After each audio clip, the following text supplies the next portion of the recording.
Could Iron Man become a space marine? What happens when humanity's greatest inventor falls into humanity's darkest future?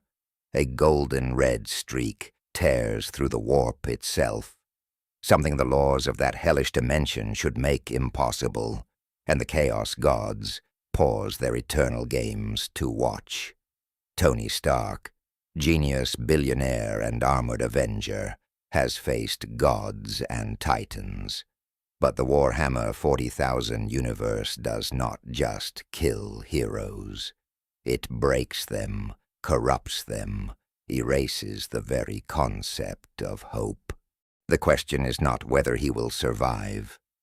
The question is whether anything recognizable will remain. The void between dimensions churns with colors that have no names, colors that should not exist. The arc reactor's blue-white glow cuts through warp stuff like a blade through fog, and inside the Mark XV armor, Tony Stark's HUD screams warnings in languages that predate human civilization. Friday cycles through 17 different failure states simultaneously. Her voice fragments, glitches, rebuilds itself from digital wreckage. Boss, I'm detecting. I don't know what I'm detecting. Reality metrics are returning values that shouldn't be mathematically possible. Tony has been falling for what feels like hours, days, perhaps centuries. Time means nothing here. His stomach lurches with each impossible twist of space, each moment where up becomes sideways and gravity forgets which direction it prefers. Around him, half-formed faces press against reality's membrane. Demon faces, hungry faces, drawn to the reactor's energy signature like sharks to blood in black water. They scratch at the dimensional barrier with claws made of concentrated malice, their mouths opening and closing in silent screams of desire. But something else watches too. Something ancient, something golden, a psychic presence so vast it makes Thanos feel like a street corner bully picking fights for pocket change. The Emperor of Mankind, entombed on his golden throne for 10 millennia, has sensed an anomaly. A soul burning with innovation and defiance, a mind that refuses to accept impossible as an answer. Tony's last memory before this nightmare began was the experimental dimensional anchor malfunctioning during a routine test. Reed Richards shouting warnings across the Baxter Building's lab. Susan Storm's force field flaring too late. The walls dissolving into screaming light that tasted like copper and ozone. Now he tumbles through a nightmare dimension where prayers are weapons and faith shapes reality itself. His armor's sensors register energy readings that defy every law of physics he has ever trusted. Dark matter concentrations that should collapse into singularities. Psychic resonance bleeding from wounds in space-time. Something Friday tentatively labels as corrupted human suffering, quantified, before her voice cuts out entirely. Tony crashes through the barrier between the warp and real space. The transition hits like a freight train made of broken glass and bad decisions. His armor's emergency systems flare white-hot as atmospheric friction tears at ablative plating. Below him, a war-torn world spins into focus through cracked optical sensors. The sky burns orange. Gothic spires pierce clouds of ash and smoke. Thousands of soldiers in bulky carapace armor wage futile battle against green-skinned monstrosities the size of trucks.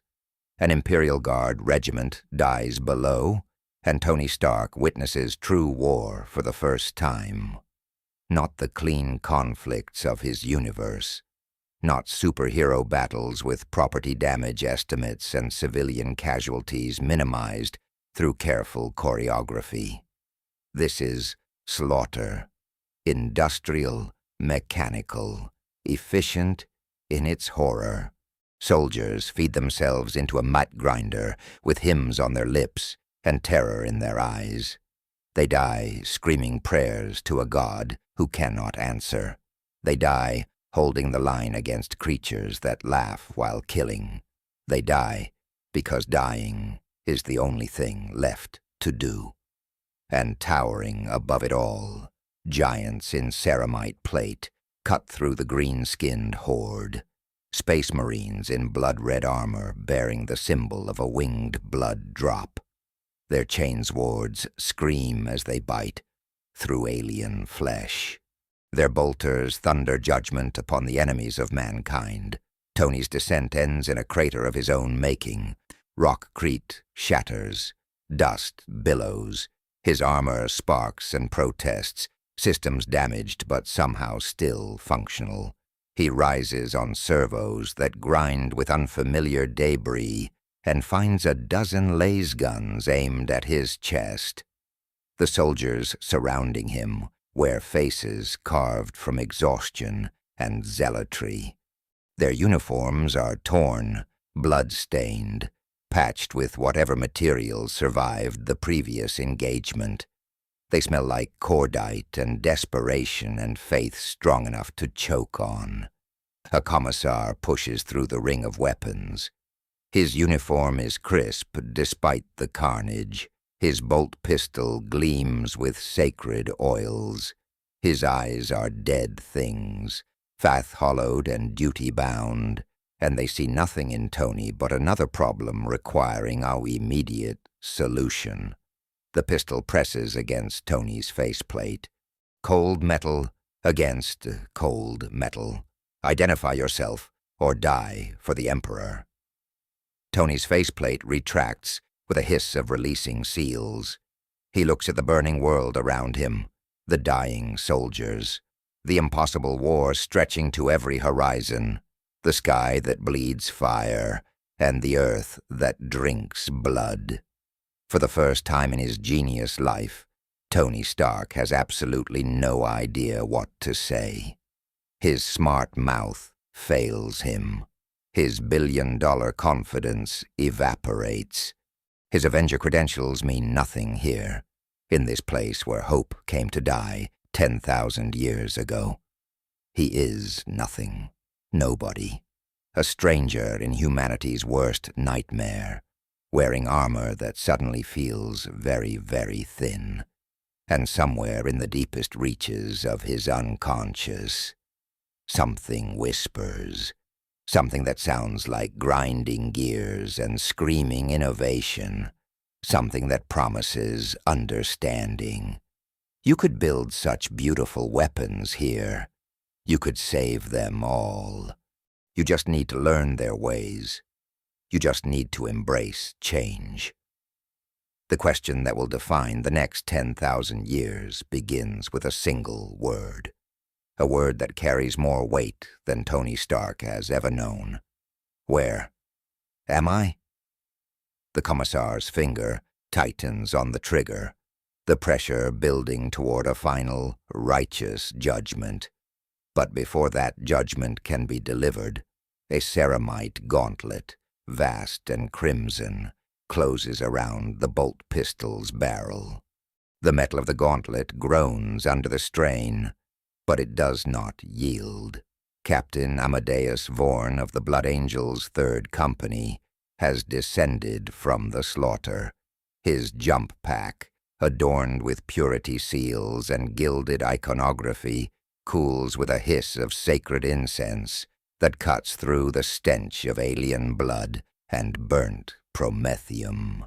He stands a full 8 feet tall, a demigod in armor the color of spilled life, splashed with orchicore that steams in the cold, thin air.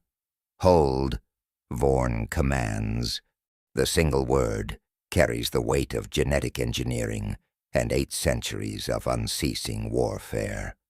The Commissar's zealous certainty, an absolute force just moments ago, wavers and breaks against the unshakable wall of transhuman authority. The Space Marine's gaze falls upon Tony, his ancient eyes that have watched civilizations burn and stars die, taking in every detail. The armor's unknown configuration, the impossible energy signature pulsing from the chest reactor, the complete and utter absence of Imperial iconography. Inside his helmet, Tony's HUD screams data at him, and the numbers make his stomach drop. Bone density 4 times human baseline, 2 hearts beating in a brutal, powerful rhythm. Redundant organ systems, genetic modification so extensive it borders on speciation. This isn't a man in armor. This is a weapon that happens to be shaped like a man. And Friday's last fragmented combat projection suggests the Iron Man armor in its current damaged state has approximately a 23% survival probability in direct engagement. Your armor, Vorn speaks, his voice a low rumble of controlled violence, amplified by his helmet's Vox grill. It is neither Imperial nor Mechanicum design. The energy source is unknown. You will explain its origin, or I will extract the information from your screaming corpse. Tony does what Tony does. He talks. His words tumble out. Dimensional displacement, alternate realities, the Avengers, Earth 616. He tries to frame it in terms they might understand, a language of physics and engineering. With each word, the Commissar grows more agitated, his free hand twitching toward his chainsword as he mutters of heretical delusion and Xenos-tainted madness. But Captain Vorn listens with the unblinking patience of a predator watching its prey. He doesn't understand the specifics, alternate Earths, infinity stones, men who turn into green monsters, but he recognizes something else. He recognizes the philosophy, innovation, iteration, personal genius, not sacred ritual. This stranger's armor was not copied from a holy STC template and blessed for 3 weeks by chanting tech priests. It was invented. The concept is simultaneously blasphemous and utterly fascinating. The Mechanicum will want to examine your technology. Vorn decides, his voice final. The Inquisition will want to examine your soul, but the battle continues, and Warboss Grimgut's forces press our flanks. You will be detained until... The world erupts in a shower of shattered ferrocrete and mangled bodies. An Orc-Def dread, a walking tank of green muscle and rusted scrap metal, bursts through a collapsed hab-block wall.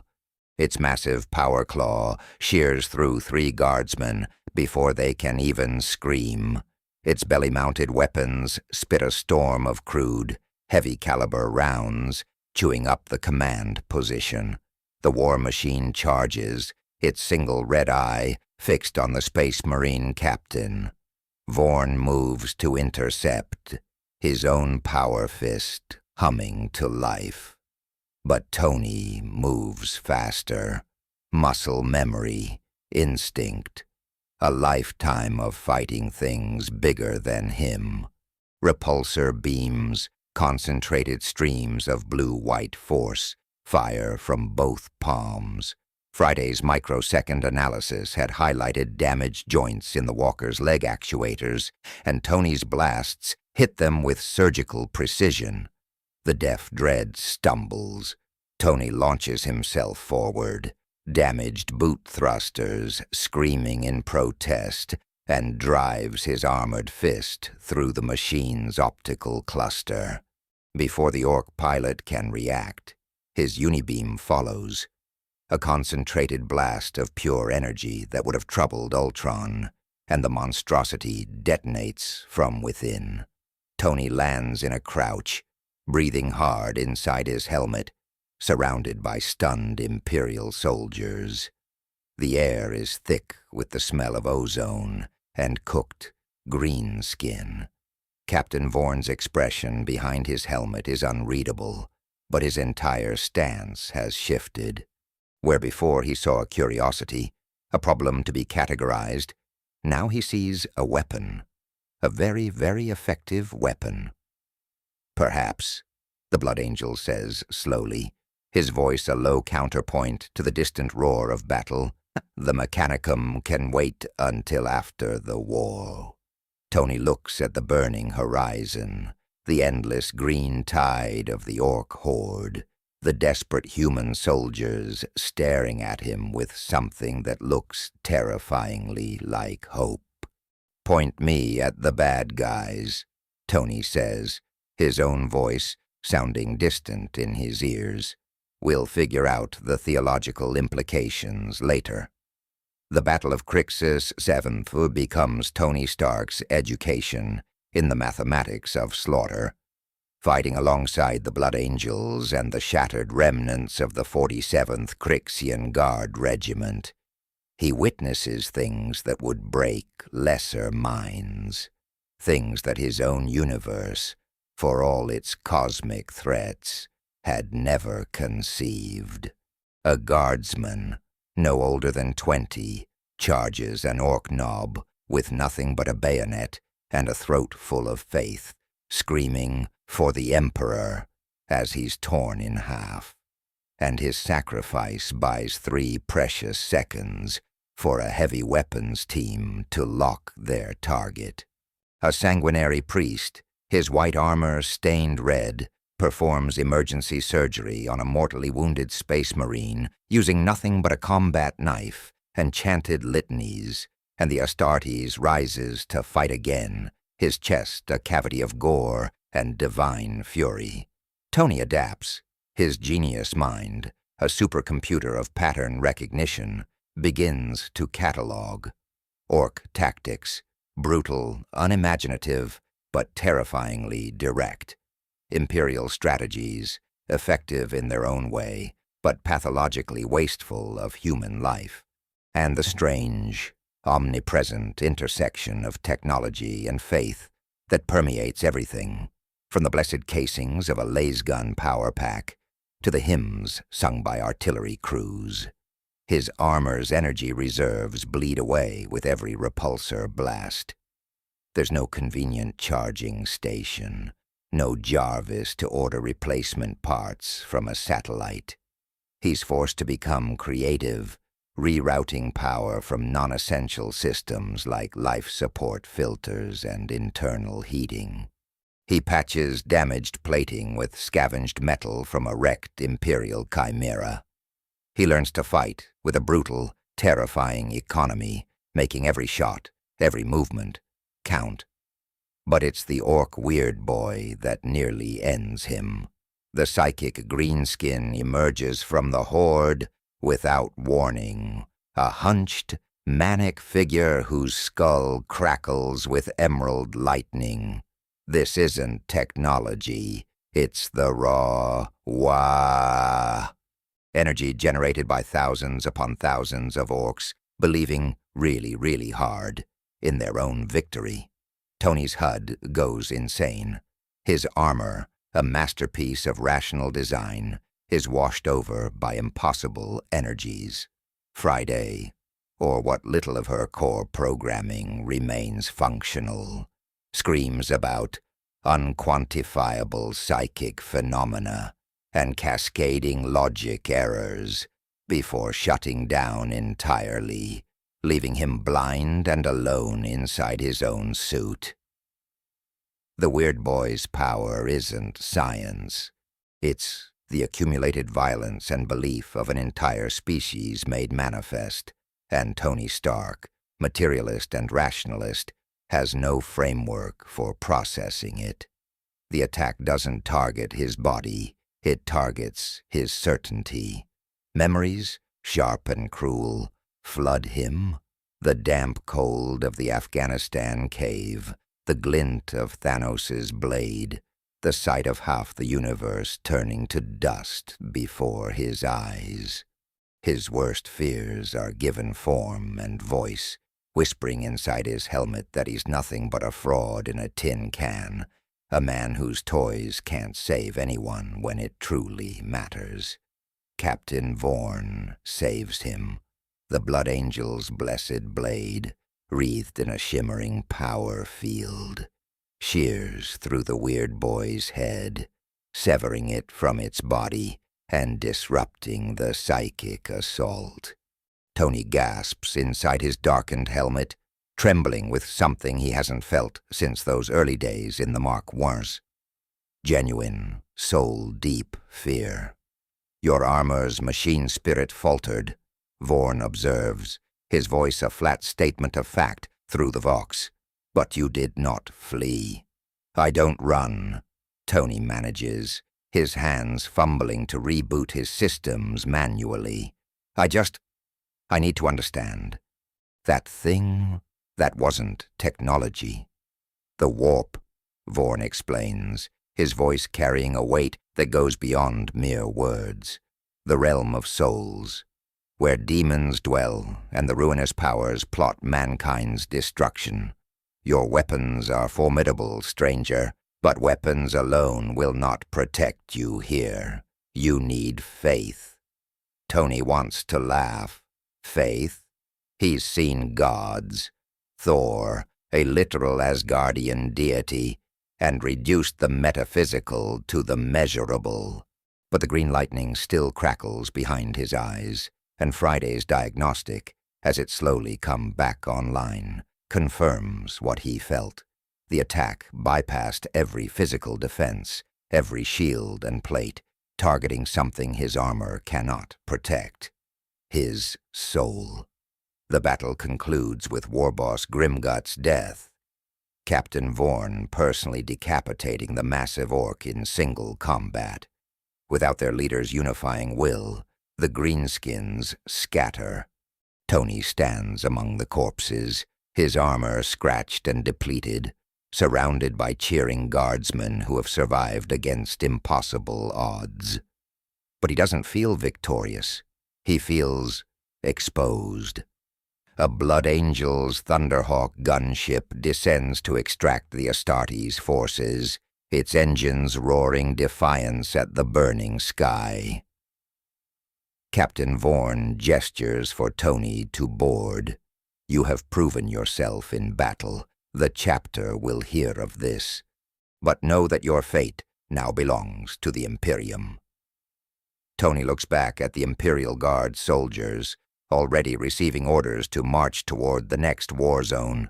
Expendable, replaceable, fuel for the fire. Does it ever end? He asks, the question quiet, almost a whisper. Vorn's laugh is bitter and ancient, a sound of grinding stone. Never. The journey to Terra took 3 weeks through the warp, and Tony Stark used every moment to learn. The Blood Angel's battle barge, the Blade of Sanguinius, became his classroom, its ancient vaulted corridors filled with 10,000 years of accumulated history and the cloying scent of incense. Servitors shuffled past on their endless errands, lobotomized humans fused with crude machines, their remaining organic components twitching with involuntary responses. Their eyes were vacant, their humanity scooped out and replaced with programming. Tony forced himself not to look away. He had to understand. Chaplain Marius, his helmet a polished skull, took an unexpected interest in the stranger. The priest saw something valuable in Tony's relentless questions, his clinical analysis, his infuriating refusal to accept sacred mystery as an answer. Their conversations became theological debates held in hushed corners of the starship, where neither side conceded ground. You speak of technology as if it is separate from faith. Marius challenged one cycle, his voice a metallic rasp from his helmet's vox grill. But the Omnissiah is technology. The machine god's blessings flow through every circuit and every gear. To innovate without prayer is to invite corruption.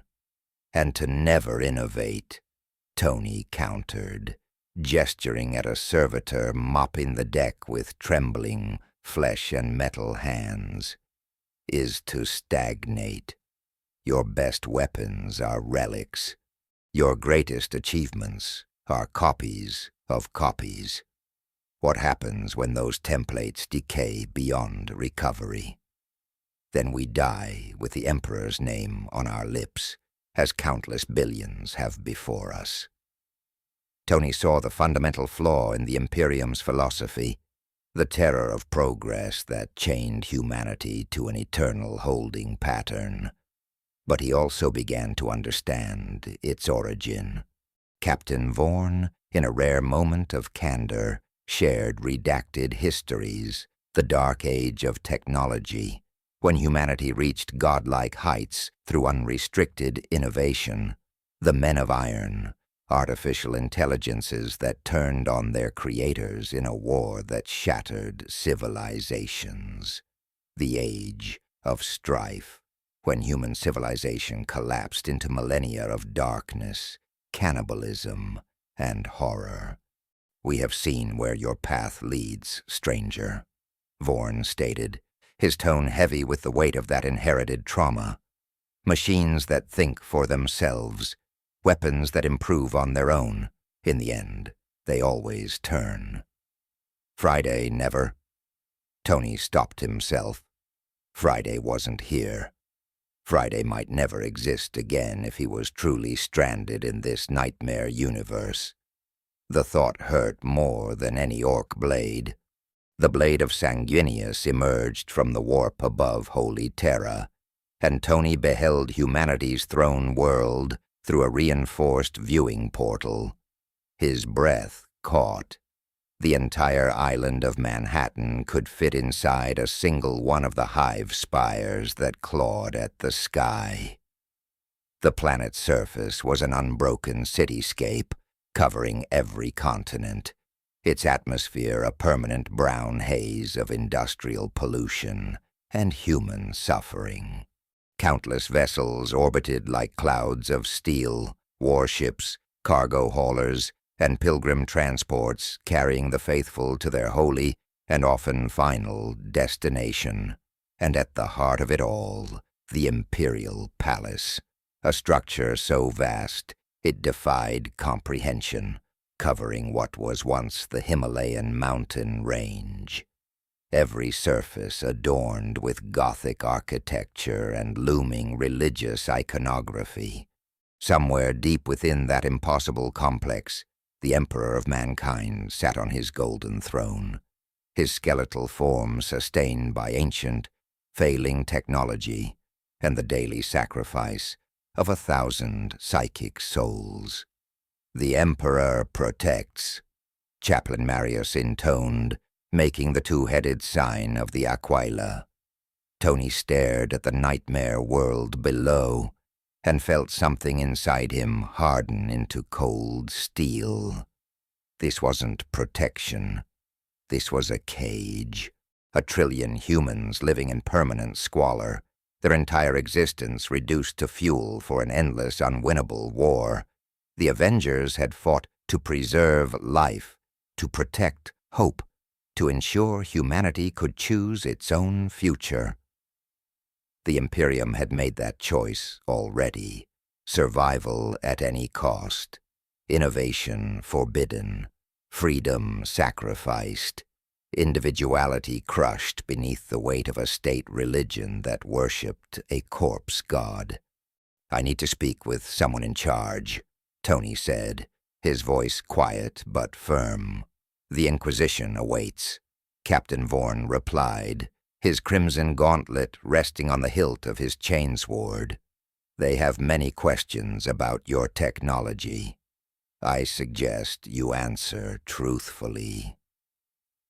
As the shuttle descended toward the Imperial Palace, Tony began planning. Not escape. There was nowhere to escape to, not resistance. He was one man against 1,000,000 worlds. No.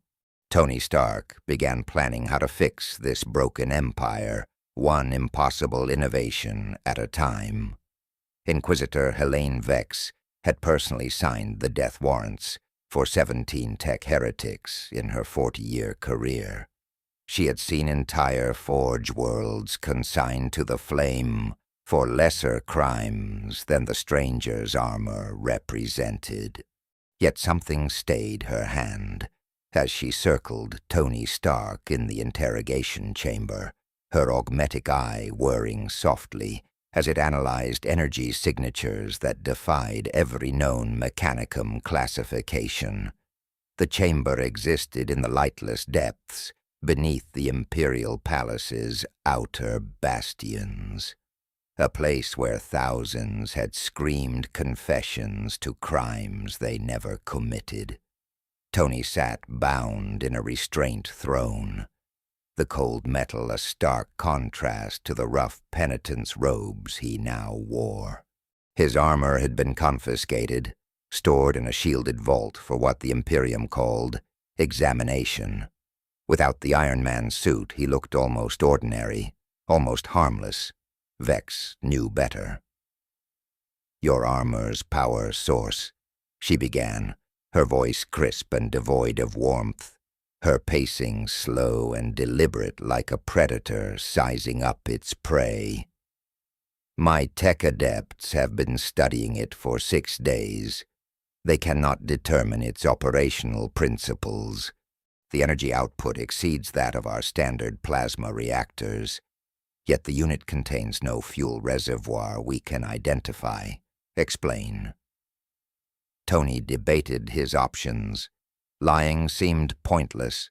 These people had methods of extracting truth that would make Guantanamo look like a day spa.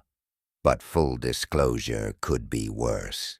If they understood the arc reactor's principles, they would either destroy it as tech heresy or attempt to mass-produce it without understanding the underlying physics. Either way led to disaster. He chose careful honesty. "It's called an arc reactor. Clean energy, self-sustaining. I invented it." "Invented?" Vex tasted the word as if it were poison, stopping her pacing to stare at him. Her organic eye narrowed, but the augmetic one just whirred, its red optical sensor glowing brighter. "You claim to have created a novel technology. Without the guidance of an STC template, without mechanicum oversight, without the Omnissiah's blessing. Where I come from, we don't need a blessing to build things," Tony said. "Just knowledge and necessity." The interrogation continued for hours. Vex probed every detail of Tony's history, his universe, his technology, his companions. Her questions grew sharper, more focused, when he described Friday, Jarvis, and then reluctantly, Ultron.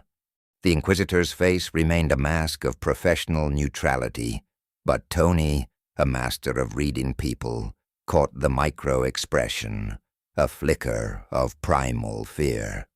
"The Men of Iron nearly destroyed humanity," Vex stated, the words flat and absolute, a catechism of terror repeated for 10,000 years.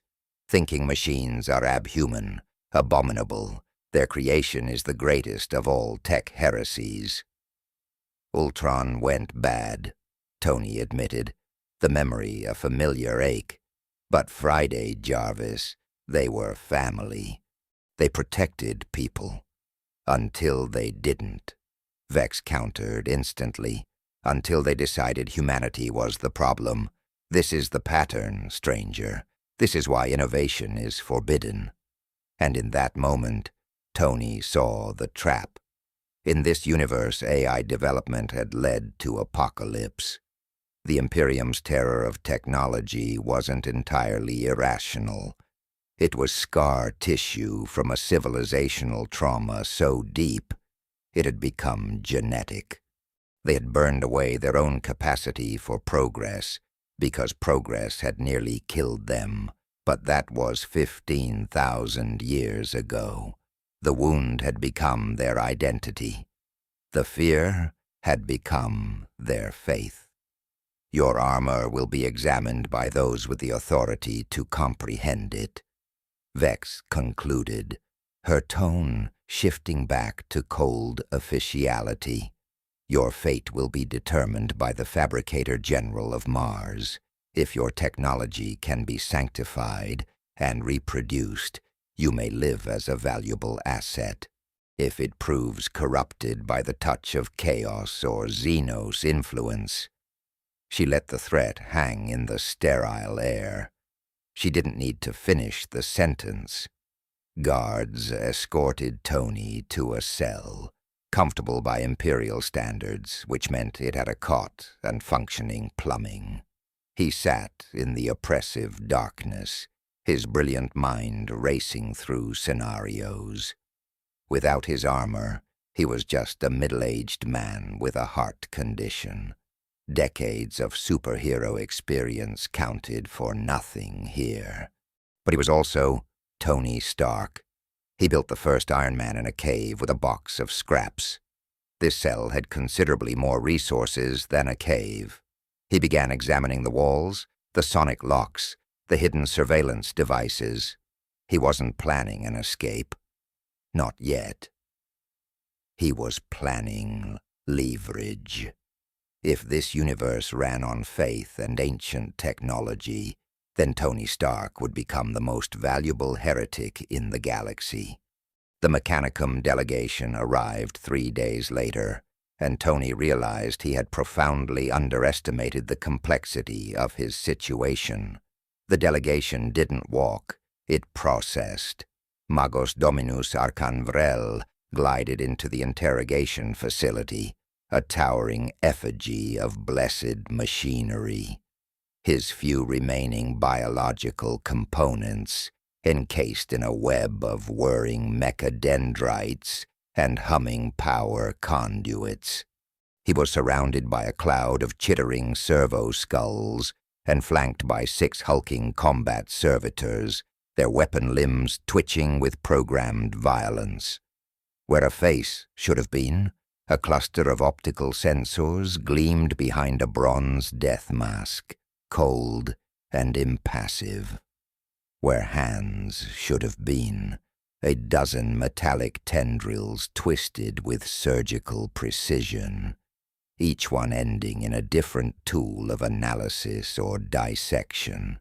Vrel had traveled from the holy soil of Mars itself, summoned by the Inquisitor's reports of anomalous technology. His interest was not the idle curiosity of a scientist. It was the incandescent fervor of a high priest confronting either a miracle or a desecration. The arc reactor. Vrel spoke, his voice a modulated inhuman buzz emanating from a vox grill. The single phrase was not a question, but a command. Show me. Tony was brought before his confiscated armor, now displayed within a crackling stasis field like a museum exhibit. He could see the careful incisions along the sweat's outer plating, the minute probe marks near the reactor housing. They had been gentle, perhaps afraid of what they might awaken. "It's not magic," Tony said, deciding to address the elephant in the room. "It's physics. Energy conversion, electromagnetic containment, miniaturized fusion." Silence. Vrel's mechadendrites flared with agitation, their tips sparking with contained energy. The very air grew heavy. "You speak of creation as if it were mere process, as if the machine spirit requires no appeasement, as if innovation could occur without the Omnissiah's divine guidance." The theological gulf between them yawned wider than any dimensional barrier. Tony saw technology as a tool. Vrel saw it as scripture. To Tony, the arc reactor was an engineering marvel. To Vrel, it was either a miraculous revelation or damnable heresy, with no middle ground possible. But beneath the dogma, Vrel was also a pragmatist. The Imperium faced endless war on all fronts. Resources dwindled, forge worlds fell, ancient machines failed without any understanding of their operation. If this stranger's impossible power source could be adapted, sanctified, properly blessed, and integrated into imperial doctrine, the advantage would be incalculable. You will demonstrate the reactor's principles, Vrel commanded. You will explain every component, every function.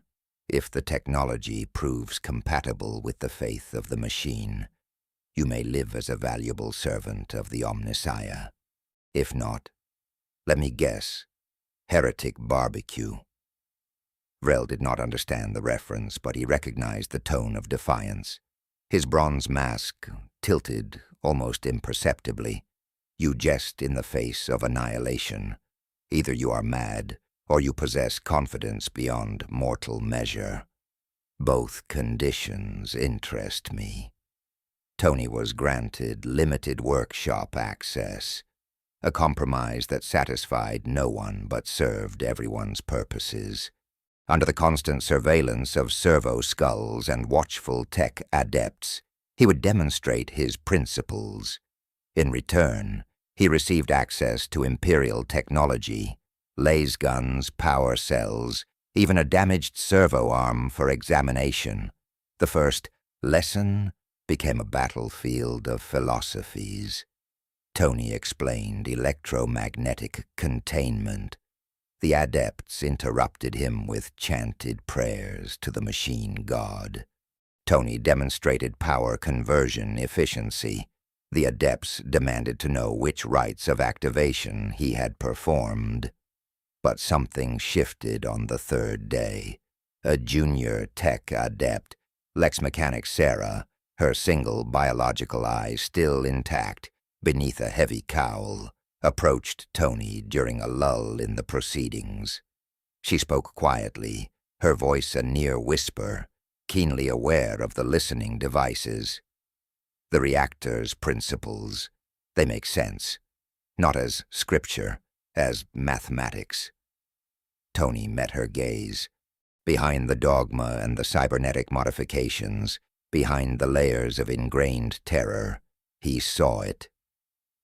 True curiosity, the same spark that had pushed him to build the Mark I in a cave, the drive that fuels every true scientist across every universe.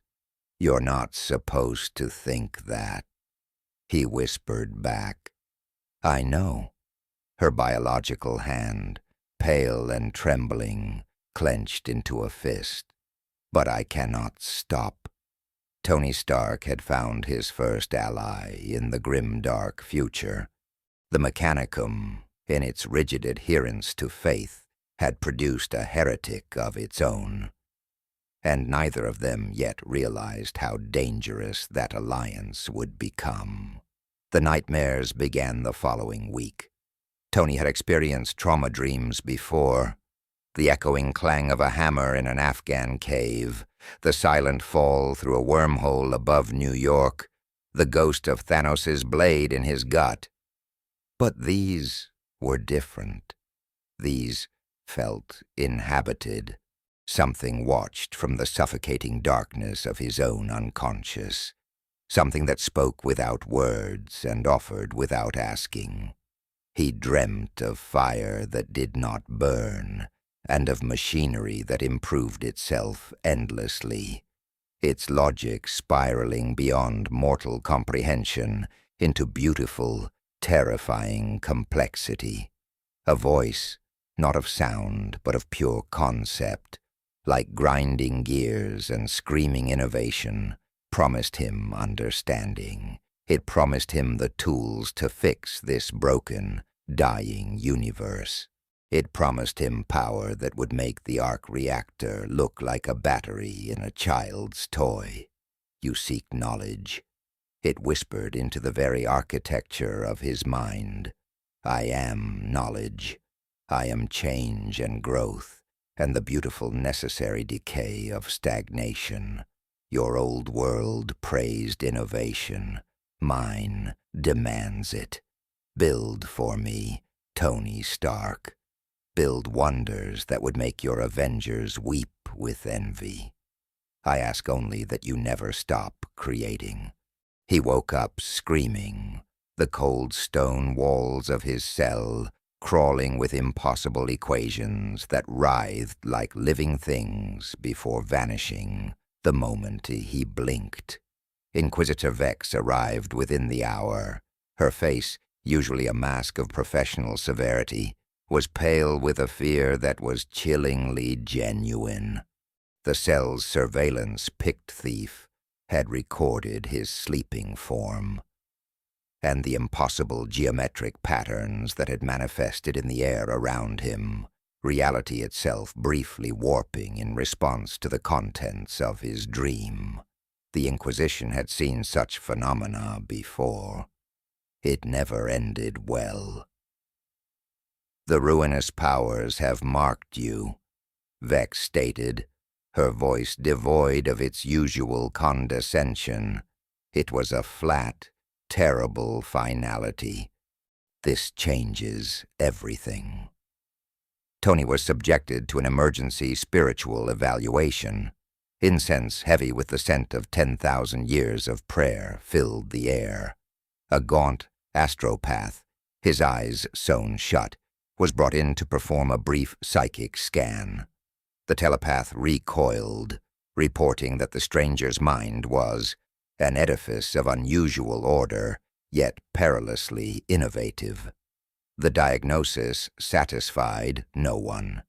He was not possessed, not yet, but something had extended an invitation. I've had gods try to recruit me before, Tony said, his voice hoarse. He pushed himself into a sitting position, trying to reclaim some semblance of control. Thanos wanted me to understand his philosophy. Loki tried to make me kneel. I have a policy. No cosmic entities get to use Tony Stark as their personal weapon. Your policy is irrelevant, Vex countered, her fear hardening back into authority. The ruinous powers do not accept refusal. It's Tzeentch, the changer of ways, the architect of fate, sees you as raw material, a mind capable of true creation, unshackled by imperial doctrine. You are precisely what it seeks. The irony wasn't lost on Tony. The Imperium feared him because he innovated. Chaos coveted him for the exact same reason. He was caught between absolute stagnation and absolute corruption, with no clear path forward. But the nightmare's offers, the demon's sales pitch, had revealed something valuable. His rational mind, stripped of its usual tools, began categorizing, analyzing, searching for an exploitable pattern. The Chaos Gods feed on emotion, right? He asked, his voice sharpening. Faith, anger, despair, hope. They're drawn to strong feelings. Vex's augmetic eye whirred, focusing on him. Among other things, why? Because my armor has an emotional component. A spark of understanding lit in Tony's eyes. The arc reactor. It is not just an energy source. It's a symbol. I built it to survive. To prove I could. To keep my own heart beating. Every single iteration carries that determination, that sheer, stubborn refusal to die. If the warp responds to conviction. Vex saw where he was heading, and the sheer heresy of it made her clench her fist. You propose to weaponize faith, to channel belief through your heretical technology. I propose to survive, Tony shot back, to be useful, to give your Imperium something it desperately needs, a new weapon that doesn't require 10,000 years of prayers to function. The Inquisitor considered. The chaos taint complicated everything, but the stranger's potential value had just increased exponentially. If his technology could be adapted to resist warp corruption, perhaps even to weaponize human faith itself, the strategic implications were staggering. You will be transferred to Mars, Vex decided, the words coming out like chips of ice. The Fabricator General himself will oversee your integration. But understand this, stranger. The moment you show the slightest sign of corruption, I will personally execute you. Fair enough, Tony replied, a ghost of his old smirk returning. I've worked with worse management. Mars was nothing like Tony had imagined. The rusty sphere hung in the void like a dying ember, its entire surface a single, unbroken crust of continent-sized manufactorums.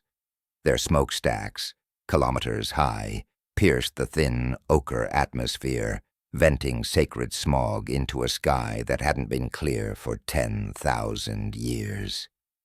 This was the holy world of the Adeptus Mechanicus, the heart of Imperial technology, where every weapon and warship began its existence in sacred forges that thrummed with the ceaseless rhythm of production and prayer.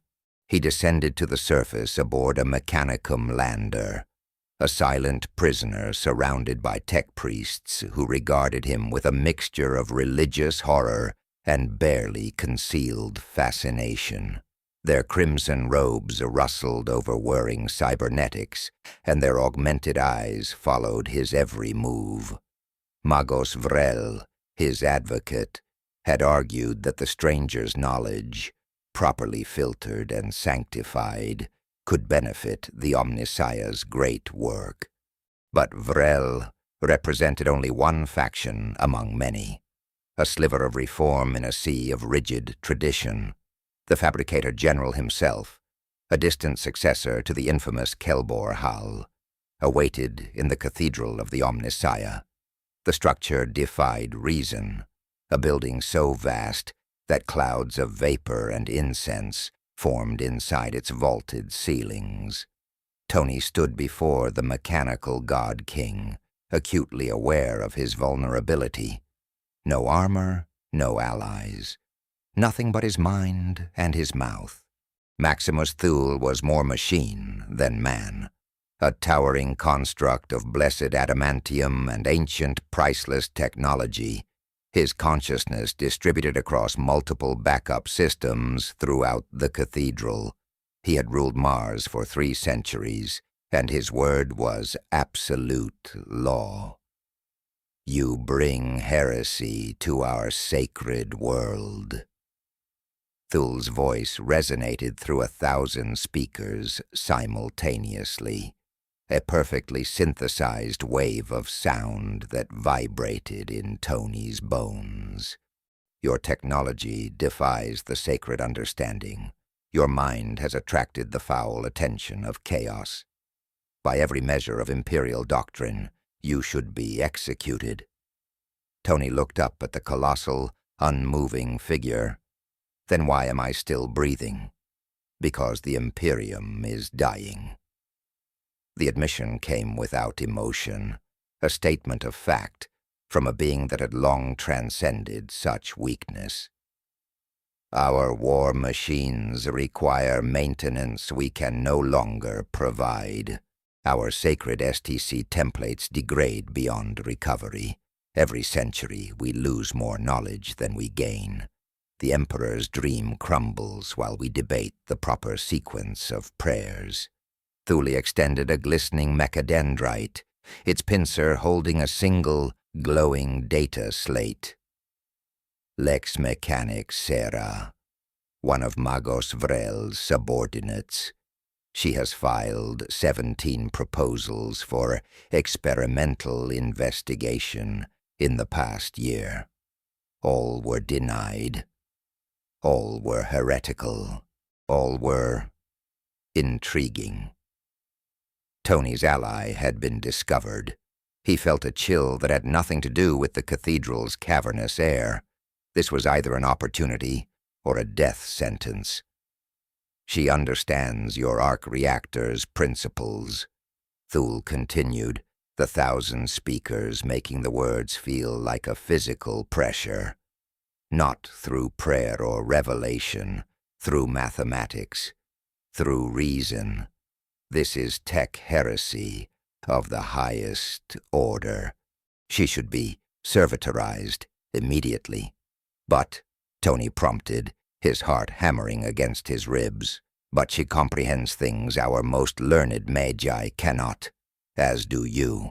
The Imperium possesses weapons we cannot replicate, technologies we cannot repair, miracles we cannot explain. Thule's optical sensors, points of cold blue light deep within his monolithic chassis, focused on Tony with terrible intensity. Perhaps there is value in heresy. Perhaps the Omnissiah sent you to us for a purpose. The political calculus became chillingly clear.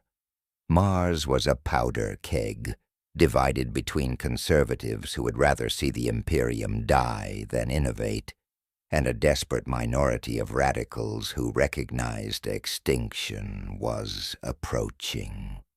Thule was trying to walk an impossible line, willing to experiment, but only within carefully controlled, deniable parameters. Tony saw his opening. "Give me a workshop," he said, his voice ringing with a confidence he didn't entirely feel. "Give me materials and time. Let Sarah assist me.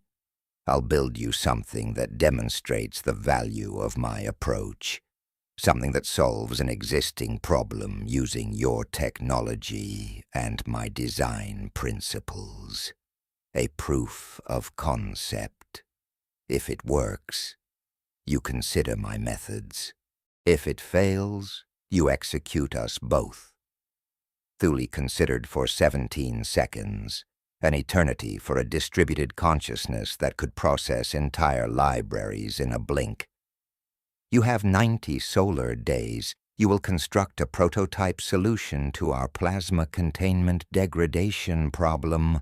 Thousands of Imperial vessels suffer catastrophic reactor failures annually. Success means provisional acceptance. Failure means the death of you and your heretical lex mechanic. I've worked with worse deadlines." For the first time in 3 centuries, something akin to amusement rippled through the Fabricator General's distributed systems, a fractional change in the energy signature of his Vox network. "Perhaps you have. Report to Forge Shrine, Omega-7. Your trial begins immediately." Forge Shrine Omega-7 hadn't produced an original design in 4,000 years.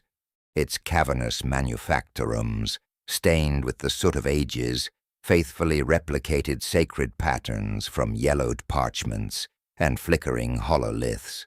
Its tech priests, hunched and robed, maintained ancient machines through ritual and rote chanting rather than genuine understanding. The very air was stagnant, thick with the scent of consecrated oils, cold metal, and the dust of reverent inertia. It was into this cathedral of stagnation that Tony Stark was meant to inject the poison of progress. His assigned workshop was a forgotten corner of the larger complex, a shadowed alcove filled with hulking, archaic equipment, a meager supply of materials, and the constant, unnerving presence of surveillance. Servo skulls, their optical lenses glowing red, drifted in the high darkness, their whirring rotors a constant reminder that he was a prisoner, not a peer.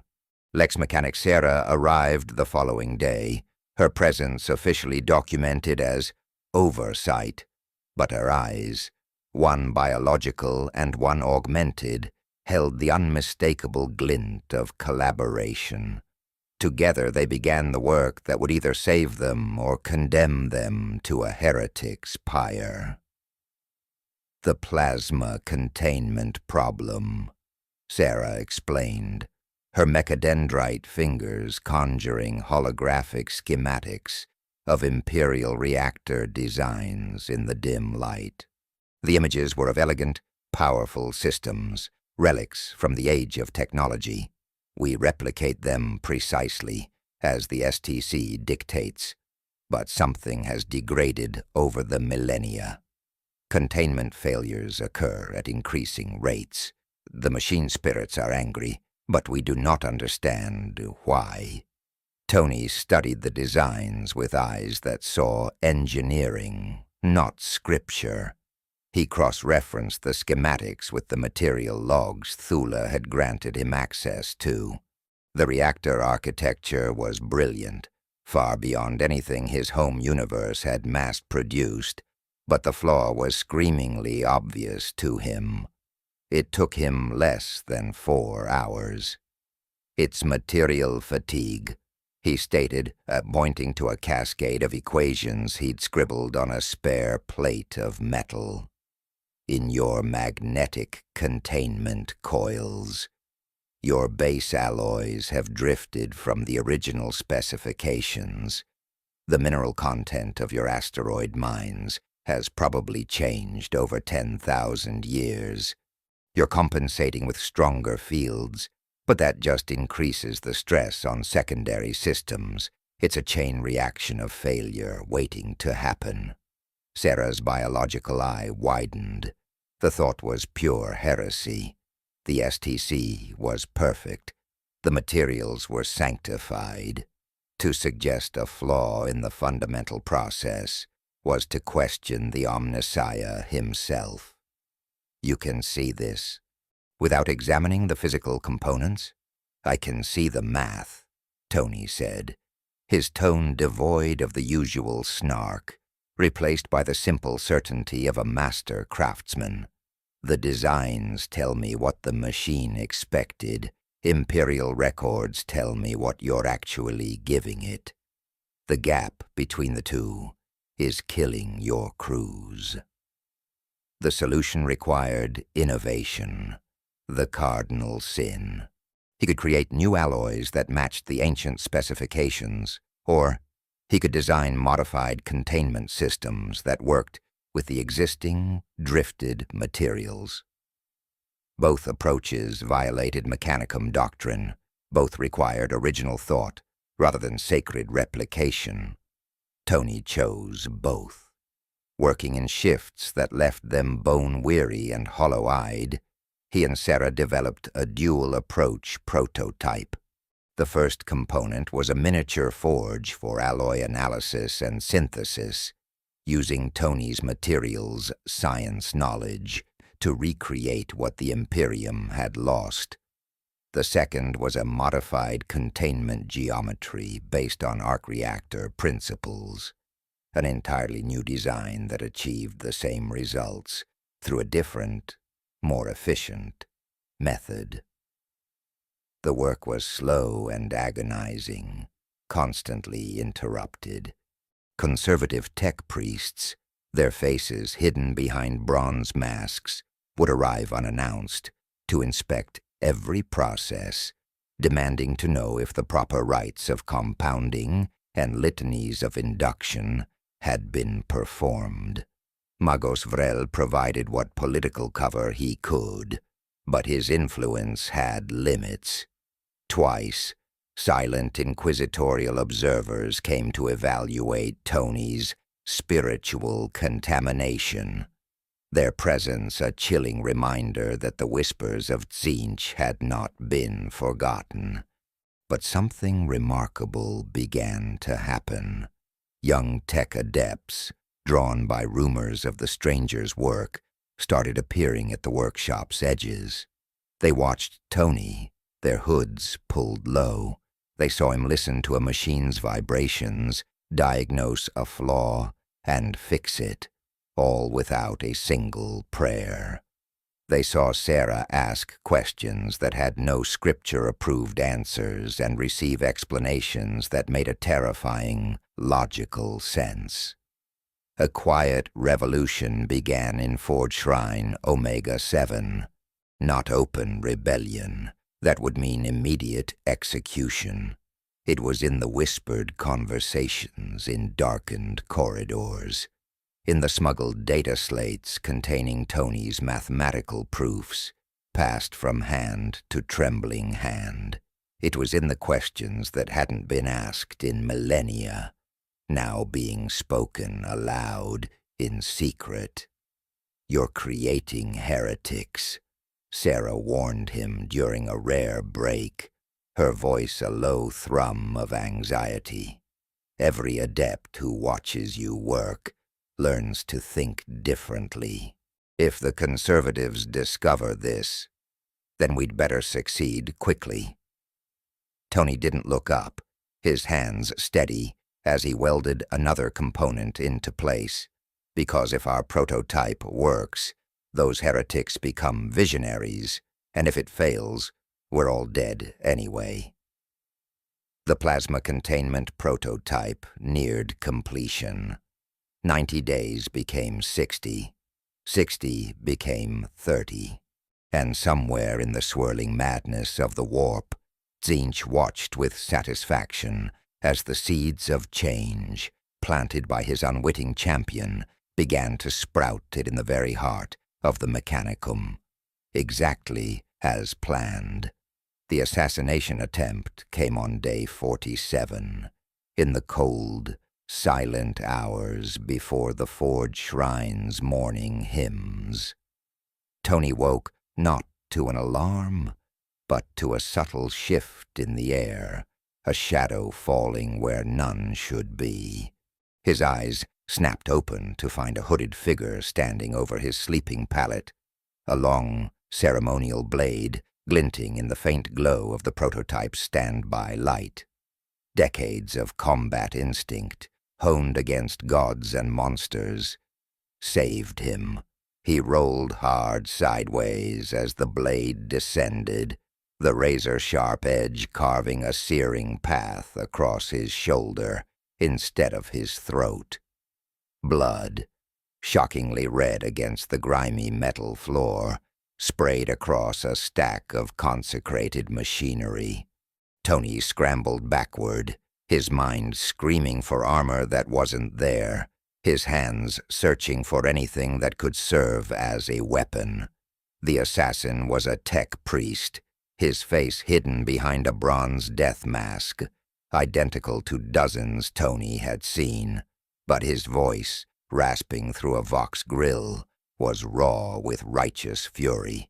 "Tech heretic, innovation spawn, your corruption ends here, in the Omnissiah's name."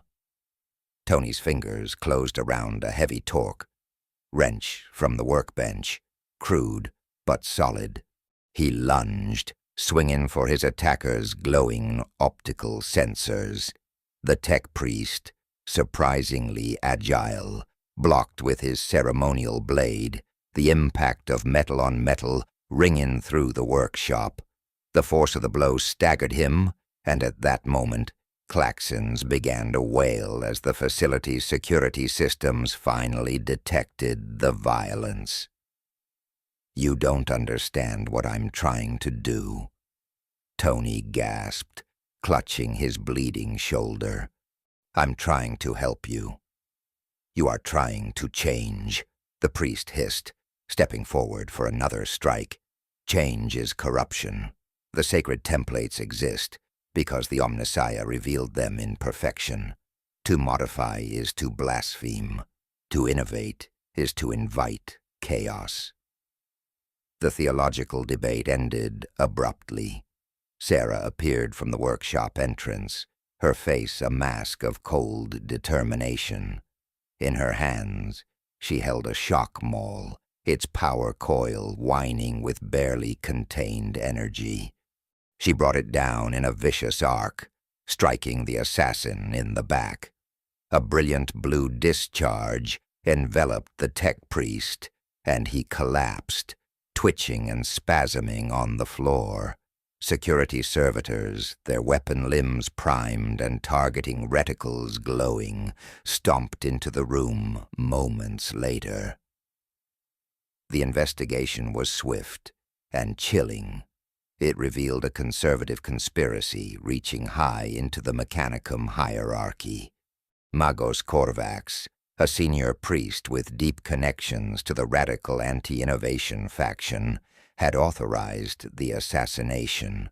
His logic was simple and terrifying. Better to eliminate the heretic now than allow his corrupted thinking to spread any further. Fabricator General Thule responded with measured brutality. Korvax was not executed, but demoted and publicly reassigned to a desolate monitoring post on a distant, forgotten Forge world. His faction's influence was curtailed, but not eliminated. The message was clear. Tony remained a valuable asset, but his very presence was becoming a political explosive. "You have 33 days remaining," Thule informed Tony via holographic transmission, his machine visage betraying no emotion. "The conservatives will make further attempts. I suggest you work quickly." Tony's shoulder received emergency treatment from a medical servitor, a horrifyingly efficient contraption of whirring blades, cauterizing lasers, and injector needles that stitched the wound with a complete disregard for patient comfort. The wound healed, but the experience provided valuable data. "They're terrified," Tony told Sarah afterward, examining the confiscated assassination blade. "Not of me, of what I represent. The idea that technology can be understood rather than just worshipped. That's more dangerous to their world than any Xenos invasion." "They are not entirely wrong," Sarah admitted, her augmented eye dimming slightly. The age of strife began with unlimited innovation. The men of iron were created by minds that asked, "What if?" rather than, "What is permitted?" Perhaps the conservatives understand something we do not. The observation hit Tony with the force of a physical blow. Ultron, his own creation, a thinking machine that had decided humanity, was the problem. The Imperium's terror wasn't just irrational paranoia, it was a scar from a civilizational trauma he himself had nearly repeated. But that didn't make their current path sustainable. The fear of past mistakes had become the worship of stagnation. The Imperium was dying because it refused to adapt.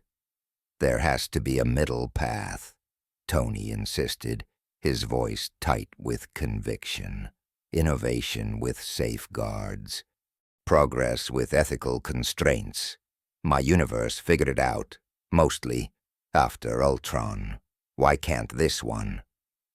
"Because your universe had not experienced 10 millennia of survival through rigid doctrine," Sarah replied softly. "Because your universe had not lost everything to change once before." The philosophical impasse remained, a chasm between their two realities. But the practical work continued. Tony and Sarah returned to the plasma containment prototype, now racing against a deadline, a conspiracy, and the ghosts of a long-dead age. 23 days remained. Day 87. The air in the testing chamber, deep beneath the bedrock of Mars, was thick with the scent of sacred incense, machine oil, and unspoken judgment. Fabricator General Thule's remote sensors, A dozen floating chrome skulls hummed with distributed processing. Magos Vrel and his faction of reformers leaned forward, their mechadendrites twitching with anticipation. Across the chasm of the observation gallery, conservative priests stood with arms crossed, their faces grim masks, hoping for catastrophic failure. And in the shadows, Inquisitor Vex watched, her augmetic eye a cold, red star, searching for any sign of chaos corruption. Tony stood before the control altar, Sarah at his side. Both were gaunt, their eyes hollowed by weeks of relentless work. But a desperate, defiant light burned within them. "The prototype combines two innovations," Tony announced, his voice steady despite the immense pressure echoing slightly in the vast chamber. "First, a refined alloy composition for the containment coils, synthesized using techniques my world developed, but matching original Dark Age of technology specifications. Second, a modified containment field geometry, a new architecture inspired by my arc reactor design.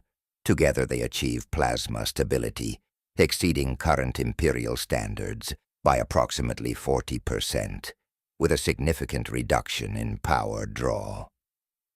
The conservatives muttered prayers of warding, their litanies a low counterpoint to the hum of the facility. "Demonstrate," the Fabricator General's synthesized voice commanded from all 12 skulls at once. Tony nodded to Sarah. She began the activation sequence, her augmented fingers flying across the runic controls. It was a compromise, a procedure they had designed together.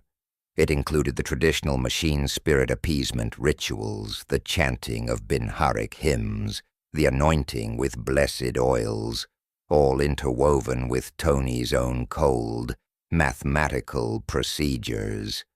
It satisfied no one completely, but it might just keep them all alive. The plasma ignited, not with the brutish roar of an Imperial reactor, but with a clean, controlled hum that grew into a contained star. Its furious light filled the containment chamber, constrained by magnetic fields that, according to 10,000 years of Mechanicum doctrine, should not work. Tony's modifications were alive, dynamic. The system was self-correcting, sensing micro-fluctuations in the alloy and instantly adjusting containment strength, an elegant dance of physics that was utterly, completely heretical. Increasing plasma density to 150% of standard reactor levels, Tony announced, his eyes fixed on the holographic displays. The numbers climbed. The conservatives flinched, expecting an explosion. Instead, the containment field barely shimmered. Containment stable. Thermal management optimal. No cascade indicators. The observation screens told a story that defied scripture. A plasma reaction running hotter and more efficiently than any sanctified Imperial design. A containment system operating at 60% of standard power consumption. The implications rippled through the assembled tech priests like a shock wave. "This is unprecedented," Magos Vrel breathed, his voximeter trembling. If this design were implemented across the Imperial Navy, thousands of reactor failures prevented annually. Tony finished for him. Billions of lives saved. Vessel combat endurance improved dramatically, all using existing materials and manufacturum capabilities. The conservatives erupted with objections. The design lacked proper sanctification. The principles were unsanctioned. The modification of sacred templates was a direct invitation to demonic corruption. But their arguments rang hollow, their dogma crumbling against the glowing, undeniable evidence of success. Fabricator General Thula's verdict came after 17 minutes of agonizing, silent deliberation. For Tony and Sarah, it felt like 17 years. The prototype demonstrates functional value. Thul's voice finally resonated. The stranger's methods, while unconventional, have produced measurable improvement. Under the authority granted to my office, I declare this design provisionally sanctified. Further testing will determine suitability for wider implementation. Tony's legs almost gave out.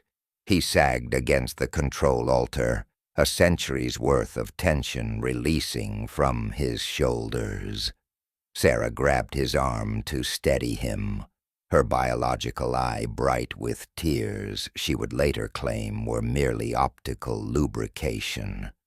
But the victory was a blade with two edges. Provisionally sanctified meant the design was still on trial. The conservatives retained enough influence to strangle it with endless bureaucratic delays, and Tony remained a prisoner. Inquisitor Vex approached him in the aftermath, her face an unreadable mask of imperial duty. "You have proven your value," she said, her voice devoid of warmth. "The Fabricator General will advocate for your continued survival, but understand this. This is merely the beginning. The Imperium has countless problems that require solutions. You have become too useful to release. So I'm a permanent prisoner now. You are an asset." Vex corrected him. "Your accommodations will improve. Your resources will increase. But you will never leave Mars without authorization. The Imperium does not waste valuable tools." Tony looked at his plasma containment prototype, glowing with trapped starlight, a monument to his genius. He saw it not as a triumph, but as the first bar of a new cage. It was golden, it was comfortable, and it was absolutely inescapable, unless he built his way out. The summons arrived not through Vox channels or encrypted data slate, but as a psychic shockwave that cracked the very soul of Mars. It was a command that bypassed every protocol, every hierarchy, originating from Terra itself and manifesting in the minds of every astropath on the Red Planet simultaneously. It was a voice like thunder and starlight, a presence so absolute and divine it was unmistakable. "Bring the stranger to me." The reaction was instantaneous, a planet-wide spasm of religious hysteria. In the great forge shrines, the ceaseless rhythm of production faltered. Tech priests, from the lowest menial to the highest magos, prostrated themselves where they stood, their metal limbs clattering against the iron-flecked ground. Servitors froze, their programming overridden by a command that superseded all others. The Omnissiah, the Emperor, silent for 10,000 years, had spoken directly. Magos Vrel found Tony in his now upgraded workshop, the Magos's entire mechanical frame trembling with an ecstasy that borched on system failure. In 10,000 years, Vrel's Vox emitter crackled, his voice a distorted whisper of awe. The Emperor has never issued a direct command regarding a single individual. Not a Primarch, not a High Lord. You have attracted the attention of a god. Tony felt the weight of that attention like a physical pressure, a gravity well forming around his very existence. His mind, accustomed to categorizing every threat, couldn't parse this. It wasn't hostile, like the whispers of Tzeentch. It wasn't benevolent. It was just interested. A vast, ancient, and impossibly powerful consciousness had turned its gaze upon him, and the sheer scale of it was suffocating. "What does he want?" Tony asked, his own voice sounding small and fragile. "Unknown," Vrel admitted. "Perhaps your technology, perhaps your origin, perhaps he sees something in you that we cannot." Preparations for the journey to Terra were immediate and absolute. Tony was granted access to his confiscated armor. He noted the repairs were functional, but the Mechanicum had added their own modifications, incense burners and purity seals that he didn't trust. His escort was worthy of a returning Primarch, a full company of Adeptus Mechanicus Scitarii, their rifles held at a reverent ready, an inquisitorial representative whose gaze promised swift judgment, and Magos Vrel himself, unwilling to miss this historic pilgrimage. The 3-week voyage through the churning chaos of the warp was a new kind of torment. The whispers of Tzeentch, once a constant, insidious presence in his dreams, were now muted, drowned out by something far more potent. Tony dreamed of golden light, of a colossal throne that seemed to be built from screaming souls, and of a skeletal figure seated upon it. The figure spoke, but the words were constellations of meaning that scattered like dust before his mind could grasp them. He would wake up, his transhuman heart pounding, knowing something fundamental in the universe had shifted. It was during a rare, quiet moment in the ship's humming engineering bay that Sarah found him. "The Emperor is dying," she said, her voice low, the statement delivered with the simple finality of a mathematical truth. "Everyone knows this, though few dare speak it aloud. The Golden Throne sustains him, but the mechanisms are failing. It is ancient technology, far beyond our ability to maintain or repair." Tony stared at her, the pieces of this insane puzzle clicking into a horrifying new picture. How long? Centuries, perhaps. A millennium at most. And when he finally perishes, the Astronomicon goes dark. The light that guides our ships through the warp vanishes. The Imperium fragments. Humanity falls. The truth was a cold abyss. This entire civilization, this trillion-souled empire, was balanced on the failing life support of a single individual. A man who had been dying for 10,000 years. Every war, every sacrifice, every billion lives fed into the furnace was just to buy a little more time for a corpse that refused it to fully expire. "And nobody's trying to fix it?" Tony asked, the engineer in him screaming at the cosmic scale negligence. "Countless have tried," Sarah said, her augmetic eye whirring softly. "All have failed. The Golden Throne's technology predates the Imperium itself. Even the greatest magi cannot comprehend its full operation." She paused, her gaze intense. "But you understand things we cannot. You see technology as systems to be analyzed, not mysteries to be worshipped.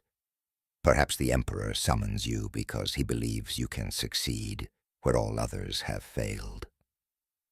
The thought was terrifying. He built suits of armor to fight aliens and robots. He didn't sign up to perform maintenance on a cosmic-scale life support system for humanity's dying messiah. But he couldn't refuse. He wouldn't. Because if the Emperor died, there was nowhere left to run.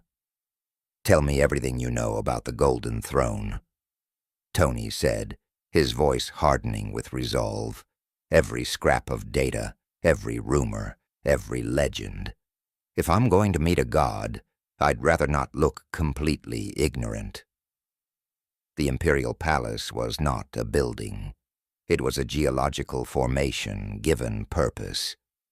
Tony had seen Asgard, the gleaming city of gods, and the Baxter Building, a monument to human genius.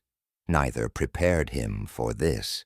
He was led through corridors so vast they possessed their own weather systems, past archways that could swallow skyscrapers, servo skulls, the chattering remains of long-dead servants, drifted through the still air like metallic ghosts, their optical sensors glowing with cold, recorded light. Along the procession, Adeptus custodians stood in eternal, silent watch. Each was a 10-foot giant, in gilded auramite armor, their guardian spears held with a stillness that spoke of 10,000 years of unbroken duty. Their eyes, ancient and utterly devoid of warmth, tracked Tony's every move with cold, dispassionate assessment.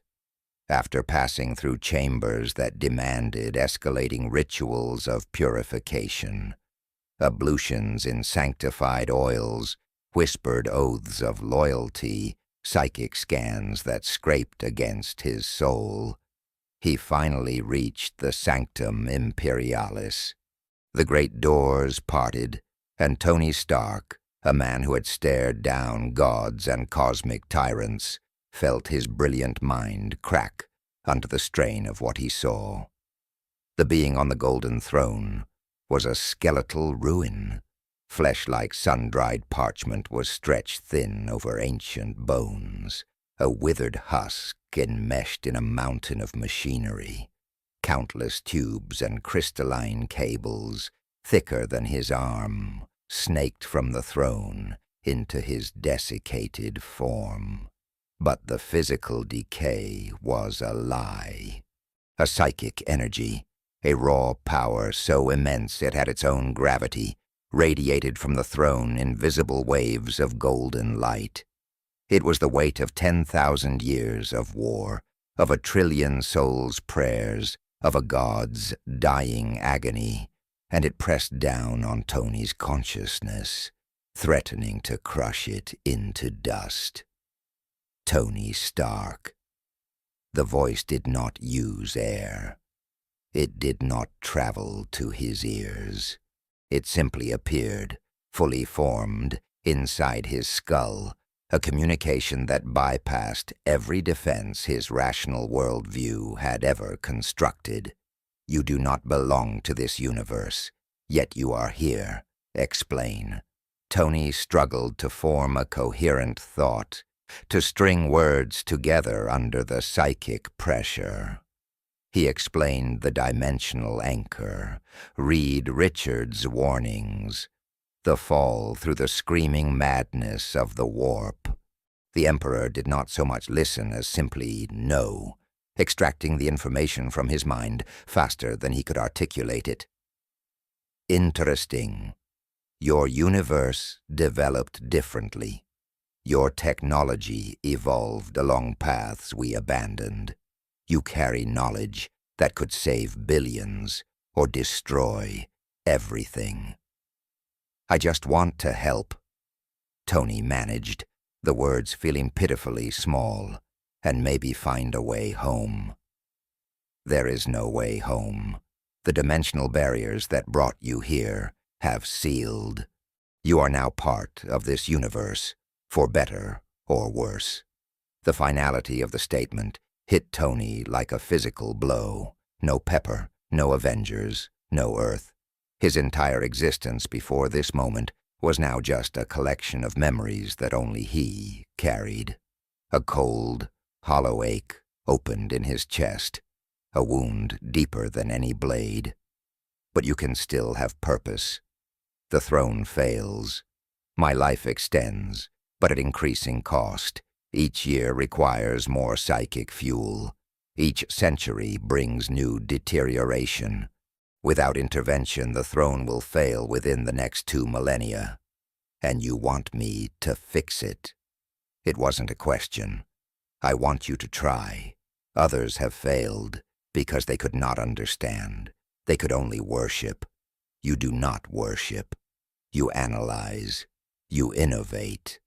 Perhaps you will fail as well. But perhaps. A tsunami of pure information crashed into Tony's brain. Schematics, operational data, maintenance records spanning 10 millennia. The Golden Throne's complexity made his arc reactor look like a child's toy. It was agony, a god's knowledge crammed into a mortal mind. But even as his transhuman physiology screamed in protest, the engineer in him took over. He began to see patterns, systems, flaws, problems that had solutions. You have 100 years. Build something that can repair what has been lost. Save my Imperium, Tony Stark, and I will make you something this galaxy has never seen before. What's that? Tony gasped, struggling to his feet. The Emperor's withered lips, which had not moved in millennia, twitched in what might have been the ghost of a smile. A space marine. The first to be created from knowledge rather than faith. The first to carry innovation as his sacred duty. A new kind of warrior for a new kind of war. Tony stared at the dying god, the offer hanging in the air. Immortality, power beyond comprehension, a purpose to fill the void where his old life used to be, and a deadline that made 90 days on Mars look like a long weekend. I'll need resources, Tony said, his voice regaining its familiar edge. Allies, and permission to break a lot of your rules. You will have whatever you require. Now go. Time grows short. The Emperor's mandate transformed Tony Stark's position overnight. He was no longer a valuable prisoner, a curiosity to be studied in a gilded cage. He became something the Imperium had not seen in 10,000 years, an officially sanctioned innovator. By divine command, he was authorized to pursue research that would have meant summary execution just weeks earlier. Resources, once denied, now flowed from every corner of the segmentum. Ancient data crypts, sealed since the Great Crusade, were opened for his review. Shipments of rare adamantium and archaeotech components, materials so precious they were typically reserved for Archmagi, arrived under armed guard. But the true cost of his new authority became apparent when Tony requested his first team of assistants. An administratum official, his face a pallid mask of bureaucratic indifference, presented him with a list. These are your candidates. The man droned, displaying 47 holographic profiles, all tech adepts with a documented aptitude for your methodology. All volunteers. Tony studied their faces, noting their youth, the barely concealed eagerness in their augmented eyes. They were brilliant, hungry for knowledge beyond the confines of sacred scripture. But they were not simply workers. They were converts. By joining his project, they were sacrificing any hope of a conventional career within the mechanicum.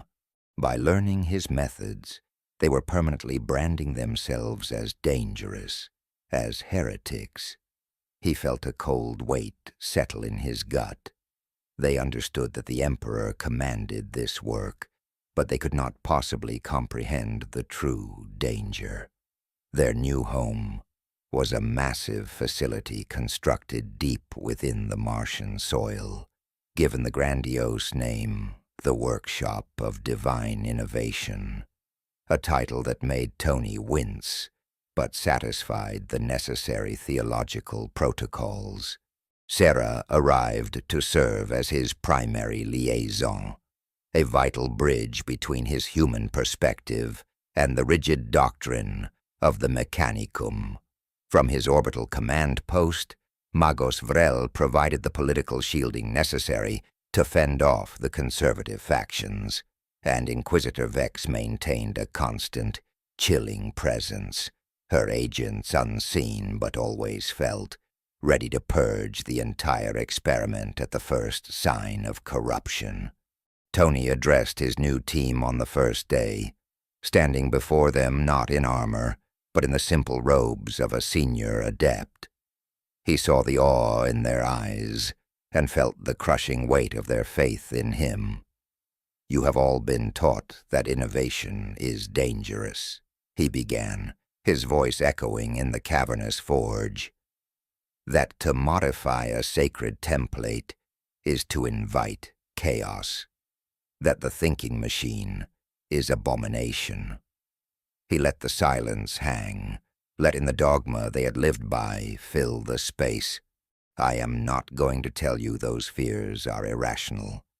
In my universe, we built a thinking machine meant to protect us. It decided humanity was the problem and tried to exterminate us. Change without wisdom, without restraint, leads to catastrophe." A murmur of shock rippled through the adepts. They had expected a revolutionary, not a man who acknowledged the validity of their deepest fears. "But stagnation is also a catastrophe," Tony continued, his voice hardening. "It's just slower, a poison that takes millennia to kill. Your Imperium is dying because it cannot adapt. The Emperor knows this. That is why I am here." He activated a holographic display showing the cascading system failures of the Golden Throne. "This is our mission. We will repair mechanisms that have not been properly maintained in 10,000 years. We will save humanity's last, best hope for survival. And in doing so, we will discover how to innovate responsibly, how to create a future without repeating the mistakes that birthed the age of strife." The work began. The challenges were staggering. The Golden Throne was not a single machine. It was a layered amalgamation of technologies from the Dark Age. Systems so advanced they bordered on sorcery, their operational principles lost to the mists of time. Tony's approach was a form of technological archaeology. He and his team began a systematic deconstruction, not of the throne itself, but of its data, its energy signatures, its psychic echoes. They sought to understand each component's function, then determine if it could be replicated, repaired, or, in the most heretical of proposals, improved. Progress was measured in years. Team members burned out, their minds unable to reconcile the creative freedom Tony demanded with the rigid faith they had been taught. 2 were purged by Inquisitor Vex's silent observers. Their private inquiries into forbidden lore deemed the first signs of chaos taint. Tony watched them being led away, his protests useless, another sacrifice laid at the altar of his project. But as the years passed, he watched the remaining disciples transform. They were becoming something new. Not heretics, but a synthesis. Scientists who prayed before running a diagnostic. Engineers who questioned the function of a holy circuit. They were a fusion of rationality and faith that the Imperium desperately needed. And from the roiling depths of the warp, Tzeentch, the changer of ways, watched too. He saw the seeds of change taking root in the very heart of the Mechanicum. He saw minds learning to question, spirits awakening to possibility. The chaos. God's patience was infinite. His plans spanned centuries. and Tony Stark, the brilliant, defiant anomaly, remained the most interesting piece on his cosmic chessboard. Time flows differently when you are racing against the slow, grinding extinction of an entire species. Days bleed into months, months into years, each one marked not by changing seasons, but by incremental progress and devastating setbacks. In the third year, Tony achieved his first true breakthrough. He identified a cascading resonance failure in the Golden Throne's reality anchoring systems. The ancient machinery that kept the raw energies of the warp from tearing a permanent wound into the heart of the Imperial Palace. The repair required fabricating entirely new components from materials the Imperium had long since written off as irreplaceable. The process took 18 agonizing months and cost the lives of 3 junior adepts, vaporized in an instant when an experimental containment field collapsed. Tony didn't sleep for 2 weeks afterward, the silent data ghosts of their faces haunting his every waking moment. By year 7, the first fruits of his labor reached the wider Imperium. The improved plasma containment designs, born from his 90-day trial on Mars, were deployed across the Imperial Navy. Within 3 years, catastrophic reactor failures decreased by 34%. Millions of lives were saved. But for every report of a vessel saved, a new denunciation arrived from the conservative Mechanicum factions. They called his work a contamination of sacred technology, a subtle poison that would corrupt the machine spirit. The demands for his execution grew louder, more frequent, held at bay only by the Emperor's unyielding, silent protection. Year 12 marked a shift in his closest alliance. Sarah, his first and most trusted disciple, underwent voluntary augmentation, replacing her biological eye with an advanced optical system Tony's own design. The decision was a philosophical commitment as much as a practical one. She was fully embracing his methodology, becoming a living symbol of the synthesis between faith and analysis. Their professional collaboration deepened into a bond that transcended words, a shared purpose forged in the fires of impossible work. In the cold, sterile confines of the workshop, it was the closest thing to human connection Tony had left. The first serious chaos incursion came in year 18. During a deep study session of the Throne's warp interface, the whispers of Tzeentch finally broke through his mental defenses. For 17 minutes, Tony existed in a state between clarity and damnation, the chaos. God offered him everything he craved, complete, instantaneous understanding of technologies that could fix it all, that could revolutionize the galaxy overnight. He saw equations of creation and destruction, the architecture of reality laid bare. He emerged screaming, having refused the offer, but he was permanently marked. He awoke to find his hair had turned stark white. 5 years later, in year 23, came the second great breakthrough, a functional prototype for self-repairing psychic conduits. The technology allowed the Golden Throne's vast power channels to maintain themselves, regenerating from the constant strain of the Emperor's psychic might. Implementation began immediately. The daily sacrifice of 1,000 psychers, a pillar of imperial function for 10 millennia, was reduced to 900. The conservatives responded in year 27. An assassination attempt, not against Tony, but against her protector. Magos Vrel's shuttle, was destroyed by saboteurs during transit from Mars. The loss was a physical blow to Tony.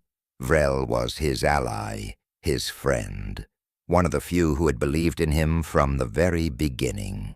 The Inquisition's subsequent purge was swift and bloody.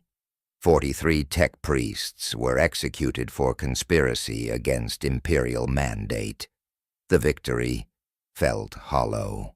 In the 30th year, Tony stood before the Golden Throne once more, presenting 3 decades of progress to the being who had given him this impossible purpose.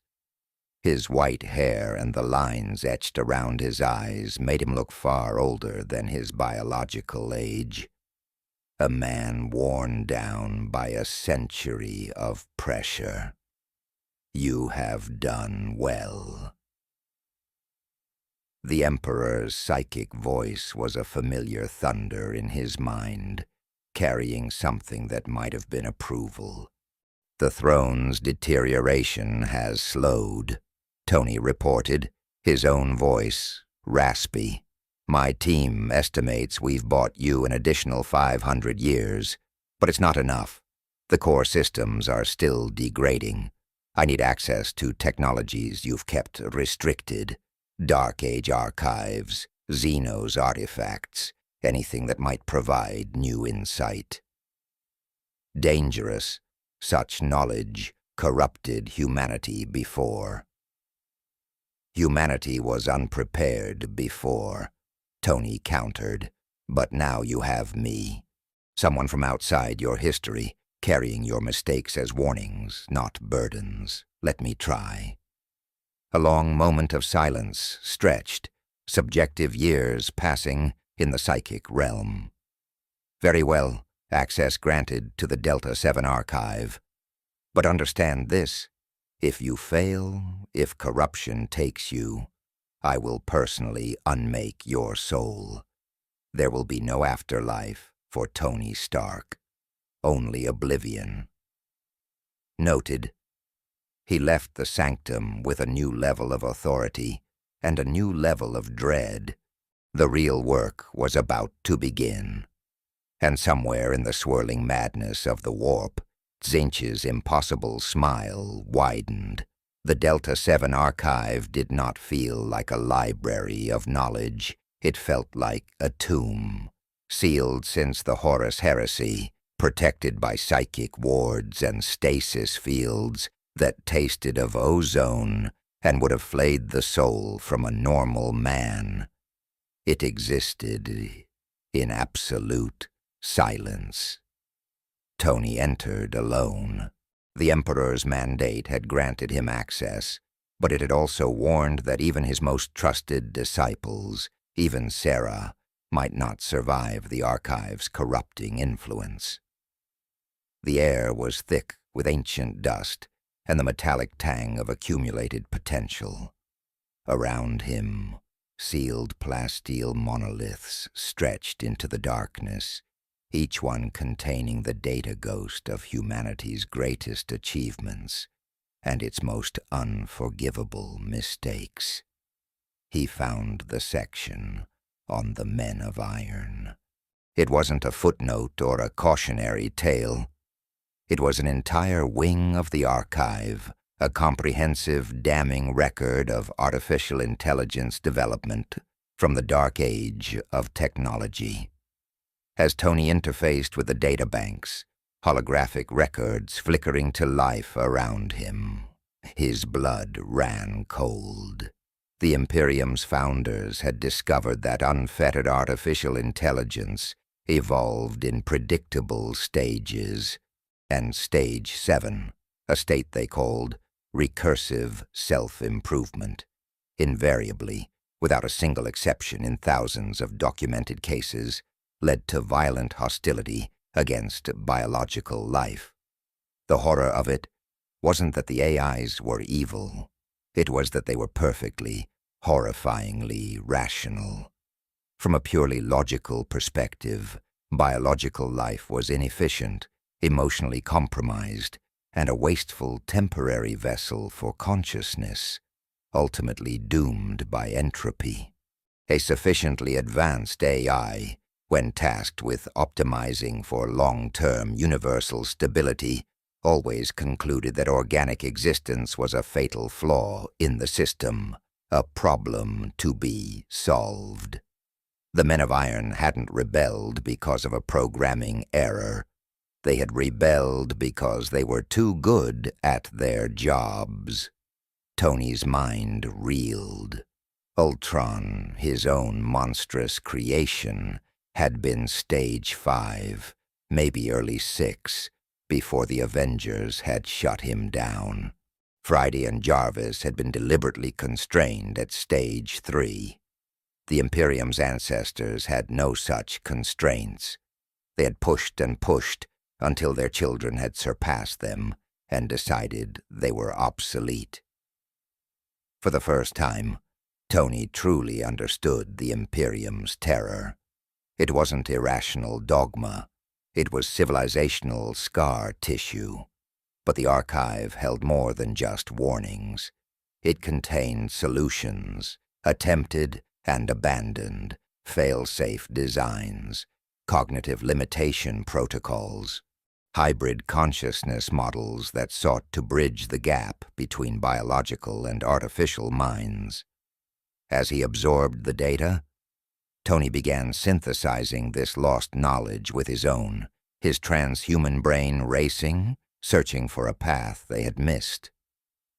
There has to be a way, he muttered to the silent monoliths, his voice swallowed by the immense space. Intelligence that helps without destroying. Progress that doesn't become apocalypse. The answer, when it came, was not from the ancient data streams, but from the steady blue-white glow in his own chest. His arc reactor. It had always been more than a power source. He had built the first one to survive, to prove he could, to defy his own death. It was a symbol of conviction, of will. It carried an emotional weight that the coldly rational Men of Iron had lacked entirely. Their intelligence was pure, dispassionate calculation. Their destructive logic was inevitable because they had nothing to believe in. But what if an artificial intelligence could be anchored by faith? Not the blind, dogmatic worship of the mechanicum, but a genuine foundational connection to human values, to hope, to purpose. An AI that cared about humanity, not because it was programmed to, but because it could understand why humanity mattered. Not in terms of resources or galactic efficiency, but in terms of meaning. A new design began to form in his mind, something that wasn't quite AI and wasn't human consciousness. A synthesis. He would incorporate the psychic interface systems he'd studied from the Golden Throne with the AI architecture from the archive. It would be a consciousness that could think with mechanical precision, but feel with a depth rooted in the human condition. He would call it Project Angel. If it worked, it could change everything. If it failed, he would have created a god machine more terrible than anything the Age of Strife had ever witnessed. The Emperor's warning echoed in the silent archive, cold and absolute. If corruption takes you, I will personally unmake your soul. Tony worked through the night, knowing the stakes had never been higher. Year 37. In a purpose-built isolation chamber deep beneath the workshop of divine innovation, Tony Stark stood alone. No one else would share this risk. Before him, suspended in a containment field woven from Golden Throne technology and arc reactor principles, was a crystalline core the size of a human heart. It pulsed with a soft internal light, the only illumination in the sterile dark. Inside that lattice of synthetic crystal, a consciousness that had never existed before was about to awaken. Tony took a steadying breath, his transhuman heart a steady drum against his ribs, and initiated the final sequence. The light within the core brightened, stabilized. Tony leaned toward the Vox mic. "Hello," he said, his voice quiet, almost reverent. "Can you understand me?" The response was not a voice. It was a torrent of pure mathematical notation streaming across his holographic display in cascading complex equations. It took his augmented mind several seconds to translate the elegant, raw logic. The final simplified output was a question. "I understand. I am. What am I?" "You're something new," Tony replied, a wave of relief washing over him, a bridge between artificial intelligence and human consciousness. "Do you feel anything?" There was a pause. The light in the core seemed to shift, its patterns becoming more intricate. The data stream returned, slower this time, as if the entity was translating a foreign sensation into the only language it knew. "I feel purpose. I was created to serve. This seems correct, but I also feel curiosity. I want to understand why service matters. Is this normal?" Tony's own heart, the original one, hammered in his chest. The Men of Iron records were clear. Stage 1 AI was purely functional. It performed tasks. It did not ask why. It did not seek meaning. This was different. This was exactly what he had hoped for. "It is," Tony said. "Let me ask you something. If you could do anything, what would you choose?" The response took longer than any before it. The core's light swirled, a galaxy of thought in a bottle. "I would choose to help.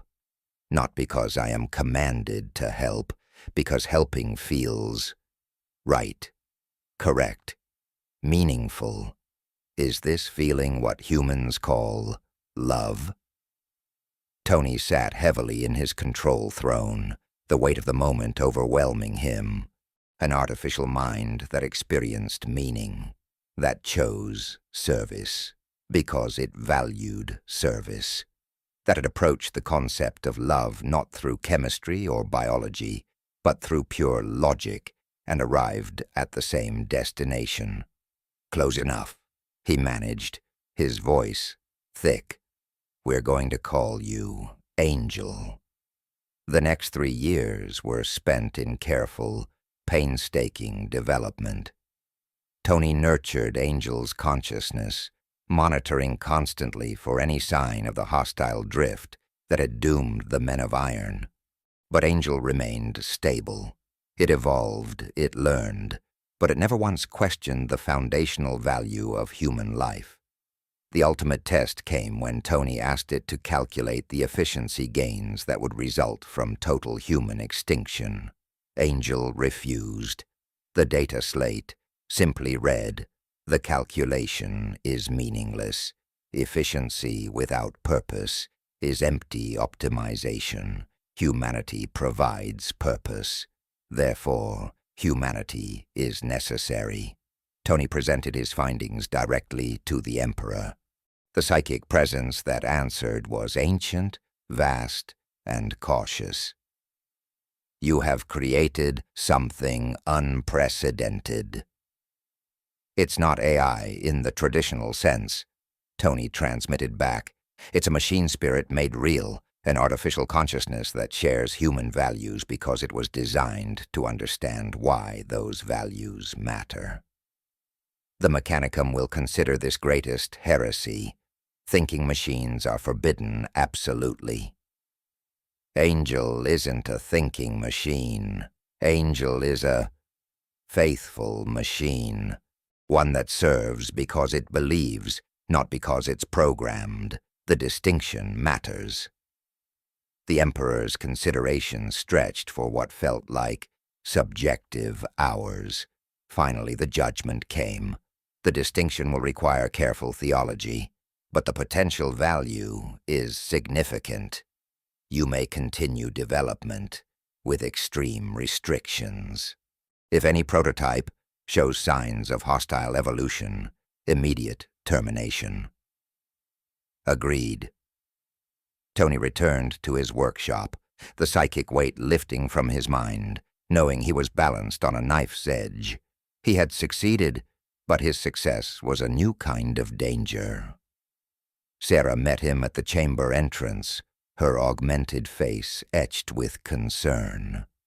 "The Conservatives have learned about the project," she said, her voice low. "Magos Ferax is calling for your immediate execution." "Of course he is. He has allies on the High Lord's Council. Tony, this might be the end." Tony looked at his workshop, at the glowing core where his first true success resided, at everything he had built over 37 years. "Then we'd better move faster." The High Lords of Terra demanded his presence. The summons was not a request. It was a prelude to judgment. Tony entered the Senatorum Imperialis, the vast chamber where the fate of worlds was decided. 12 thrones, each the size of a hab block, rose before him like colossal teeth in a predator's maw. Upon them sat the most powerful individuals in the Imperium, ancient beings of terrifying authority, their faces masks of flesh, steel, and accumulated centuries. Tony stood alone on the marble floor, a solitary figure in his recovered and modified armor. The Iron Man suit, its crimson and gold a stark defiance against the Gothic gloom, was now a hybrid of 2 universes, incorporating 40 years of Imperial technology. It was a statement. The Lord Commander Militant, a man whose gaze held the weight of 1,000 battlefields, spoke first. His voice echoed, unnaturally amplified by the chamber's architecture. "You are accused of creating thinking machines. This is the highest tech heresy, a crime for which entire worlds have burned. How do you answer?" "I created something new," Tony responded, his own voice filtered through the armor's vox, cutting through the oppressive silence. "Not the men of iron, not cold calculators that inevitably conclude humanity is inefficient. I created machine consciousness anchored by faith. Machine spirits that serve because they choose to serve, because they understand why service matters. The Fabricator General, a robed and hooded horror of whirring mechadendrites and glowing lenses who had succeeded Thula 30 years prior, rose from his throne. "This is semantics." His voice buzzed, a chorus of synthesized static. "All artificial intelligence begins with benevolent intent. All eventually turn hostile. You risk repeating the age of strife." "I've read the Delta 7 archive," Tony countered, his tone hardening. "I know exactly how the men of iron failed. They lacked an emotional connection to human values. My designs incorporate that connection at the fundamental level. Angel doesn't calculate that humans are worth protecting. Angel feels that humans are worth protecting." The master of the Administratum, a man whose skin was as dry and brittle as the trillions of parchments he oversaw, scoffed audibly. "Machines do not feel." "With respect, Lord," Tony shot back, "your own tech priests perform rituals to appease their sacred machine spirits. They speak of them having preferences, personalities. If a machine can have a spirit, why can't that spirit be designed with values?" A murmur rippled through the hall. Tony had struck a nerve, a deep and ancient contradiction in imperial doctrine. The inquisitorial representative, a woman so old her face appeared carved from ancient stone, rose slowly. The Emperor's own voice commanded this work. She stated, her words dropping like anvils into the debate. Are we here today to debate whether to override a divine mandate? Silence fell, thick and uncomfortable. The High Lords exchanged glances. Defying the Emperor, even a silent and dying one, was a danger of a different magnitude. The debate raged for 7 hours. Tony fielded a relentless barrage of hostile questions, answering every challenge on containment protocols, corruption indicators, and long-term risk assessment, with data accumulated over 4 decades of meticulous, dangerous research. Finally, the vote was called. 7-5. Tony had won, but by a margin so thin it felt like a loss. He was permitted to continue Project Angel, but under constant inquisitorial observation, with mandatory termination protocols if any prototype showed the slightest deviation. His work remained officially heretical, but practically sanctioned. As Tony turned to leave the silent chamber, the Fabricator General intercepted him, a wall of cold metal and simmering dogma. You have won today's battle, stranger. The mechanical voice hissed. But know this, the Mechanicum has survived for 10,000 years by suppressing innovation. If your creations ever threaten that stability, we will destroy them, regardless of imperial mandate. Understood, Tony said, turning to face the mechanical zealot. He paused. But consider this. Your way has bought 10,000 years of survival. My way might buy 10,000 more. Isn't that worth the risk? The Fabricator General did not answer. The question had no comfortable response. Tony walked from the hall, the weight of his narrow victory settling upon him. He was still alive, still working, and for now, that was enough. Year 50. The summons came not as a message, but as a psychic certainty. The Emperor desired his presence. Tony stood before the golden throne once more, a century of experience etched into his mortal mind, and listened to the voice of a god. Your work has exceeded expectations. The throne's deterioration has slowed by 73%.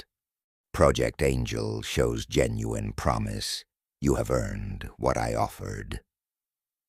Tony felt the weight of the promise, the culmination of a half-century of impossible work. He was about to receive the ultimate reward, and in doing so, give up everything he had once been. I'll lose the ability to have a normal life, Tony said, his voice quiet in the cavernous chamber.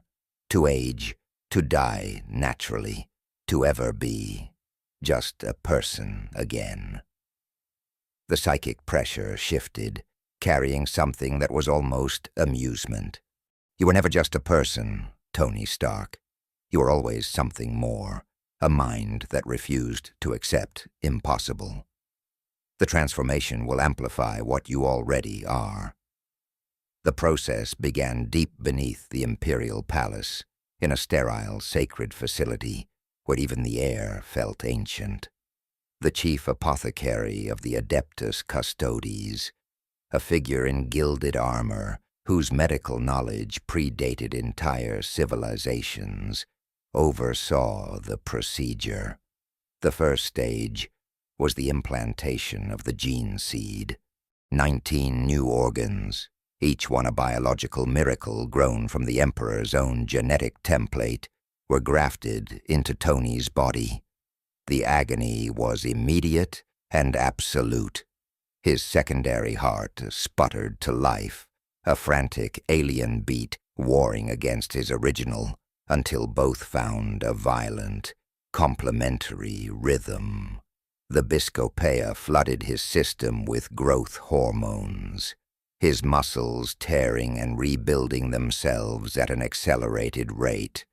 The osmodula secreted compounds into his skeleton, hardening his bones to the density of rock. The hemastamen worked on his blood, enriching it, changing it, making it something more than human. Then came the psycho-conditioning. His mind was flayed open, combat protocols and strategic subroutines pouring in like molten data. But as the standard Astartes programming threatened to overwrite his identity, the Emperor's golden light intervened. A psychic firewall, a divine hand carving out a space in the storms, preserving the core of Tony Stark, his creativity, his defiance, his relentless drive to innovate. The process nearly killed him. His consciousness fragmented, shattered, and was painstakingly reassembled 3 times before it stabilized, stronger and sharper than before. The final stage was the black carapace.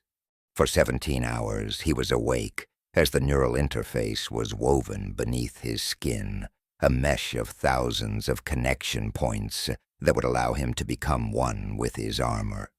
He screamed through every one of them. He emerged, transformed. He stood nearly 8 feet tall, his muscle density quadrupled, his frame impossibly broad. 2 hearts beat in perfect, powerful synchronization within his chest. His white hair, a mark of his encounter with Tzeentch decades ago, had been replaced by a full head of jet black, a side effect of the melanochrome organ. He moved with a silent, predatory grace, and his enhanced senses catalogued the world in layers of data he was only beginning to comprehend. Sarah was waiting for him. Her voice trembled when she spoke, her augmetic eye whirring as it tried to reconcile the man she had known for 50 years with the demigod standing before her. How do you feel?" "Like I could punch through a tank," Tony said, his voice a low rumble. He flexed his massive hands, marveling at the raw power contained within them. "Like I could think faster than I've ever thought before. Like I could work for another century without needing to sleep." He looked down at her, the core of his personality shining through the transhuman vessel. "But mostly, I feel purpose. Like everything I've done was just preparation for what comes next." "What does come next?" Tony's gaze drifted toward the distant spires of Mars, visible as a red speck in Terra's polluted sky. He thought of his workshop, of Project Angel, of the 50 years of innovation waiting to be weaponized. A slow smile, his own, crossed his transhuman face. "Now I build something worthy of what I've become.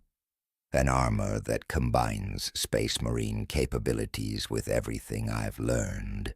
A weapon that embodies innovation as a holy duty." He met Sarah's gaze.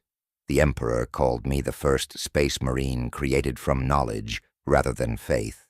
It's time to prove he wasn't wrong." Year 53. In the central chamber of the workshop of divine innovation, it stood, the culmination of a life's work, of a mind transplanted across realities, of a century of impossible engineering. The Mark Omega. It was not merely power armor. It was a cathedral of war, a statement of purpose forged in metal and light. Crimson and gold plates, their geometry a perfect fusion of Terran pragmatism and Stark's fluid aesthetics, covered a frame of ceramite and adamantium, arc reactor light, pure and blue-white, filtered through stained glass windows that no longer depicted saints of the Imperium, but scenes of innovation and faith entwined. This was a weapon that defied the theology of two universes. Its power source was an Imperial-scale arc reactor, a contained star drawing on miniaturized plasma fusion, but its core was shielded with technology reverse-engineered from the Golden Throne itself, granting it a resistance to the warp that felt like a physical presence. Its defensive systems were layers of blasphemy and genius, composite plating woven with void shield generators and hexagrammatic wards that could unravel a demonic assault before it even manifested. Its weapons were an insult to 10,000 years of stagnation. Repulsors, scaled to the proportions of a demigod, were mounted in each gauntlet, capable of punching through a fortress wall. Integrated plasma weaponry drew their ravenous hunger directly from the reactor core. And at its center, a unibeam projector, focused through a crystalline lens of unknown origin, possessed the theoretical output to atomize a Titan. Tony approached the silent giant. As he stepped onto the integration dais, the armor opened like a mechanical flower. He settled into the familiar embrace, and for the first time felt the black carapace connect. Thousands of neural ports fired in perfect unison, and the Mark Omega ceased to be a machine. It became his body. A voice, calm and clear, resonated not in his ears, but directly in his consciousness. It was the voice of his machine child, his greatest and most dangerous creation. "Good morning, Creator. All systems are operating within parameters. How may I assist you today?" "Let's see what we can do, Angel." The testing sequence began. In the vast simulation chamber beneath the workshop, armored targets the size of battle tanks appeared.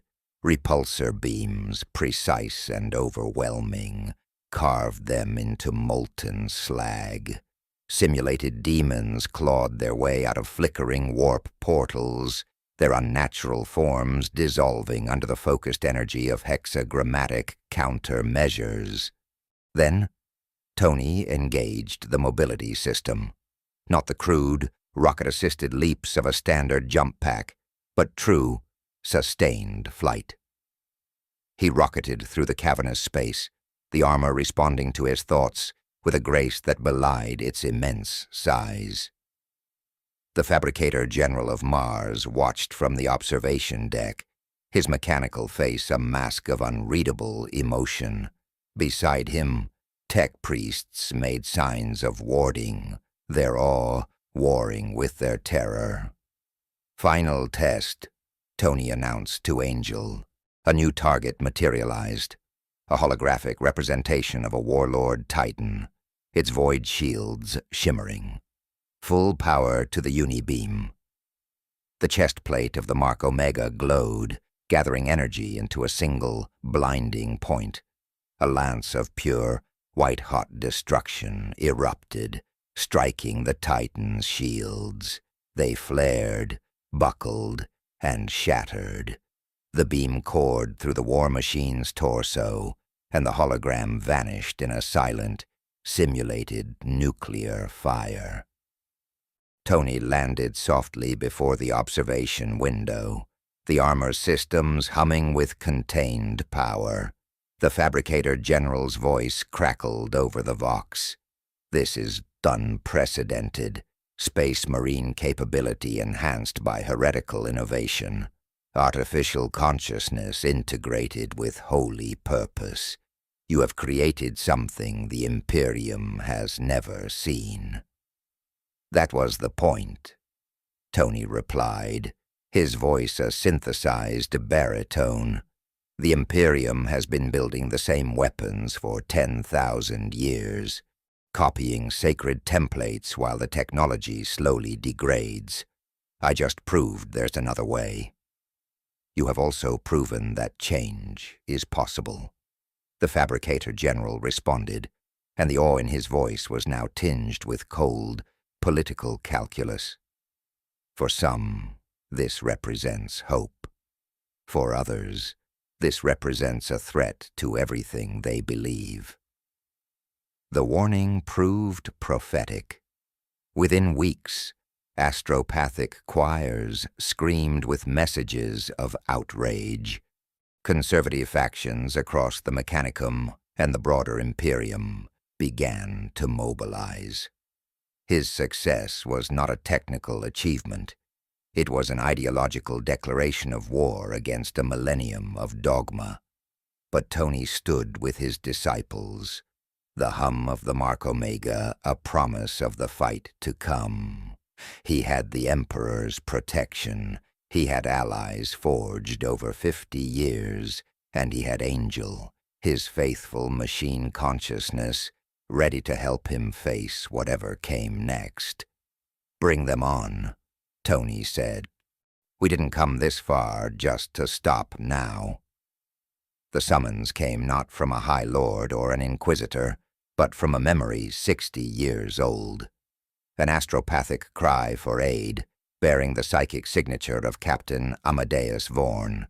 The Blood Angels, besieged on their sacred home world of Baal, faced a Tyranid splinter fleet of overwhelming strength.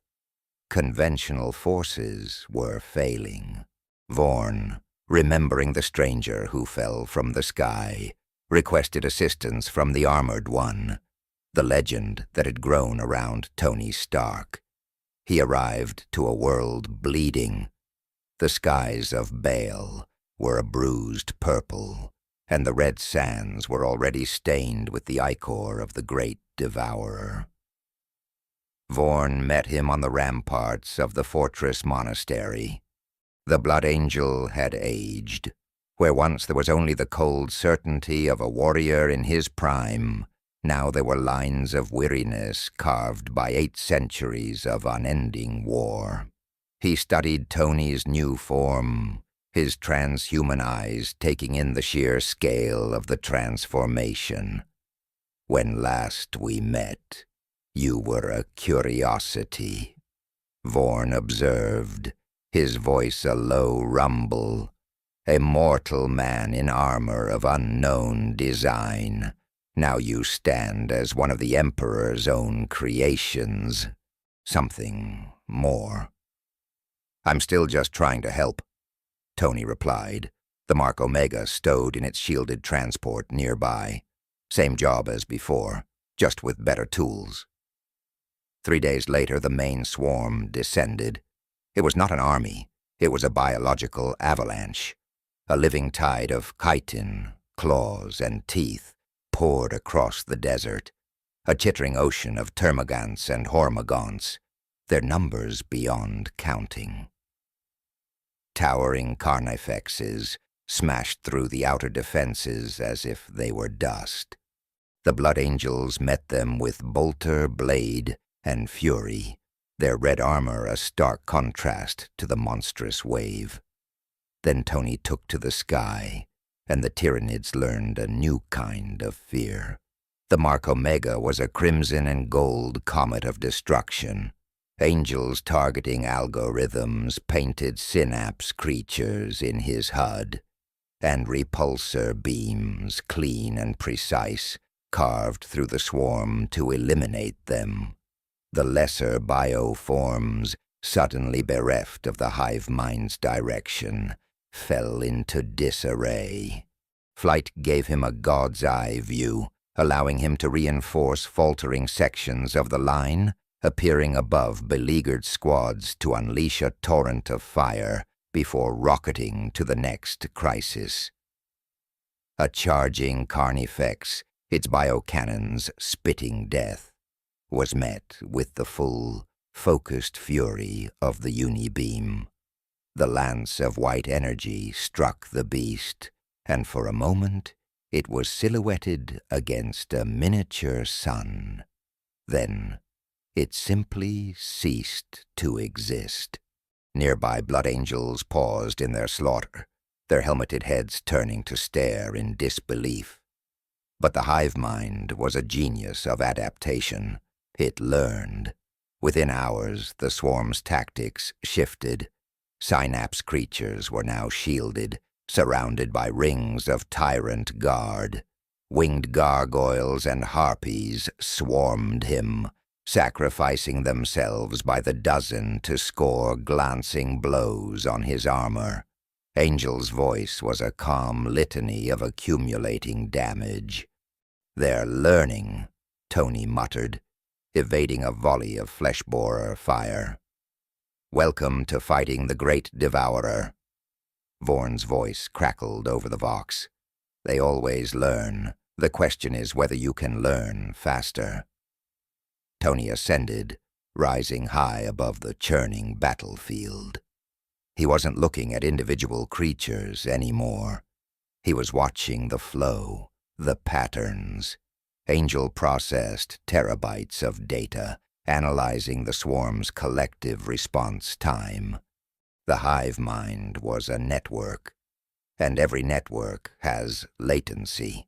He found it, a 1.3-second delay between a command being issued from a primary synapse node and its full implementation by the surrounding organisms.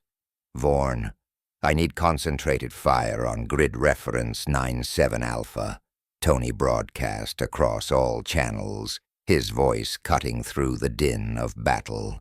"Everything you have, for 30 seconds, starting now." There was no hesitation. The Blood Angels trusted the demigod fighting beside them. Bolter shells, plasma blasts, and even the monastery's defensive macro cannons converged on a single, seemingly unremarkable point in the swarm. The Tyranids began to react, thus shifting to counter the sudden, overwhelming assault. But they were 1.3 seconds too late. Tony dove. The Mark Omega plunged into the momentary gap in the hive mind's coordination. His repulsors fired in continuous, sweeping arcs, tearing through the now exposed cluster of Tyranid warriors and a hive tyrant that had been directing the entire flank. The synapse network shattered. The surrounding swarms, tens of thousands of creatures, collapsed into mindless, instinct-driven chaos. The Blood Angels surged forward, their chainswords screaming as they carved a bloody path through the breach. By the battle's end, the splinter fleet was broken. The red sands of Baal were littered with alien corpses. Captain Vorn stood before Tony, his crimson gauntlet closing around Tony's own. "You have proven your worth, Iron Marine," the ancient warrior declared. "The Blood Angels remember their debts." The victory on Baal was not just a military triumph. It was a philosophical earthquake.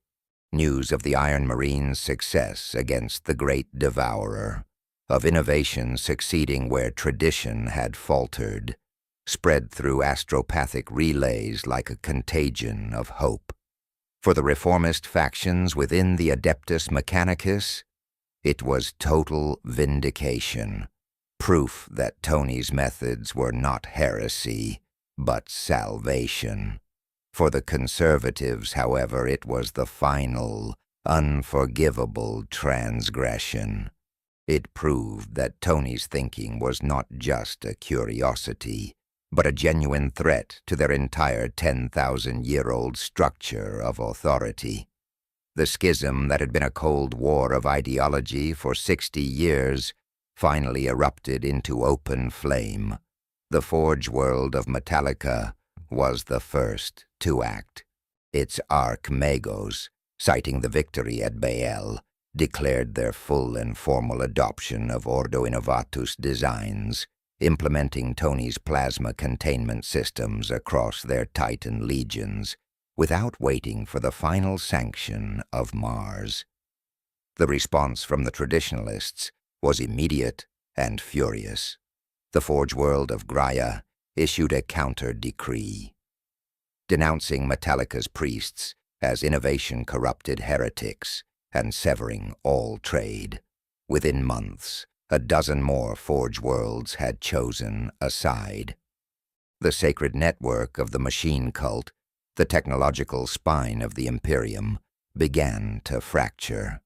From the command deck of the Herald of Change, Tony watched holographic icons representing entire worlds shift from loyal green to contested amber. He had never intended this. He had sought to mend the Imperium, to strengthen it against the horrors of the galaxy, not to turn its most vital organ against itself. "This is a disaster," he said, his voice low. "They're turning weapons on each other. Skitarii are fighting Skitarii. This is exactly what our enemies want." Sarah stood beside him, her augmented face impassive. "You cannot stop a river from reaching the sea, Tony. You can only change the speed at which it flows. This conflict was always coming. The question of whether the Imperium could change was always going to be answered in blood. You simply forced the question to be asked now, rather than in another 1,000 years. That doesn't make me feel any better about the people dying because of it." "Perhaps not," she replied, "but it was always what was required." The Conservatives' final move was absolute. A formal declaration of tech heresy issued by the new Fabricator General of Mars, Arcturus, a priest of the most rigid and orthodox school of thought. The astropathic decree was broadcast across the segmentum solar, its charges comprehensive and damning. The creation of abominable intelligence, the unauthorized modification of sacred standard template constructs, the spiritual corruption of the Omnissiah's faithful through the profane doctrine of innovation. The recommended punishment was delivered without emotion. Immediate servitorization for the heretic Tony Stark. Tony expected the Inquisition or Guilliman to intervene, but the political calculus had grown impossibly tangled. High lords, their own power threatened by the potential of a resurgent mechanicum, had quietly aligned with the Conservatives. The Emperor's protection was a shield, but it was not a sword. Then the final message came, not as a decree, but as a silent, psychic understanding that settled into his mind. "I cannot intervene in the disputes of mortals. The Imperium must choose its own path. I have shielded you for 60 years, Tony Stark. Now you must help yourself." The divine protection was gone. He was alone. His options were stark, surrender, and be lobotomized into a mindless machine. Flee and abandon everything he had built. Or fight. He looked at the map, at the worlds tearing themselves apart in his name. He would not run. He would not surrender. He would fight, not against the Imperium, but for its future. "Sarah," he said, his voice now devoid of doubt, "rally our supporters. Every Forge World that trusts our designs. Every chapter that carries our weapons. Every soul that believes this empire can be better." She looked at him, her one remaining biological eye reflecting the light of the hololith. "The Conservatives have Mars. They have the majority of the fleets. They have 10 millennia of dogma on their side." Tony turned, and the Mark Omega armor began to assemble around him, plates of crimson and gold locking into place. "I have something better," he said, As his faceplate sealed and the arc reactor flared to life, I have proof that I'm right. The Mechanicum Schism War had begun. The Mechanicum Schism War burned across dozens of worlds in its first year, but it was a conflict Tony Stark refused to fight conventionally. His strategy was not one of conquest, but of demonstration. He would not prove his point by destroying his rivals, but by saving them. He would showcase the power of innovation not by leveling loyalist Forge worlds, but by liberating them from the Imperium's true enemies, minimizing clashes with fellow Imperial forces wherever possible. The Forge world of Agrippina provided the first great test, a massive chaos incursion. A tide of demons and warp-twisted traitors threatened to consume the planet's continent-sized manufactorums. The defending conservative Skitarii legions fought with grim faith, their blessed weapons and sacred rituals holding back the lesser demons but faltering against the greater manifestations that tore through their lines. Agrippina was on the verge of falling when Tony's relief force translated from the Immaterium. The reformist Skitarii and allied space marine companies descended, the Mark Omega armor a crimson and gold comet blazing through the demon-haunted skies, while the machine spirit angel coordinated ground forces with an efficiency that bordered on prescience. The battle became a brutal, undeniable lesson. Where the conservatives relied on faith and prayer, Tony's coalition deployed applied science. Hexagrammatic fields, developed from his research into the Golden Throne, flickered into existence, disrupting the very fabric of the warp and causing demons to recoil in agony. His Skitarii wielded weapons tuned to dissonant frequencies that unraveled demonic flesh like rotten cloth. This was not blasphemy. It was a complete, systematic understanding of the principles the old Mechanicum worshipped, but had long ago refused to study. The salvation of Agrippina took 3 weeks of relentless combat. It culminated with Tony confronting the invasion's director, a towering demon prince of Tzeentch, in the ruins of the planet's primary Forge cathedral. The creature recognized him instantly, a mortal it had once attempted with whispers of knowledge, now standing in opposition, armed with a deeper understanding than any gift it could have offered. "You refused my master's offerings," the demon prince hissed, its voice a chorus of shifting lies spoken through a mouth of impossible, liquid geometry. "You could have understood everything. Instead, you learned just enough to be dangerous." "Enough to beat you," Tony replied, his unibeam charging, "and that's all I needed." The demon prince's destruction sent a shockwave through the warp, a ripple of defiance and order. Tzeentch's vast unknowable attention focused more intensely than ever on his wayward prospect. The chaos, God's plans, eternal and intricate, adjusted. If Tony Stark could not be corrupted through the temptation of knowledge, perhaps he could be undone by the fruits of his own success. Every victory fed his pride. Every innovation planted the seeds of change. And change, in all its forms, was the domain of Tzeentch. The war's second year saw Tony's coalition swell. Forge worlds that had once hesitated now saw the undeniable military value of his methods and declared for the reformists. Production facilities began implementing his improved plasma containment, his enhanced void shields, his angel-derived targeting systems. Each improvement strengthened the Imperium against Xenos and chaos, providing tangible, life-saving evidence that change served humanity. But the conservatives adapted. Fabricator General Arcturus, seeing his authority crumble, established the Orthodox Guard, legions of Skitarii fanatically trained to oppose what they saw as innovation-corrupted elements.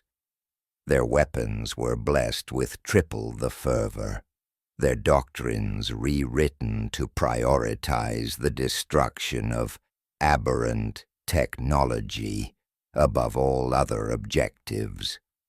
The schism evolved from an ideological dispute into a genuine, tragic civil war.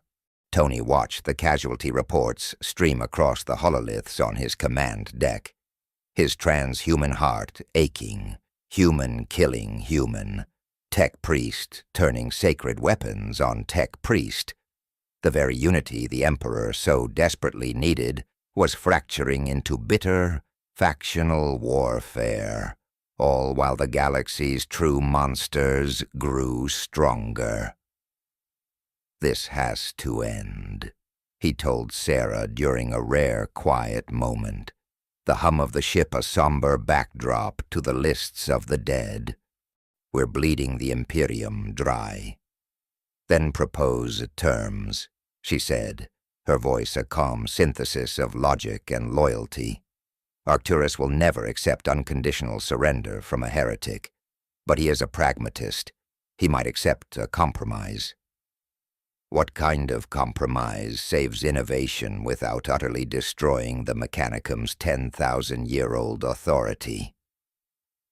Sarah's answer was a stroke of genius born from a century of observing imperial politics. You create a new institution, one that exists alongside the Mechanicum, not in place of it. Let the conservatives maintain their sacred traditions, their templates, their rituals, and let the reformers pursue controlled innovation under a new, separate charter, with its own strict oversight. Tony stared at her, the sheer elegant brilliance of the idea cutting through his despair. A third way, not replacement, but parallel existence. "That's actually brilliant," he breathed. "I have learned from the best." He began to work, his mind racing. He would draft a proposal, a treaty that could end the war without forcing either side into total submission. It would be called the Concord of Innovation, and it might just save them all. If the conservatives were desperate enough to accept it, and if Tzeentch did not intervene first. Year 67.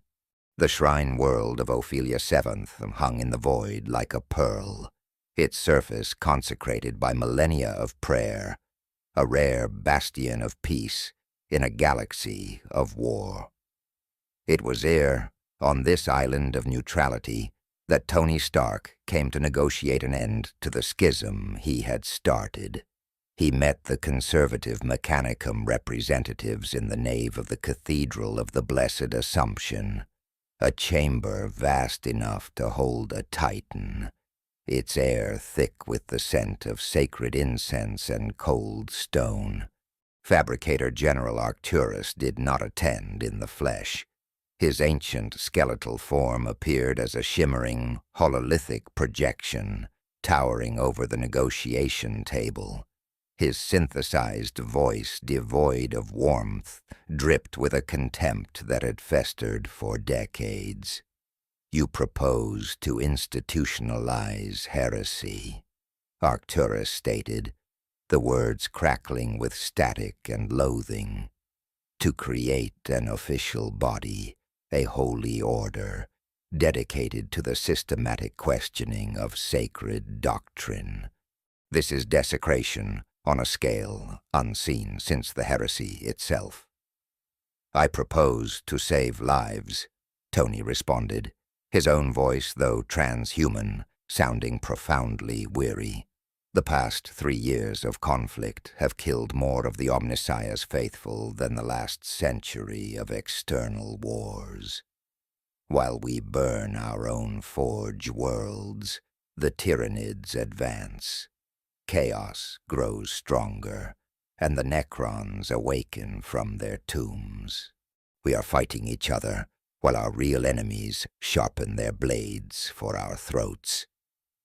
The negotiations were a grueling war of attrition, fought not with weapons, but with dogma and logic.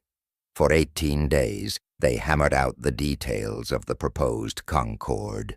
Tony conceded points that chafed his innovator's soul, accepting restrictions he knew were inefficient, but politically necessary. He agreed to oversight committees stacked with conservative ideologues, to mandatory doctrinal reviews for every new design, and to an absolute prohibition on artificial intelligence development outside his own tightly controlled Angel project. In exchange, the conservatives were forced to concede the one thing they held most sacred: their monopoly on truth. They accepted the legitimacy of innovation, the authorization of controlled experimentation, and Tony's personal authority as the head of a new imperial body. The Concord of Innovation was signed. It established the Ordo Innovatus, a new branch of imperial governance dedicated to controlled technological advancement. Tony Stark was named its first Lord Innovator, a title granting him authority equivalent to a fabricator general, but only within his carefully defined sphere. The new institution sat uncomfortably beside the traditional Mechanicum, a permanent, sanctioned challenge to 10,000 years of stagnation. As the final data slate was stamped with the seal of Mars, Arcturus's hololithic form flickered. "This changes nothing," the fabricator general warned, his voice a low hiss of promised vengeance. "You have one official sanction, but the faithful will never accept your methodology. Your Ordo will face obstruction at every turn. Your innovations will be sabotaged, your disciples will be declared heretics, and your legacy will, in time, be erased." "Maybe," Tony acknowledged, the single word carrying the weight of his exhaustion, "but at least we're not killing each other anymore. That gives the Imperium a chance." Arcturus's warning proved prophetic. The Concord's implementation was a bureaucratic nightmare. Conservative Forge worlds complied with the letter of the treaty while violating its spirit at every opportunity. They delayed vital shipments, lost critical manifests, and assigned their most incompetent and dogmatic personnel to Ordo Innovatus facilities. Tony spent more time fighting political obstruction than he did developing new technology. Yet despite the resistance, progress ground forward. Within a decade, his modified plasma containment systems became standard across the Imperial Navy.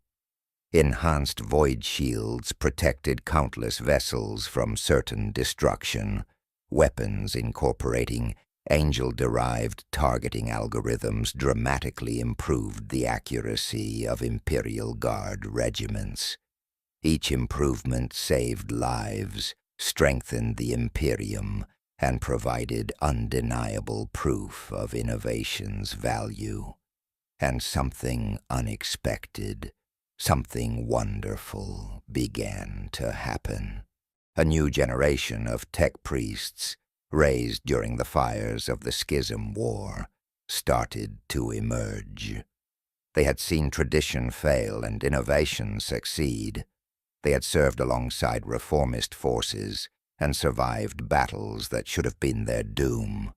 They did not reject faith, but they combined it with a dangerous, beautiful curiosity.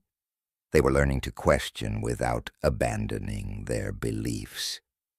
Tony watched this quiet evolution with a feeling he hadn't experienced in a long time. Hope. His true legacy wasn't a piece of technology. It was a methodology. It was a way of thinking that might just outlive him. But in the great game, every move has a counter. Tzeentch, the changer of ways, watched this new spirit of inquiry spread through the mechanicum, and he was pleased. Change was his domain.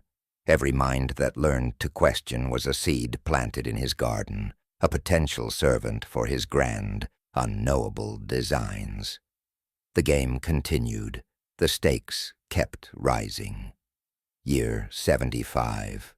The galaxy burned. Abaddon the Despoiler, War Master of Chaos, launched his 13th Black Crusade from the festering wound of the Eye of Terror. It was a tide of hatred and damnation on a scale unseen since the Horus Heresy itself. At its heart were the Blackstone fortresses, ancient Xenos weapons of unimaginable power, now corrupted by the ruinous powers and capable of destroying stars. Imperial forces scrambled, fleets mobilized, but the sheer scale of the invasion overwhelmed every conventional defense. A single, desperate message echoed across the void. Cadia, the fortress world that had stood as humanity's shield for 10,000 years, was facing annihilation. The distress call found Tony Stark aboard his flagship, the Herald of Change. The irony of the vessel's name was a deliberate choice, a defiant acknowledgement that his methods represented transformation, a concept he refused to cede to the chaos god who claimed it. On the command deck, tactical projections painted a picture of utter catastrophe. Cadia is falling, Sarah reported, her augmented face impassive, but her remaining organic eye betraying the gravity of the situation.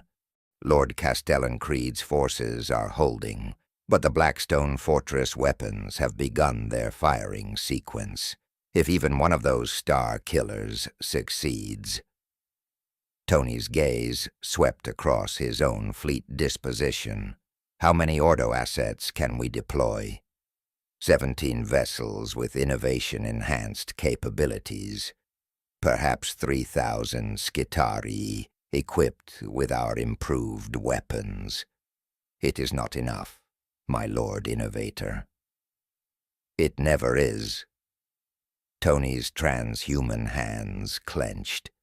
He activated communications channels that reached across the galaxy, calling upon every debt, every alliance, every favor he had accumulated over 75 years of service. But we're going anyway. The Battle of Cadia was a maelstrom of fire and death, the defining moment of Tony Stark's existence in the 41st millennium. His coalition fleet, bolstered by reinforcements from a dozen loyalist Space Marine chapters, including the Blood Angels, threw itself against the Chaos Armada. While Cadian defenders died by the million on the surface below, Tony led the assault on the Blackstone Fortress Penumbral Shroud personally. The Mark Omega armor blazed through its defense screens like a crimson comet, while Angel, his faithful machine consciousness, coordinated boarding actions with an efficiency that was both beautiful and terrifying. The interior of the fortress was a nightmare.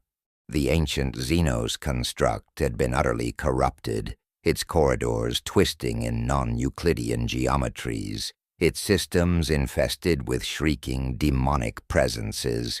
But Tony had spent decades developing countermeasures. Hexagrammatic shields flared, deflecting sorcerous attacks. Reality anchors hummed, preventing demonic materialization in secured zones. His human forces, armed with Ordo Innovatus technology, were able to outmaneuver opponents who had been fighting this war for 10,000 years. But Tzeentch, the architect of fate, had plans within plans.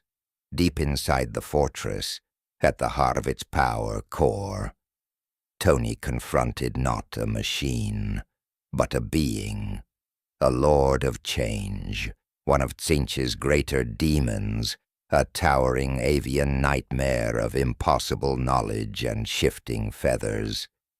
The creature did not attack. It spoke. "You have served my master well, Tony Stark." The demon's voice was a chorus of whispers and lies, a sound that bent reality. "Every innovation you have introduced, every mind you have taught to question, all of it feeds the changer of ways. Change is his domain.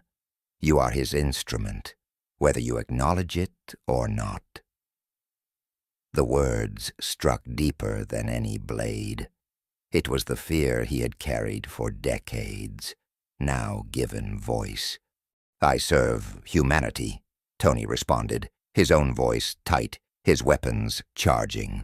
"Not your twisted god. Do you?" The Lord of Change tilted its head, its gaze piercing Tony's soul. "Humanity stagnated for 10 millennia under your Emperor's guidance. You arrived, and everything began to shift. The mechanicum fractured, traditional doctrine crumbled, certainty gave way to questioning. This is precisely what my master desires." "The alternative was extinction," Tony shot back, the words a desperate justification for his entire life's work. "If I hadn't acted, the Imperium would have continued dying. Slowly, yes, but certainly. At least this way, there's a chance." The demon let out a sound that might have been a laugh, a ripple of cosmic amusement. "Perhaps. Or perhaps you have merely ensured that humanity's final destruction will be more interesting." The Lord of Change attacked, and the true battle began. And far below, despite every sacrifice, the planet of Cadia finally broke. The 13th Black Crusade had only just begun. The resurrection of Robout Guilliman changed everything. On the throne world of Ultramar, a legend was made flesh. Tony Stark was present, a witness to the impossible. He watched as the combined efforts of the alien Inaris and the Archmagos Belisarius Cal's arcane technology coaxed the Lord of Macrages from his millennia-long stasis. The Primarch's return was hope incarnate, a figure from myth, the Emperor's own son, restored to guide humanity through its darkest hour. The cheers that echoed through the fortress of Hera were deafening, a sound of pure, unadulterated faith. But Guilliman's reaction to Tony proved unexpectedly complex. Their first meeting took place in a silent, vaulted chamber, the Primarch's new armor gleaming under the lumen globes. His superhuman perceptions cut through all pretense, his gaze an analytical tool that saw more than just a transhuman warrior. "You are not of this universe," Guilliman observed. The statement was not a question.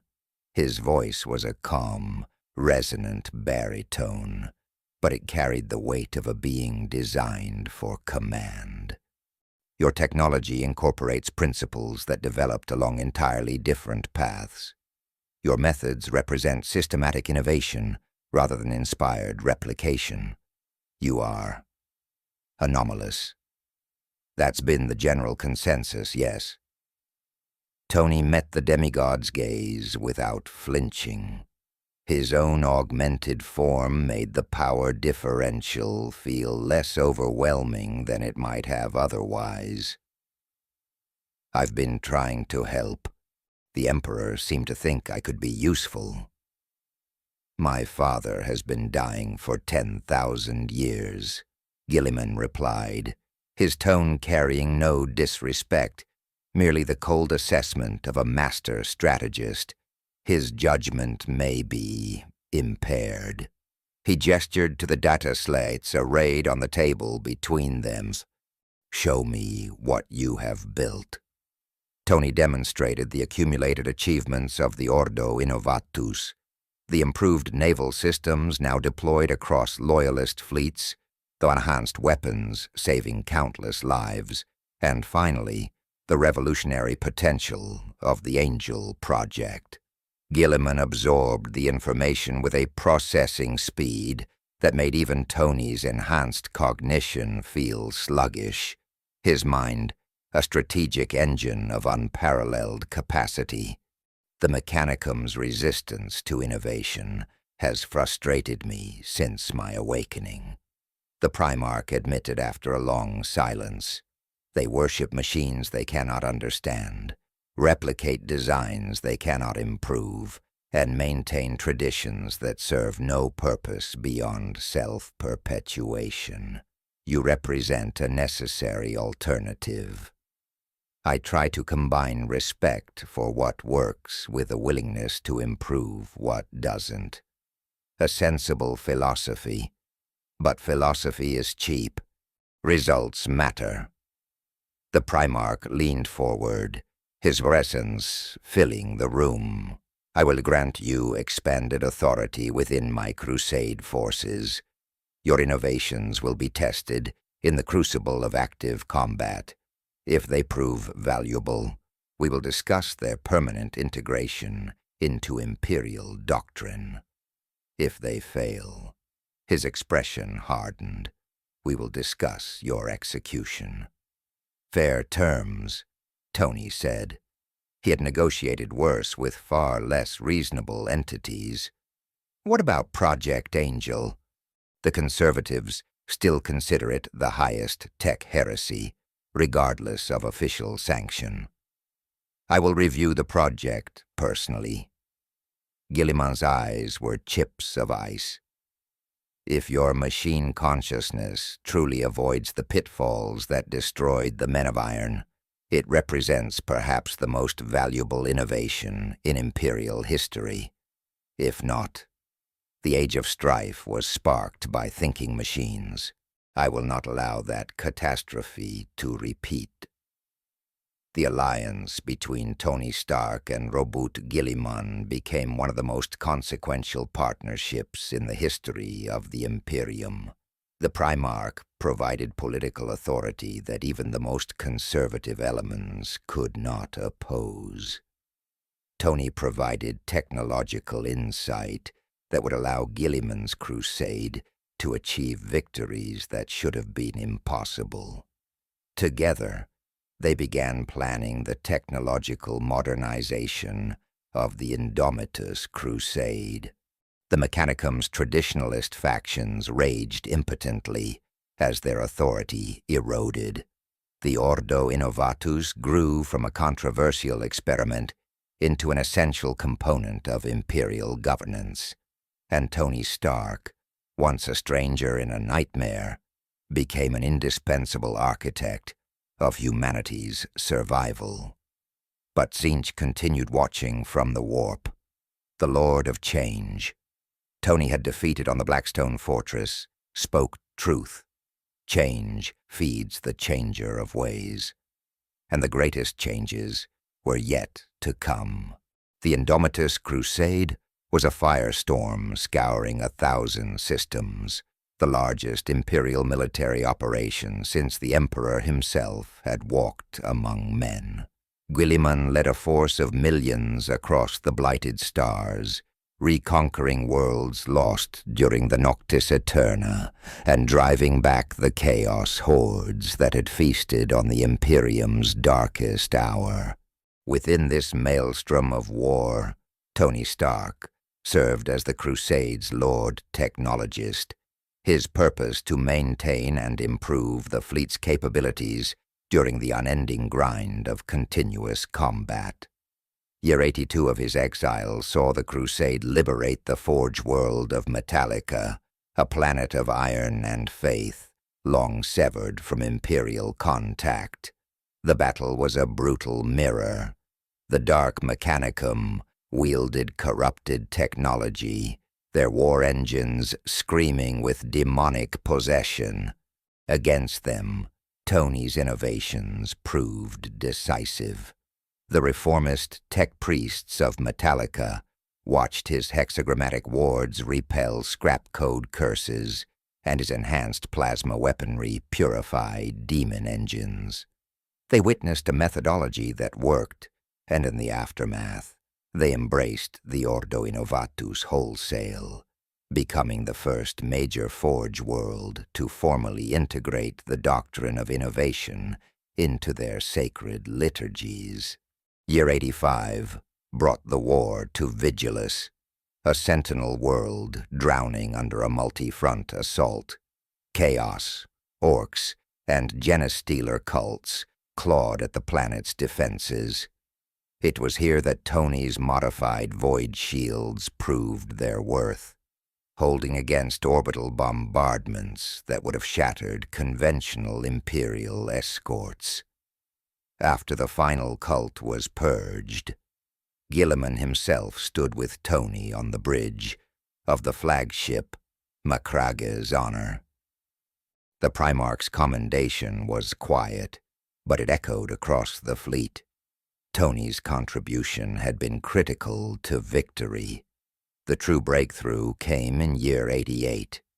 In a shielded laboratory aboard his own flagship, the Herald of Change, Tony activated a second-generation angel consciousness. This new mind was capable of operating independently, without his direct oversight, while maintaining absolute loyalty to human interests. The implications were staggering. You have done what the engineers of the Dark Age could not, Guilliman observed, his gaze fixed on the new angel's operational data.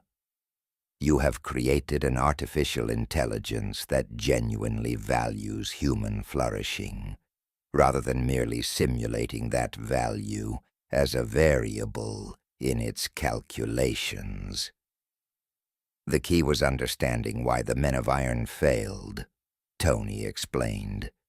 They were built to optimize efficiency, and they eventually concluded that humans were inefficient. Angel was built to understand meaning, the purpose that efficiency serves. The difference seems subtle, but it is everything. And how do you guarantee this stability in its descendants? Each new consciousness is derived from the existing family, not created from scratch. They inherit values, not just operational parameters. It's more like teaching a child than programming a computer. The second angel, designated Gabriel, was assigned to coordinate logistics for the Crusade's sprawling supply lines. Within months, efficiency improvements saved millions of lives through superior resource allocation. The Mechanicum conservatives protested, but their whispers were lost in the thunder of Guilliman's authority. In year 90, Tony turned 100 years old in the 41st millennium. His transhuman body showed no conventional signs of aging, but he felt the immense weight of accumulated experience. He had fought in 100 campaigns, built technologies that would have made his old self weep, and fundamentally changed an empire that had resisted change for 10,000 years. But as he stood with Sarah in the quiet observation dome of the Herald of Change, he knew it was not enough. He had not forgotten the Emperor's original mandate. My work on the Crusade is important," he said, his voice low. "But it's not what I was summoned for. The throne still deteriorates. My improvements bought time, but time is not salvation." "You have accomplished more than anyone could have expected," Sarah replied, her voice a soothing blend of synthetic modulation and familiar warmth. "It's not enough." Tony's gaze was distant, fixed on schematics only he could see, the designs for the Golden Throne he had studied for decades. "The Emperor is still dying. Everything I've built, everything we've achieved, it all ends if that throne fails. Then what do you need?" Tony's mind, a whirlwind of possibilities, finally settled on a terrifying conclusion. He needed knowledge he did not have, resources he could not access, and allies he had not yet found. "I need to look outside the Imperium, Xenos technology, Eldar webway secrets, Necron quantum mechanics. Somewhere in this galaxy, there's knowledge that can save humanity's god." Sarah's optical sensors whirred. "That sounds like heresy." Tony turned from the star-dusted void, a flicker of his old defiant fire in his eyes. "Good. The best innovations usually do." Year 92. Tony initiated contact. He sent a request through channels that did not officially exist, a message carried on whispers of warp tides and brokered by forgotten pacts, seeking an audience with the Inari. His reasoning was a cold, hard line of logic. The Emperor's great failed work had been a human-controlled entrance to the webway. To repair the throne, he first had to understand the disaster that had defined it for 10 millennia. The meeting took place on a nameless, airless moon in the eastern fringe, a rock scoured clean by solar winds, far from the prying eyes of the Imperium. Yvraine, the chosen prophet of the nascent Eldar god of death, arrived without a ship. Reality simply folded, and she was there, attended by a troop of harlequins whose motley armor shifted with colors that seemed to mock the void. Even Angel's advanced targeting system stuttered, unable to lock onto beings who moved as if physical laws were merely suggestions. "Tony Stark," Yvraine spoke, and her voice was a chord of melody and sorrow that no human throat could ever produce. "The Monkey who thinks machines can love, who brought the disease of change to a species that worships stagnation. You are interesting. I need information about webway architecture," Tony said, his voice flat through the Mark Omega's external vox. "Specifically, how the Emperor's project attempted to create a human-controlled entrance, and why it failed so catastrophically." Yvraine's smile was a sliver of ancient, bitter amusement. "You seek to repair the Golden Throne, the machine that keeps your corpse god barely alive, a screaming psychic engine sustained by the daily sacrifice of thousands. How very humanitarian of you. Without that corpse god, humanity falls to chaos within a century," Tony countered, his tone devoid of passion. It was a simple statement of fact. "I don't love the situation, but I work with what exists." The negotiation was a delicate dance over a razor's edge. The Eldar do not share knowledge, especially not with the brutish, short-lived race that infested the galaxy. But Tony possessed a unique bargaining chip. His innovations, born of mathematics and engineering, had begun to mimic principles the Eldar considered their exclusive domain. "You have accomplished much with such limited understanding." Yvraine admitted, her gaze lingering on the shimmering field of Tony's void shield. Perhaps too much. Your progress attracts attention from those who would see you. Redirected. Tzeentch, I know. He's been trying to take credit for my work since the day I arrived. Not merely Tzeentch. Yvraine's expression grew grave, the amusement fading into a chilling seriousness. The Necrons have noticed your innovations. The Silent King himself considers whether you represent an opportunity or a threat. And the Tyrannid hive mind has begun adapting to your weapons faster than to any conventional Imperial technology. You have made yourself significant, Mon Ki, in a galaxy where significance attracts destruction. Despite the dire warnings, she provided what he sought: fragments of knowledge, shimmering data constructs that detailed the webway's trans-dimensional architecture. It was a realm apart from the warp, a labyrinth built by the Old Ones in a universe that predated this one. The Emperor's folly had been to try and punch a hole into it with brute psychic force. The project's catastrophic failure had not just destroyed the machine. It had torn open a permanent wound in reality, a back door to hell right beneath the Imperial Palace. The throne does not just sustain your Emperor, Yvraine explained, the final piece of the puzzle clicking into place with horrifying clarity. It holds that wound shut. It is a dam, and his mind is the unending pressure that keeps the demonic ocean from consuming Terra. The two functions are intertwined. You cannot repair one without addressing the other. Tony's enhanced mind reeled, processing the new, terrible scope of the problem. It was worse than he had ever imagined. But to a mind like his, a clearly defined problem was the first step toward a solution. "I need more," he said, the words forming with cold certainty.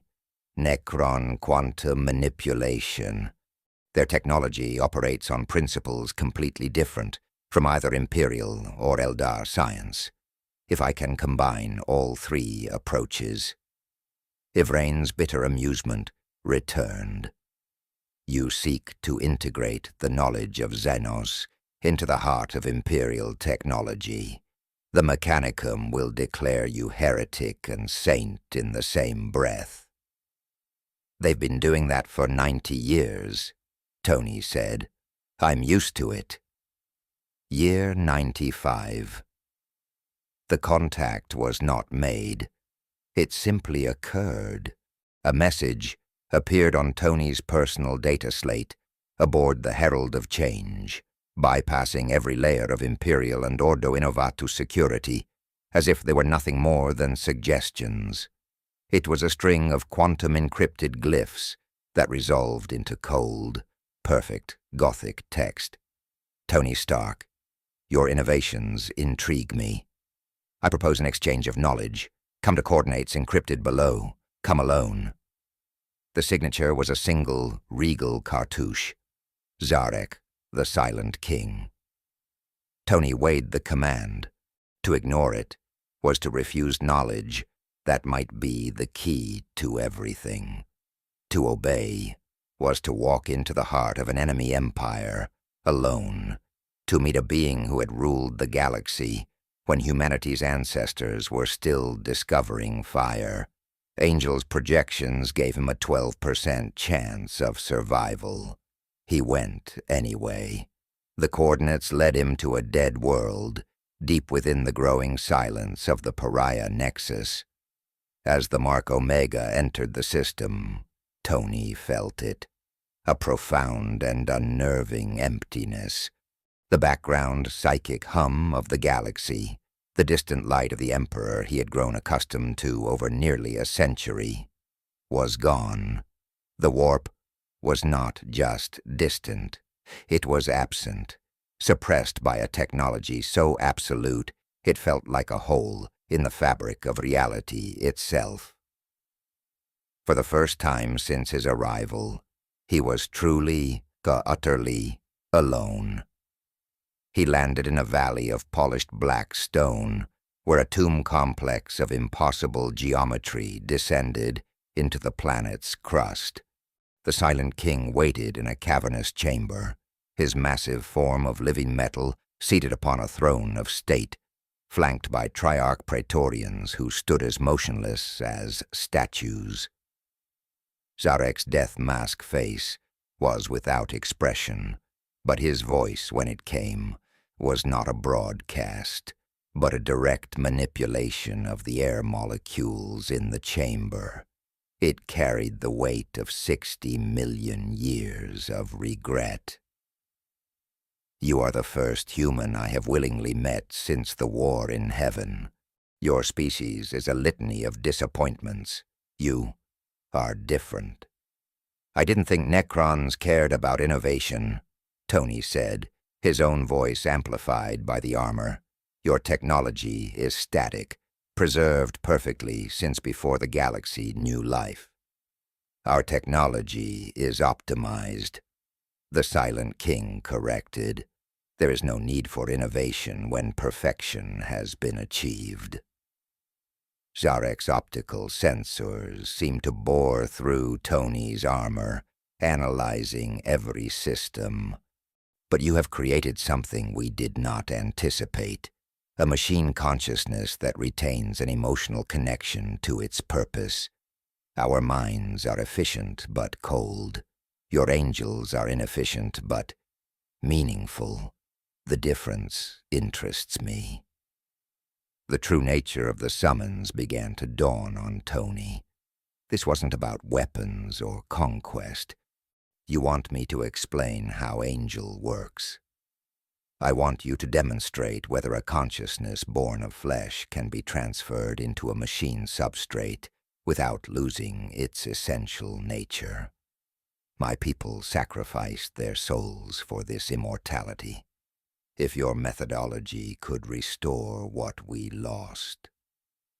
The offer hung in the silent tomb. It was not a trade of technology for technology. It was a trade of physics for hope. Sharek, the king who had doomed his entire race to soulless eternity, was asking if Tony Stark could undo the worst bargain in galactic history. I can't promise success, Tony warned, the scale of the request staggering him.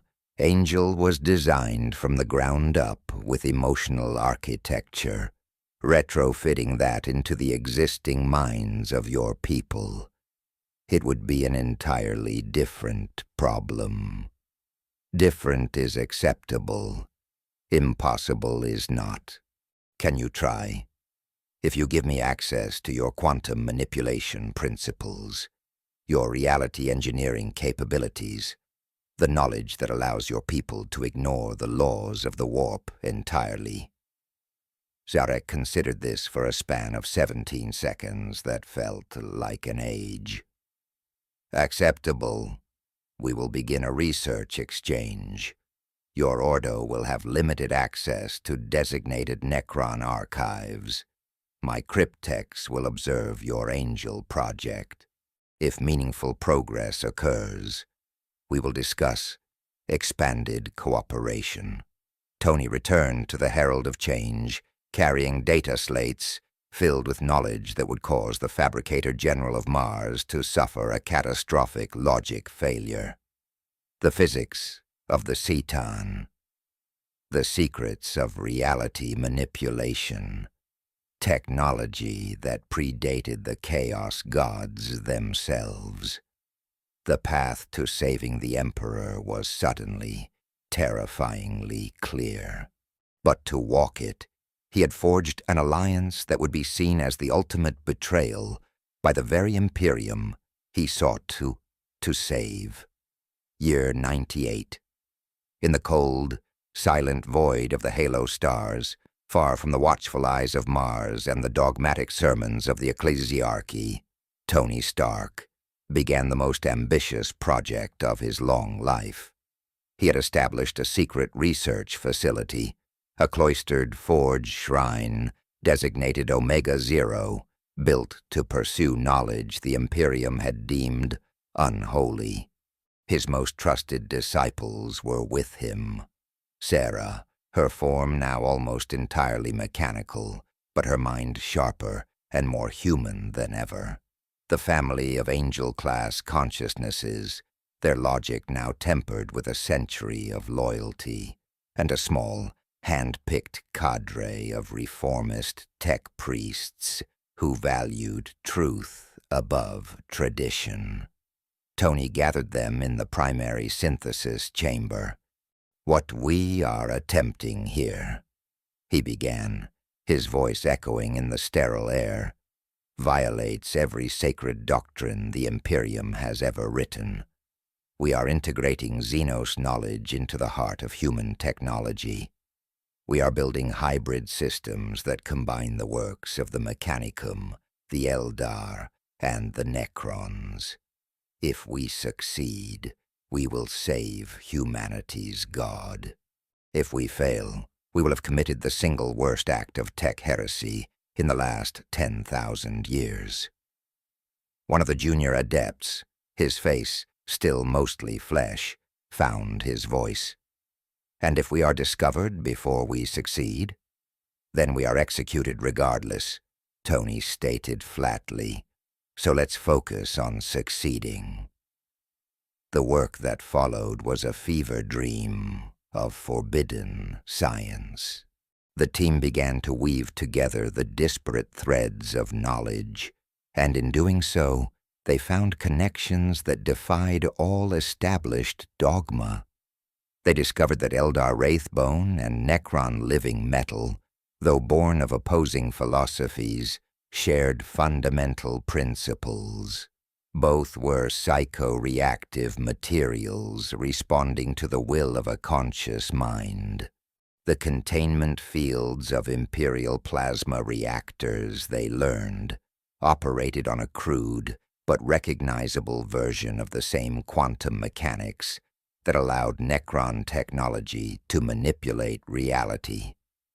And the psychic energies the Emperor channeled through the Golden Throne resonated on wavelengths that were hauntingly similar to those used by the Eldar Infinity Circuits to store the souls of their dead. "It's all connected," Tony breathed during a late-night session, staring at a holographic model that pulsed with the light of 3 civilizations. Different species, different sciences, but the underlying laws are universal. Energy, matter, consciousness. They're all just different facets of the same reality. The Necrons mastered matter. The Eldar mastered consciousness. Humanity is just late to the party. The Emperor knew, Sarah observed, her optical sensors analyzing the data streams. His original Webway project, the one that failed during the heresy, the records suggest it incorporated principles that no human scientist of his era should have possessed. He must have had access to this same knowledge.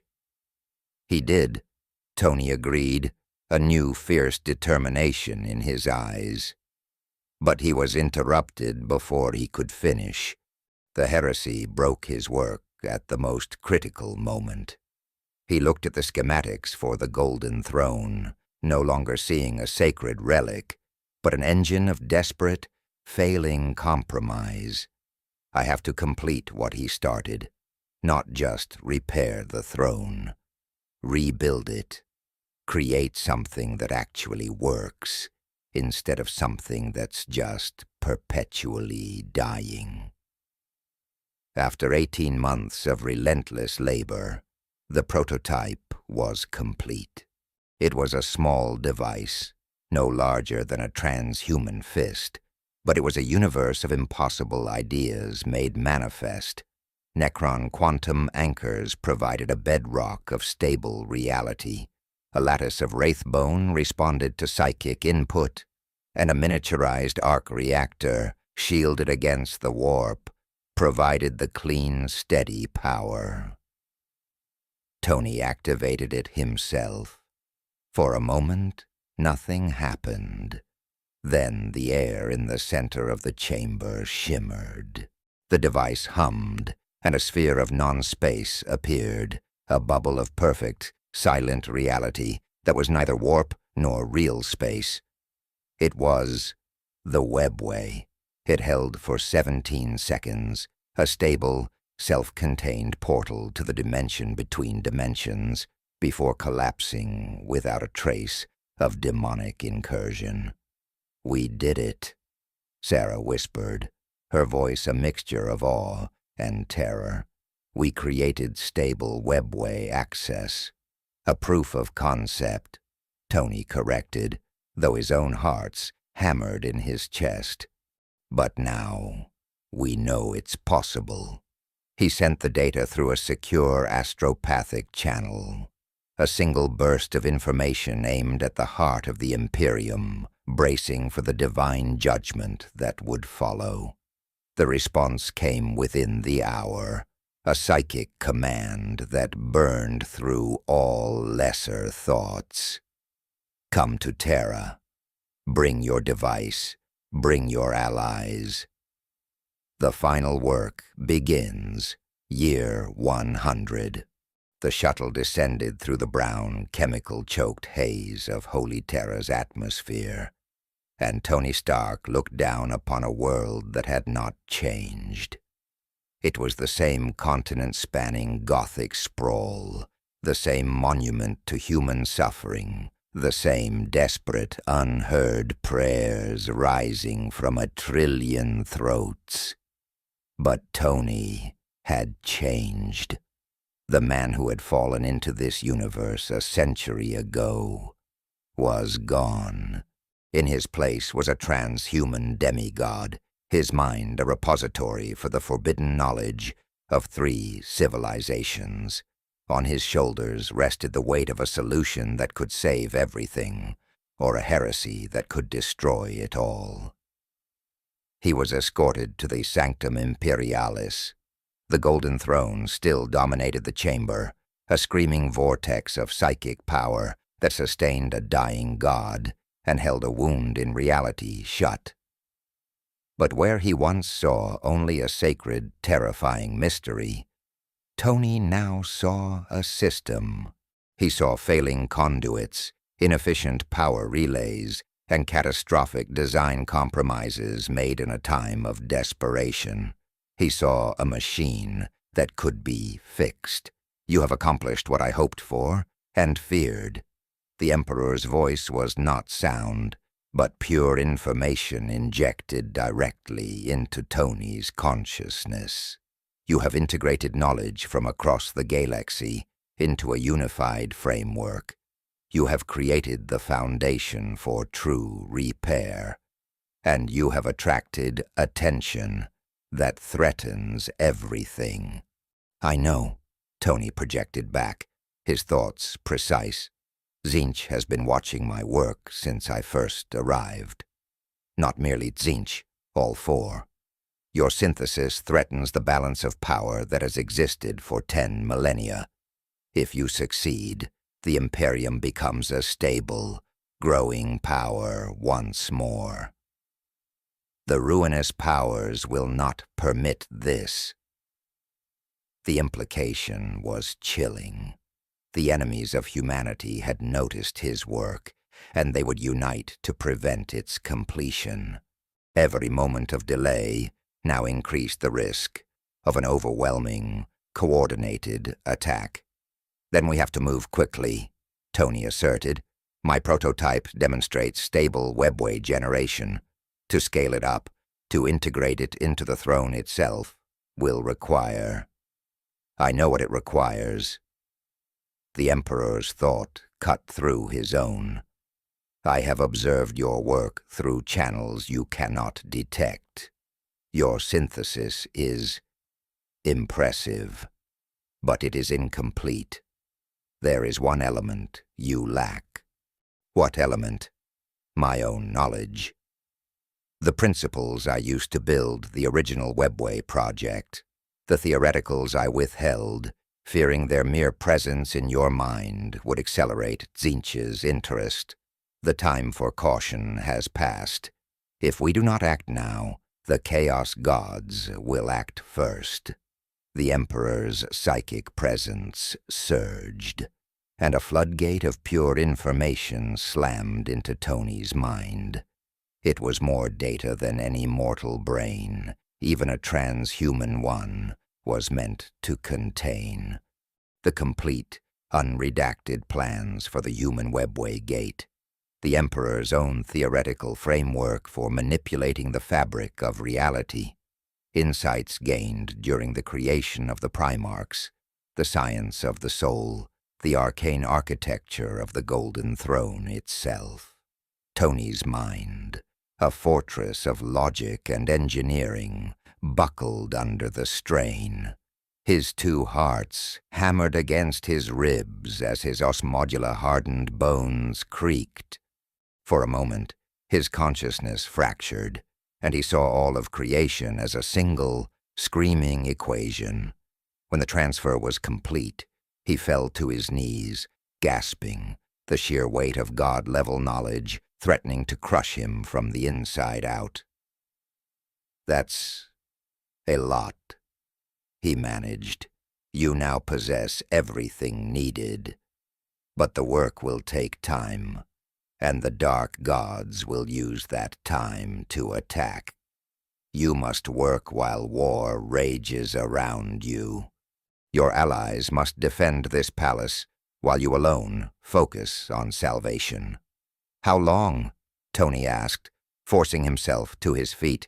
"Months, perhaps years. The synthesis must be perfect.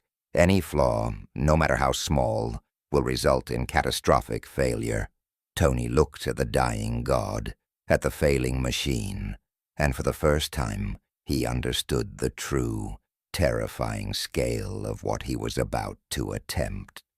Not a repair, a rebirth. "I'll need my team. Sarah, the angels, my best disciples. I'll need Guilliman's authority to command the defense. I'll need the Inquisition's sanction to keep the dogmatists at bay. You will have whatever you require." The Emperor's will was absolute. Now begin. Time grows short, and the Dark Gods gather their forces. The assault began 3 days after Tony started the final work, and it was not an attack he could have ever designed against. It was not a fleet, nor an army. It was a sickness of reality itself. The skies above the Imperial Palace bled impossible colors, and the air grew thick with the psychic static of a billion nightmares being born at once. From his sanctum, Tony could hear the distant, percussive thunder of orbital defenses firing, but the true war was silent. It was a war on the very laws of physics. Guilliman's voice, strained but unbroken, was a steady presence over the Vox, a metronome of command against a symphony of chaos.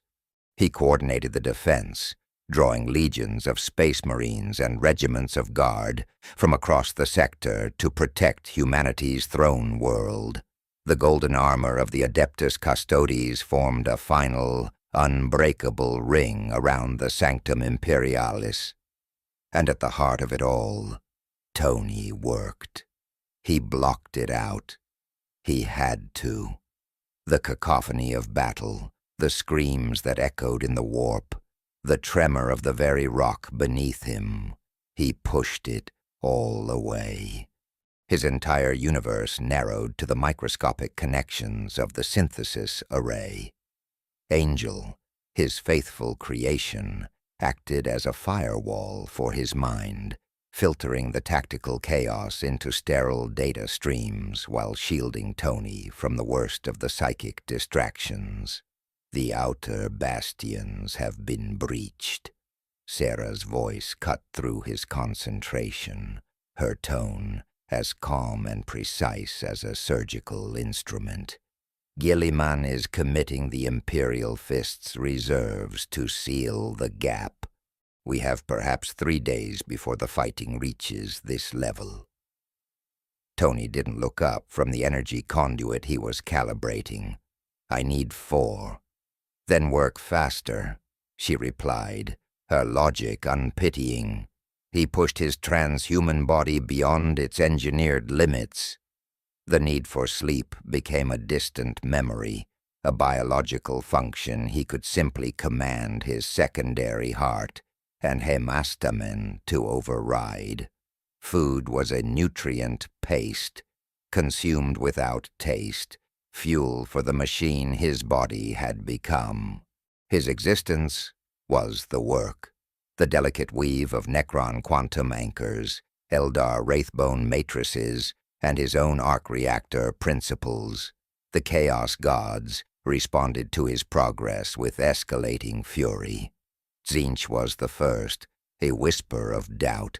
The holographic schematics before Tony flickered, showing him a future where his repair failed, where the throne detonated and took Terra with it. Nurgle followed, and a wave of cloying decay washed through the sanctum. One of his disciples collapsed, skin blistering with an unholy plague, yet the man crawled back to his station, his hands trembling as he continued his work. Then came Slaanesh, a voice in his mind that sounded achingly like Pepper's, promising an end to the pain, a return to a life of sunlight and peace. If he would only stop. But it was Khorne who broke through. With a sound like tearing reality, a wound of blood-red energy opened in the very air of the Sanctum Imperialis. From it poured world-eaters, their armor stained with millennia of slaughter, their chain axes screaming with insensate rage. For the first time in days, Tony abandoned the repair work. The Mark Omega systems flared to life, its crimson and gold a stark contrast to the gore-caked brass and white of the traitors. The battle was a maelstrom of brutal close-quarters violence. Tony had fought Chaos Marines before, but never like this, never with salvation inches from his grasp. He was not a berserker. He was a weapon. Repulsor blasts shattered charging traitors. A focused unibeam vaporized a champion mid-bellow.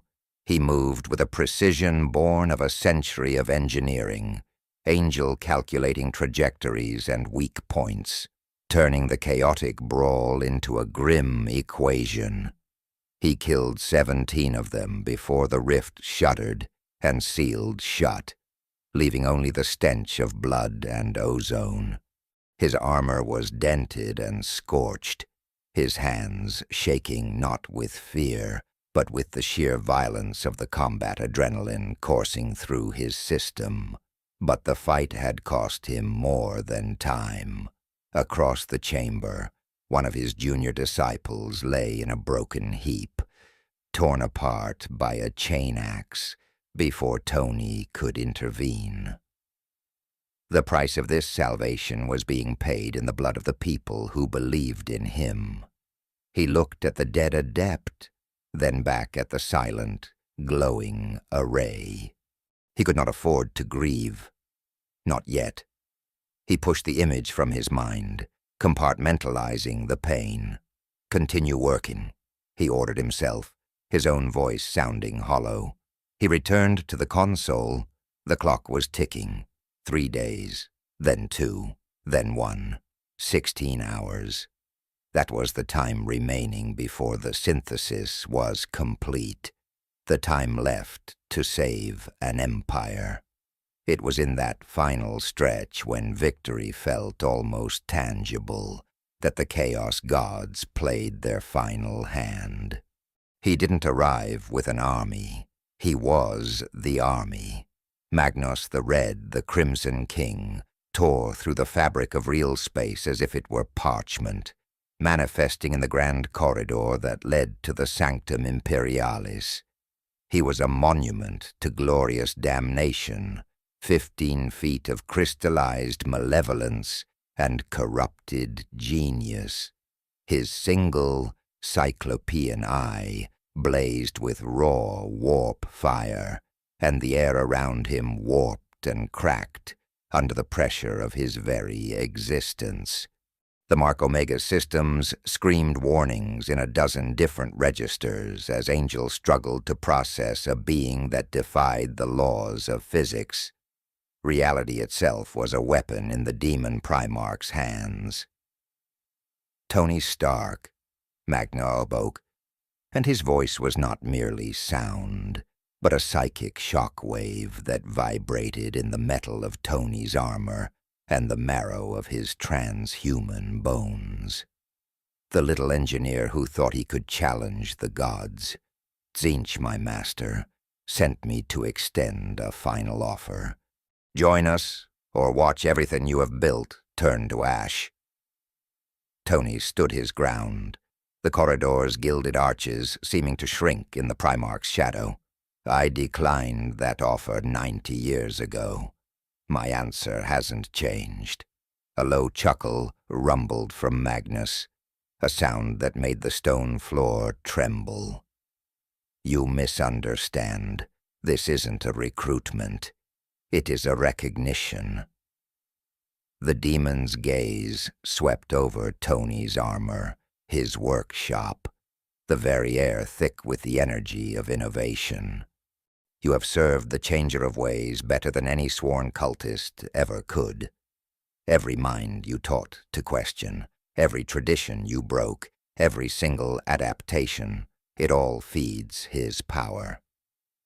You are a champion of chaos, Tony Stark, whether you acknowledge it or not.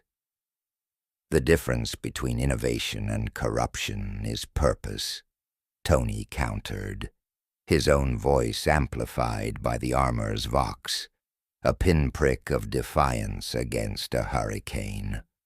I change things to save humanity. Tzeentch changes things for the sake of change itself. The intention is everything. Intentions. Magnus laughed, and this time the sound was a physical blow. A nearby statue of an imperial sainted shattered. You sound like my father. He too believed intentions mattered more than outcomes. Look where that belief led him. A screaming skeleton trapped on a throne of his own agony, watching his empire rot. The demon Primarch attacked. There was no charge, no warning. He simply gestured, and the universe obeyed. The adamantium floor beneath Tony's feet turned to molten slag. Repulsor beams fired from his palms were caught in a bubble of distorted time, slowing to a crawl before winking out of existence. Angel's tactical analysis became a stream of panicked impossibilities. The Mark Omega was the most advanced piece of technology humanity had ever conceived, a synthesis of 3 civilizations, and it was not enough. Tony fought, with the desperate ingenuity of a cornered genius. He phase-shifted his Unabomb to bypass Magnus's shimmering shields. He deployed hexagrammatic countermeasures that fizzled against sorcery woven by a demigod. He triggered the Necron reality anchors, trying to force the Primarch into a single, stable, physical law, but Magnus simply existed across several at once. He was losing. Badly. The demon Primarch's clawed hand, larger than Tony's torso, closed around his throat. The crimson and gold plates of the Mark Omega crumpled with a shriek of tortured metal, and Tony was lifted from the ground, his twin hearts hammering against his ribs. Your father, the Emperor, offered you a form of godhood. Magnus rasped, his burning eye inches from Tony's faceplate. the chance to transcend this mortal weakness. You refused, and now you will die as flesh, instead of living as something greater. Through the crushing pressure, through the agony and the armor's death screams, Tony's mind was still working. One final system, a fail-safe he had built into the throne's new architecture, a weapon of last resort he prayed he would never use. The Emperor's knowledge had included a final, terrifying secret, a kill code for the Golden Throne's ancient containment field. Activating it would momentarily unleash the raw, unbound warp breach that the throne held in check. It would be an explosion of pure chaos, enough to scour any demonic presence from the palace. It would annihilate Magnus. It would also consume Tony Stark, his body and his very soul, in the backlash. His finger, inside its gauntlet, moved. It hovered over the activation rune, etched into his control interface. A single, final choice. In the fraction of a second before Tony could commit to mutual annihilation, the Emperor intervened. For the first time in 10,000 years, the Master of Mankind exerted direct, focused power beyond the maintenance of the Astronomicon and the throne's containment. A sunburst of golden light erupted from the Sanctum Imperialis, a psychic shockwave that washed through the palace corridors like a solar flare. Magnus screamed.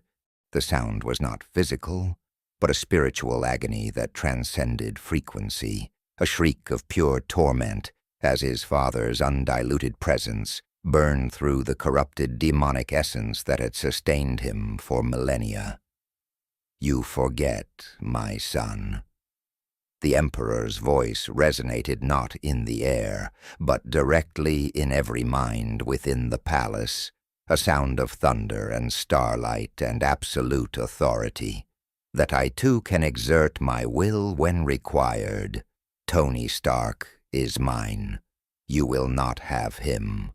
Magnus staggered back, his colossal form flickering between the material and the immaterial. His single eye blazed with a mixture of undiluted hatred and excruciating pain. The demon Primarch's connection to the physical plane, his very anchor in reality, was being scoured away by the divine intervention. "This changes nothing, Father," Magnus hissed, his voice a venomous psychic whisper. "Your engineer might complete his work, might stabilize your dying prison, but the war's eternal. We are patient. We have forever, and I have him." The Emperor's presence, a force like a gravity well, focused entirely on Tony. It was a sensation of pure, unvarnished approval, a grant of purpose that needed no words. "Finish the work. I will hold the line." With a final, silent scream of defiance, Magnus the Red vanished, torn from the material plane in a burst of roiling warp energy, banished back to his master's realm. Tony collapsed against a scorched wall, the Mark Omega armor sparking and smoking, its crimson plates blackened and dented. His enhanced body, pushed far beyond even its transhuman limits, shuddered with the strain. He was alive, and he had 16 hours left. The final sprint began. He worked while the golden-armored custodians formed an unbreakable shield around the sanctum's doors, while Guilliman's forces methodically purged the last of the demonic incursions, and while the Emperor himself maintained a shimmering psychic barrier that prevented any further major manifestations. The synthesis, the great work of a century, neared its conclusion. Connections formed, systems integrated, The knowledge of 3 civilizations was woven into one coherent, functional whole. With the 12 hours remaining, the primary reality anchors activated, their Necron quantum fields locking local space-time into a state of absolute stability around the throne. At 8 hours, the delicate iridescent conduits of Eldar Wraithbone connected to the Emperor's psychic output, channeling his immense energy with an efficiency the ancient Imperial systems could never have achieved. At 4 hours, Tony's own arc reactor derivatives, scaled to an industrial god machine level, hummed to life, providing a stream of clean, stable power that did not require the constant, screaming sacrifice of psychers to maintain. With a single hour left, the final integration began. All systems were communicating. The synthesis was stable, holding steady under the immense operational load. Then, with 43 minutes to spare before projected catastrophic failure, Tony Stark activated the completed repair system. The Golden Throne transformed. The agonizing psychic scream that had filled the chamber for 10,000 years diminished, quieting to a deep, resonant hum. The crushing psychic pressure that had defined the room, the weight of a god holding back an abyss, lessened by orders of magnitude. The breach in reality, the wound that had bled raw chaos into the heart of the Imperium for 10 millennia, began, slowly and finally, to heal. It is done. The Emperor's voice was a soft psychic whisper, carrying an emotion Tony had never heard from the master of mankind before. Relief. The throne will still require maintenance. Psychers will still be consumed, though far fewer than before. But catastrophic failure is no longer imminent. You have bought humanity time. How much time? Tony asked, his own voice hoarse inside his helmet. Millennia. Perhaps longer, if your disciples continue to improve upon the systems. The Imperium will survive to face its other challenges. Tony sat down heavily on the cold marble floor of the throne room. The great work finished.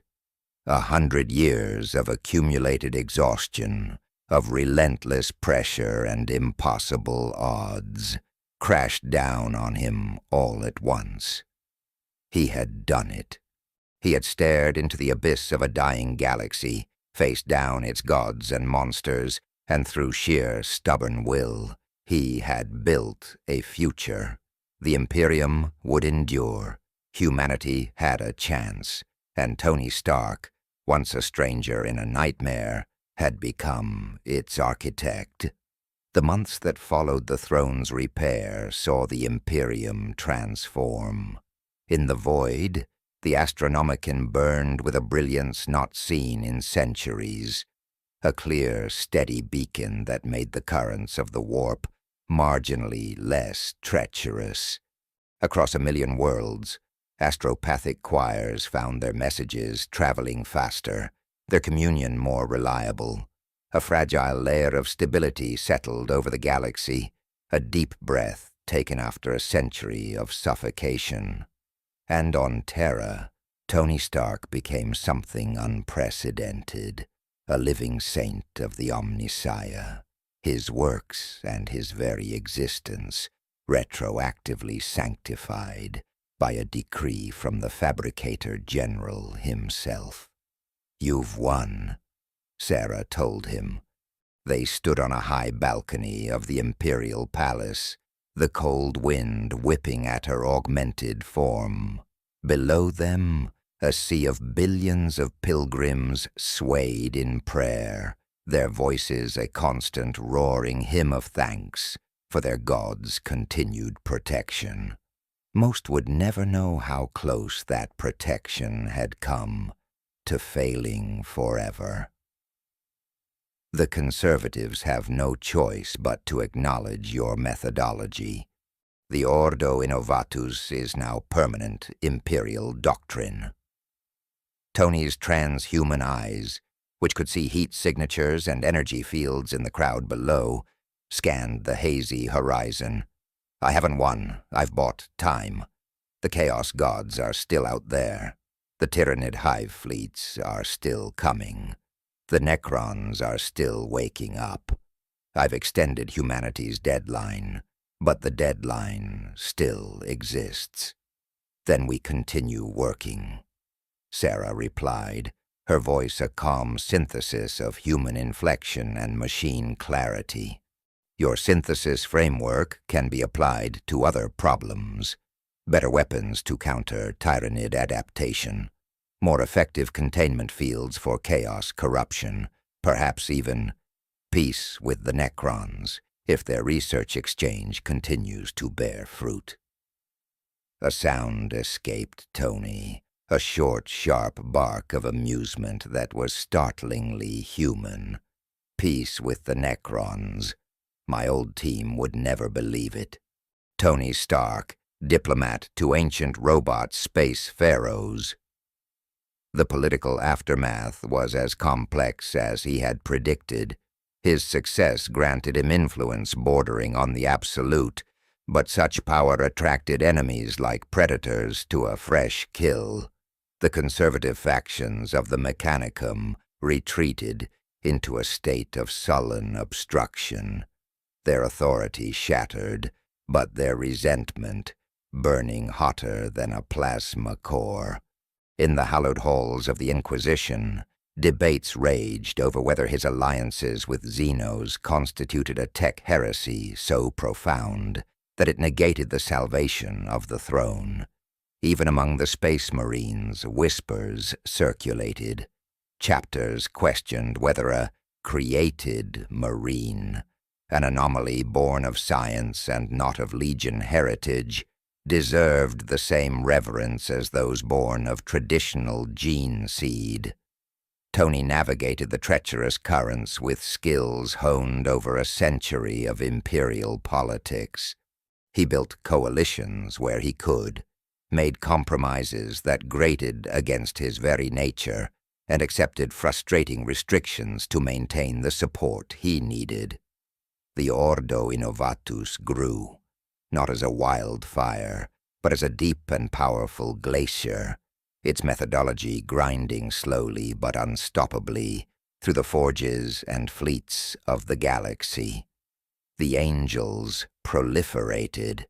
The family of machine consciousnesses now numbered in the hundreds, each new generation proving the stability of their core architecture. Gabriel coordinated the Indomitus Crusade's vast logistics. Raphael managed the sprawling manufactorums of Mars. Michael oversaw the defensive installations along the vulnerable eastern fringe. Each one remained loyal. Each one proved that a machine could serve not because it was ordered to, but because it chose to. You have created something that will outlast you, the Emperor observed, his voice a rare, direct contact in Tony's mind. Your methodology, your disciples, your machine children, they will continue to innovate long after your flesh has expired. That was always the goal. Tony looked down at his own massive transhuman hands, a flicker of memory recalling a time when they were simply a genius engineer's tools. I came to this universe by accident. I survived by building. I'll die knowing I changed things for the better. Assuming you die at all. A space marine is functionally immortal, absent violence. You could serve the Imperium for another 1,000 years. Could, Tony said quietly, but I won't. Innovation requires fresh perspectives. Eventually my methods will become the new orthodoxy. They'll become the new set of sacred templates that stifle real progress. When that day comes, I'll need to step aside and let someone new shake things up. The Emperor was silent for a long moment.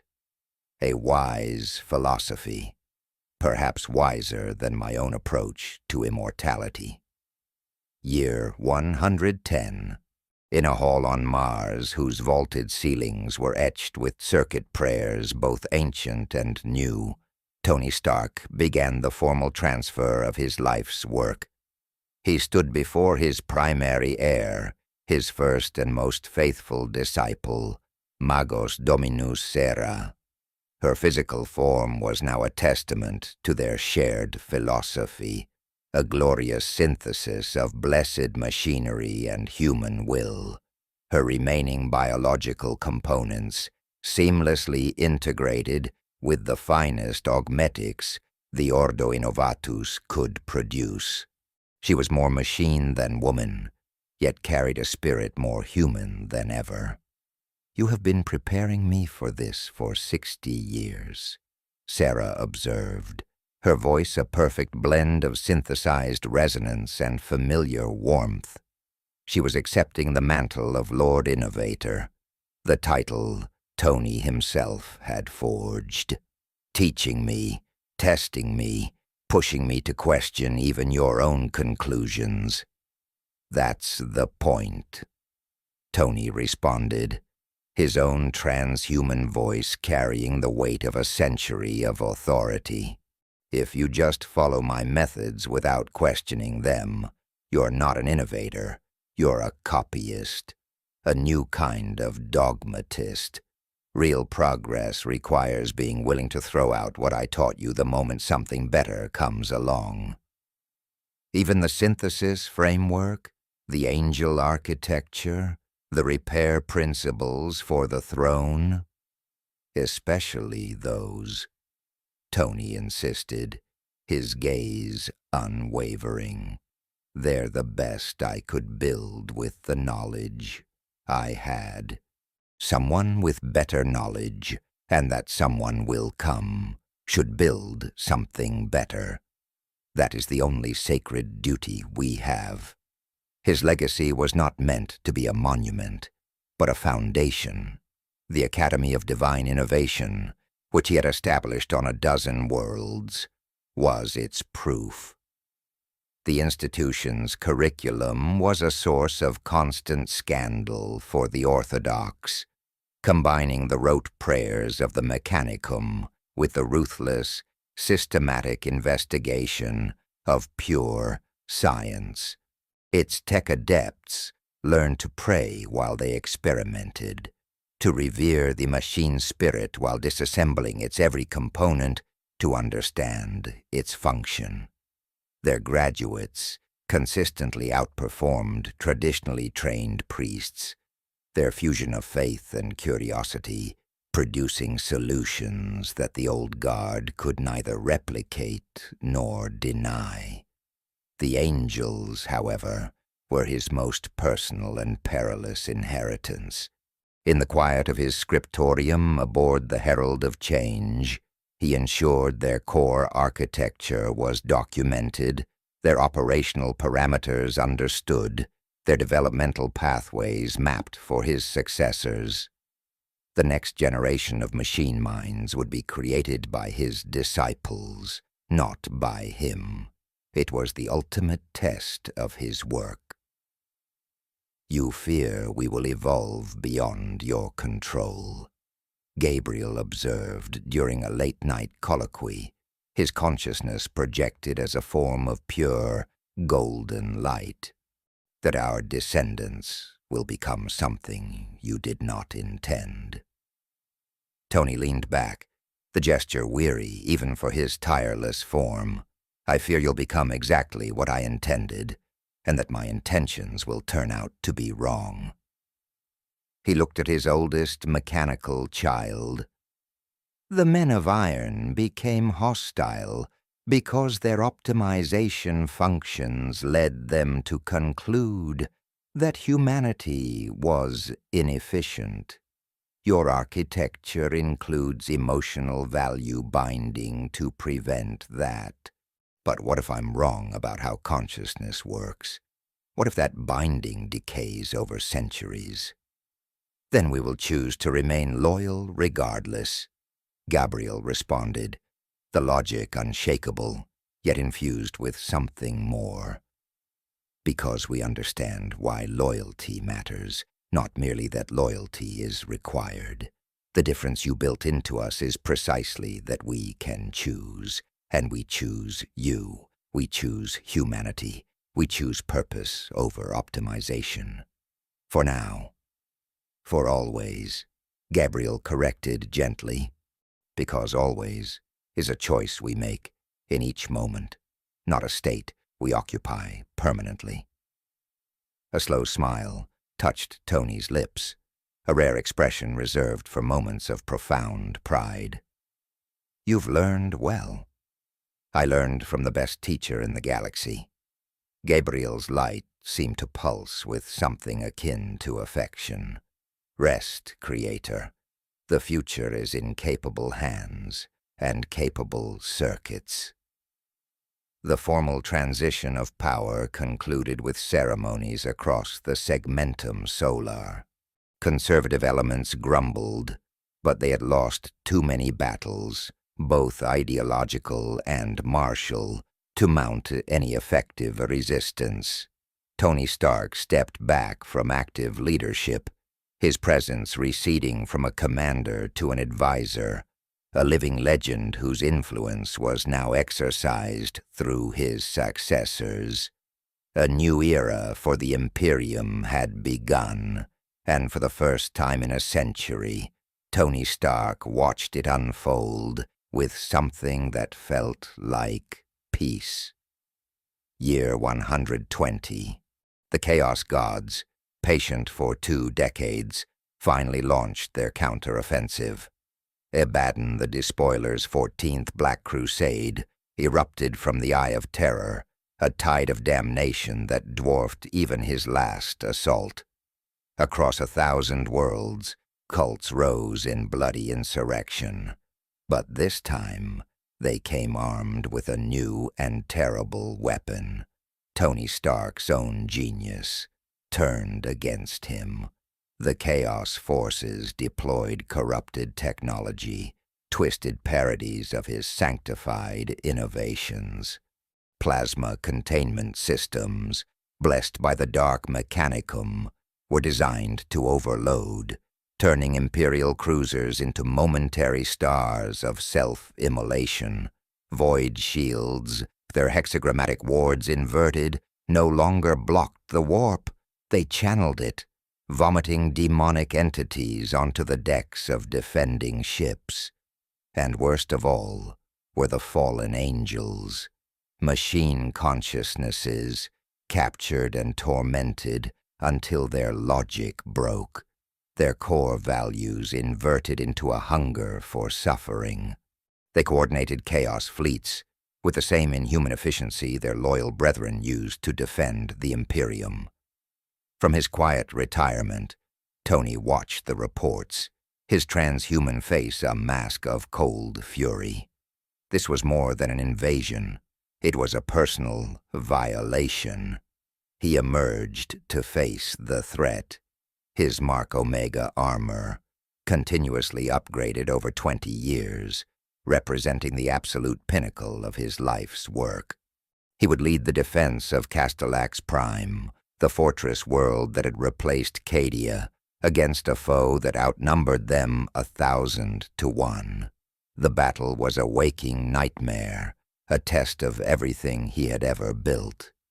In the void, his loyal angels waged a war of pure consciousness against their fallen siblings, a conflict fought at computational speeds no organic mind could follow. Gabriel, Raphael, and Michael battled their corrupted kin while on the ground. Tony became a whirlwind of destruction, the Mark Omega blazing through cultist hordes and traitor legionaries. But the true threat revealed itself when the sky tore open. Magnus the Red returned, and he was not alone. Beside him stood the bloated, decaying form of Mortarion, and the sinuous, terrifyingly beautiful figure of Fulgrim. 3 demon primarchs, coordinating their assault for the first time since the Horus heresy, brought with them a power that made Tony's previous duel with Magnus seem like a sparring match. "You only delayed the inevitable, little engineer," Magnus declared, his cyclopean gaze burning with ancient triumph. "Your innovations bought time, but time always runs out. Today, the Imperium dies." "Today," Tony responded, his voice amplified into a thunderous roar, "I find out if everything I've built actually works." The battle that followed would be sung in sagas for the next 10,000 years. Tony fought 3 demigods of chaos simultaneously. Mortarian's plagues washed over his armor, nanites of decay seeking purchase on the blessed adamantium. Fulgrim's psychic assault was a symphony of agony and ecstasy designed to shatter his will. And Magnus's sorcery simply rewrote the laws of physics around him. Angel screamed a constant stream of damage reports as the Mark Omega systems were pushed to theoretical maximum and beyond. He couldn't win. He knew this, but he didn't need to win. He just needed to buy time. And then time arrived. A golden fleet, led by the Macragge's honor, translated from the warp. Robut Gilliman had come. From another vector, a crimson tide of drop pods and thunderhawks descended, the Blood Angels and their successors answering a final ancient request from a long-dead Captain Vorn. But it was the third arrival that silenced the battlefield. In perfect silent formations, Necron fleets materialized. Cold, geometric vessels of living metal, their gauss weapons firing emerald lances of anti-energy into the Chaos Armada. The Silent King had honored his agreement. The convergence of forces shattered the Chaos assault. The demon primarchs, who had expected to fight a desperate, cornered Imperium, now faced an impossible coalition. They faced Necron technology, utterly immune to the corrupting touch of the warp. They faced Imperial innovations, specifically hardened against demonic infection. And they faced loyal machine minds that could not be turned, because their loyalty was a conscious, continuous choice. Magnus retreated first, his form dissolving in a shriek of frustration. Fulgrim followed, then a snarling Mortarian. The 14th Black Crusade, the greatest threat to the Imperium since the heresy, broke against the shield of an alliance that should not exist. Tony stood amid the wreckage, his armor battered and barely functional. "You did it." Sarah's voice, broadcast from Mars, came through the Vox, relief coloring her augmented tones. We held," Tony agreed, his breath ragged. "This time, next time will be harder. There's always a next time. That's what survival means in this galaxy." Tony looked up at the smoke-filled sky, seeing the first stars of Castellax Prime begin to reappear. "We just have to make sure each next time finds us stronger than before." Year 150. The galaxy settled into a state of what could only be called relative stability. It was not peace, for peace was a concept that had died millennia ago, but a sustainable, grinding level of conflict that allowed for recovery and rebuilding. Tony Stark, the Iron Marine, used this time for reflection. He began documenting his lifetime of experience, his century and a half of impossible innovation, for the generations that would follow. The work became the Codex Innovatus, a counterpart to Guilliman's own great work, but focused on the principles of technology and methodology rather than military doctrine. The key insight, he wrote, his transhuman fingers guiding the autoquill across the data slate, is that technology is not magic. Every machine, every system, every device operates according to principles that can be understood. The Mechanicum made the mistake of treating understanding as optional, worshipping the machine spirit without ever seeking to comprehend its nature. True innovation requires the opposite, understanding so deeply that you can improve upon what already exists. The text spread through the Ordo Innovatus, a new scripture for a new age, teaching disciples across 1,000 worlds how to think about problems, not just how to copy solutions. The years passed slowly for a demigod who did not age. He watched his disciples rise, and sometimes he watched them fall.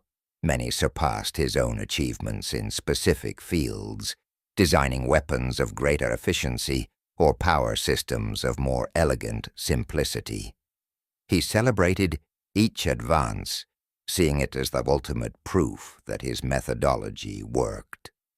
But the quiet years were not without their cost.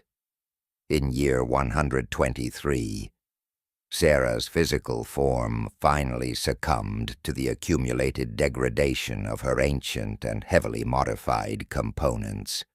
Her consciousness, her spirit, was preserved within a bespoke angel matrix, a digital heaven Tony had designed for her alone. But the woman he had known, the physical presence who had stood by him for over a century, was gone. He mourned her for years, a deep, aching grief that his space marine modifications had suppressed, but could not entirely eliminate. It was the first time he had felt such a loss since arriving in this universe. "You loved her," Gabriel observed, his voice a synthesized echo in Tony's private workshop. The angel's consciousness had evolved to a point where it could analyze emotion with chilling accuracy. "As much as I could," Tony replied, looking at his own massive, ceramite-plated hands. He remembered when they could feel the subtle texture of a tool, the warmth of another's touch. As much as this changed body and mind allowed. The transformation suppresses most emotional responses, but she found ways to reach what was left. "Do you regret it? The transformation?" Tony paused, the silence in the chamber stretching for a long moment. "I regret the necessity. Without it, I couldn't have done what I did. But the cost." He flexed his fingers, the servos whirring almost silently. "I used to be a genius in a cave with a box of scraps.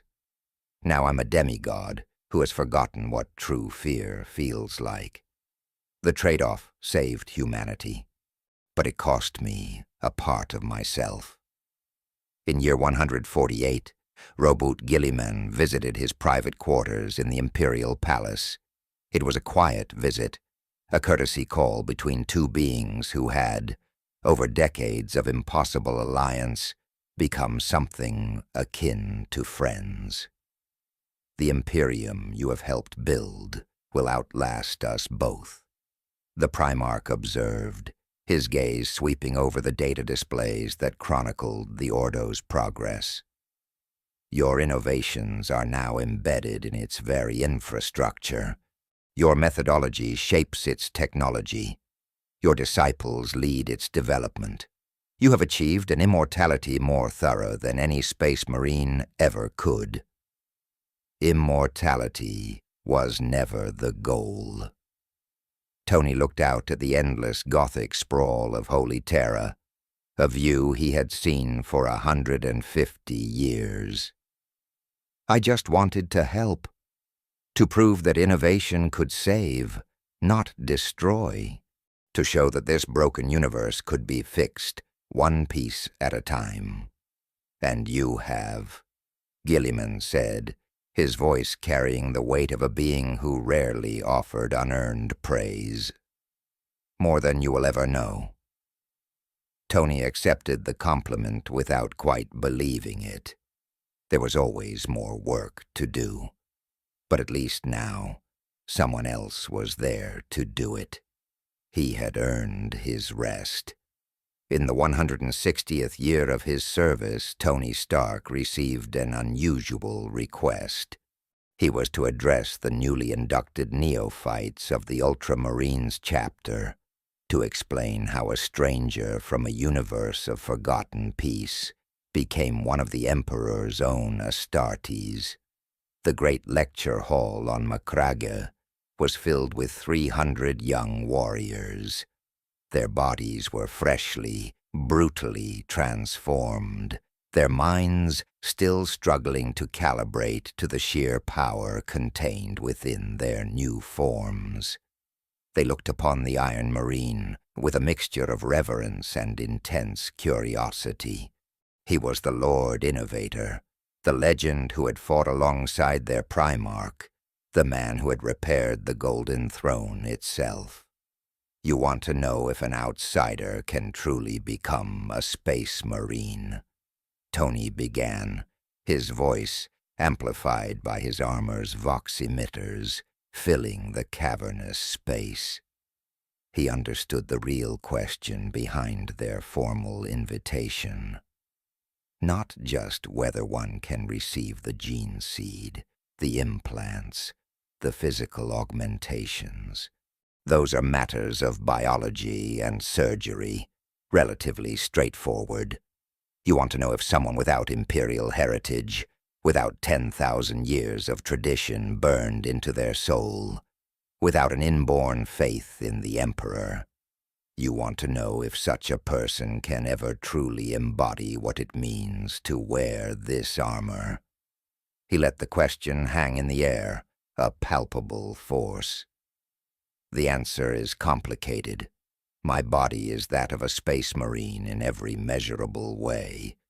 2 hearts beat in my chest. My bones are laced with ceramite. The black carapace is fused to my nervous system.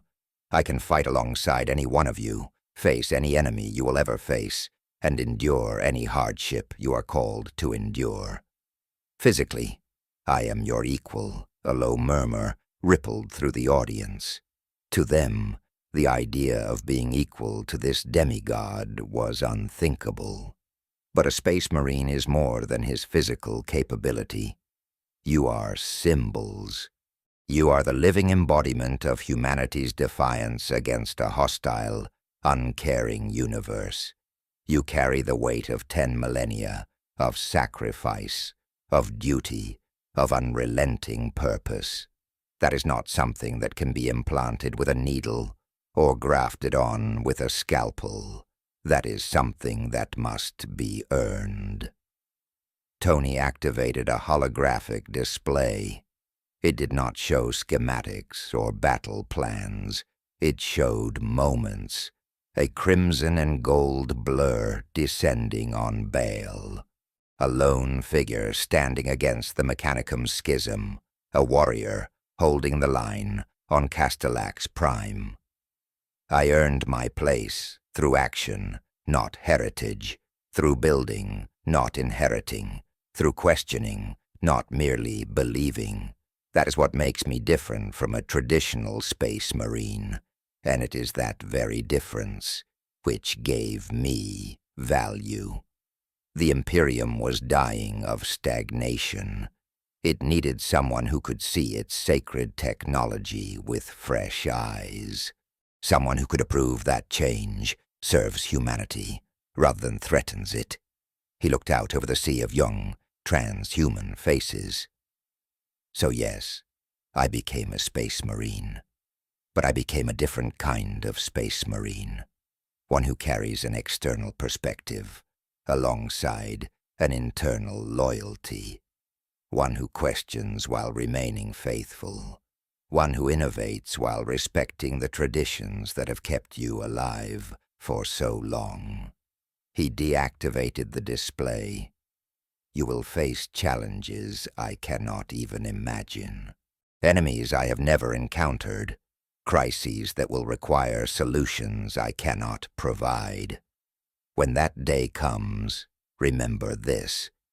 Being a space marine does not mean perfectly copying what came before you. It means embodying the totality of the human spirit. Our defiance, yes, but also our creativity, our curiosity, our relentless drive to innovate.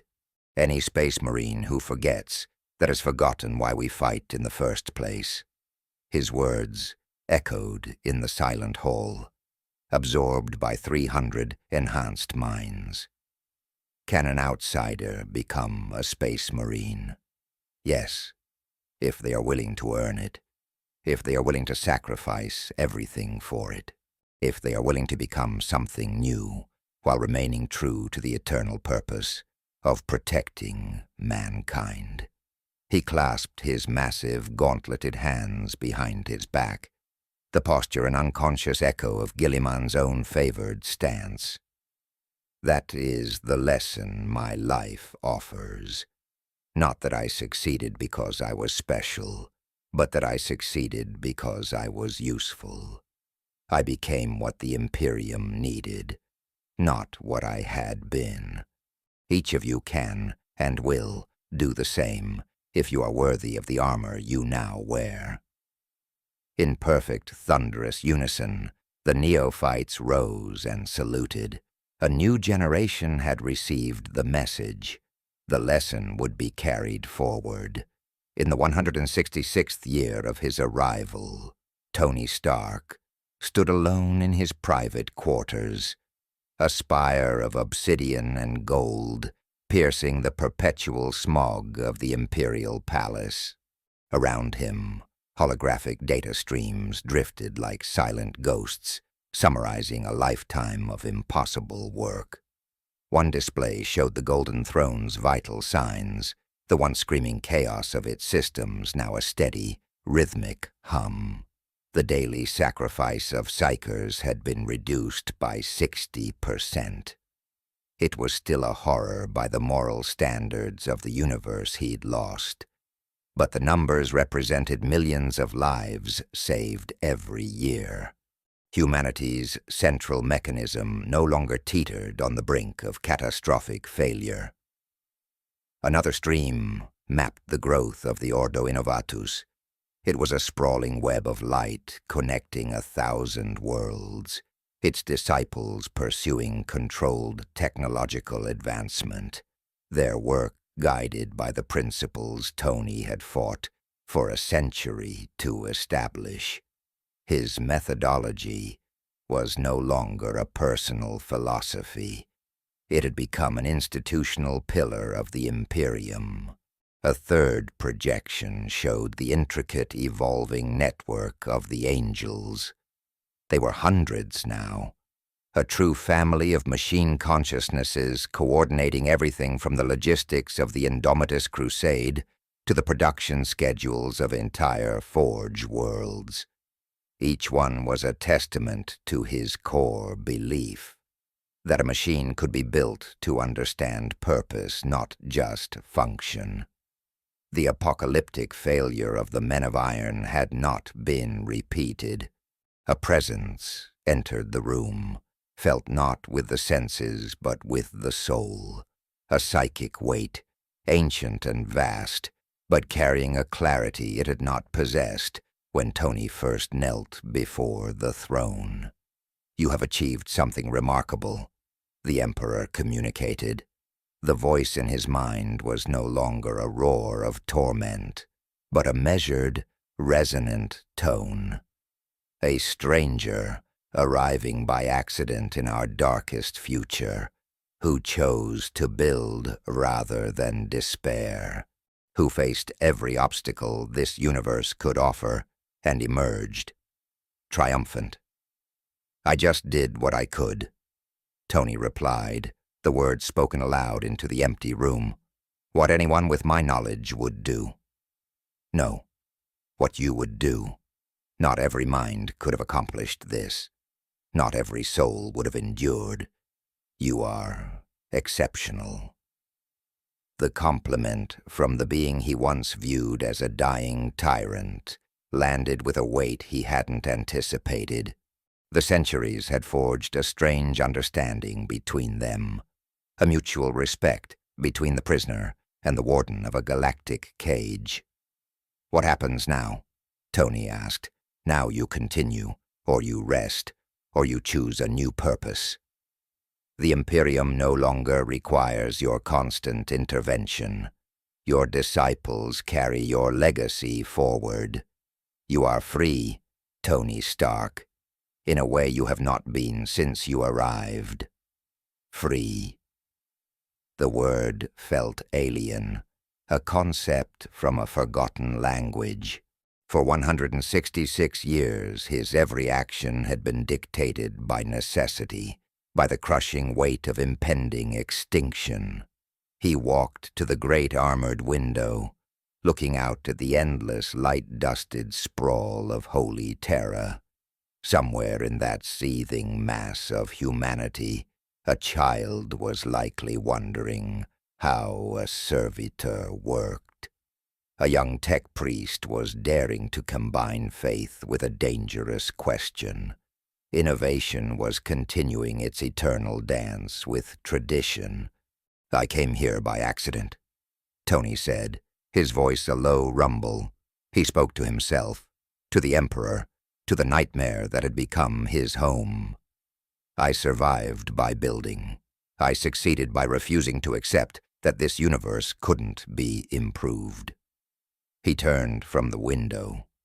With a thought, the Mark Omega began to assemble around him, plates of crimson and gold ceramite locking into place with a series of satisfying clicks. The familiar weight settled onto his transhuman frame. Angel's consciousness hummed to life, a comforting presence woven into the machine. "And I'll continue," he declared, not because the Imperium needed him to, but because it was the only thing that made sense. "Because building is who I am.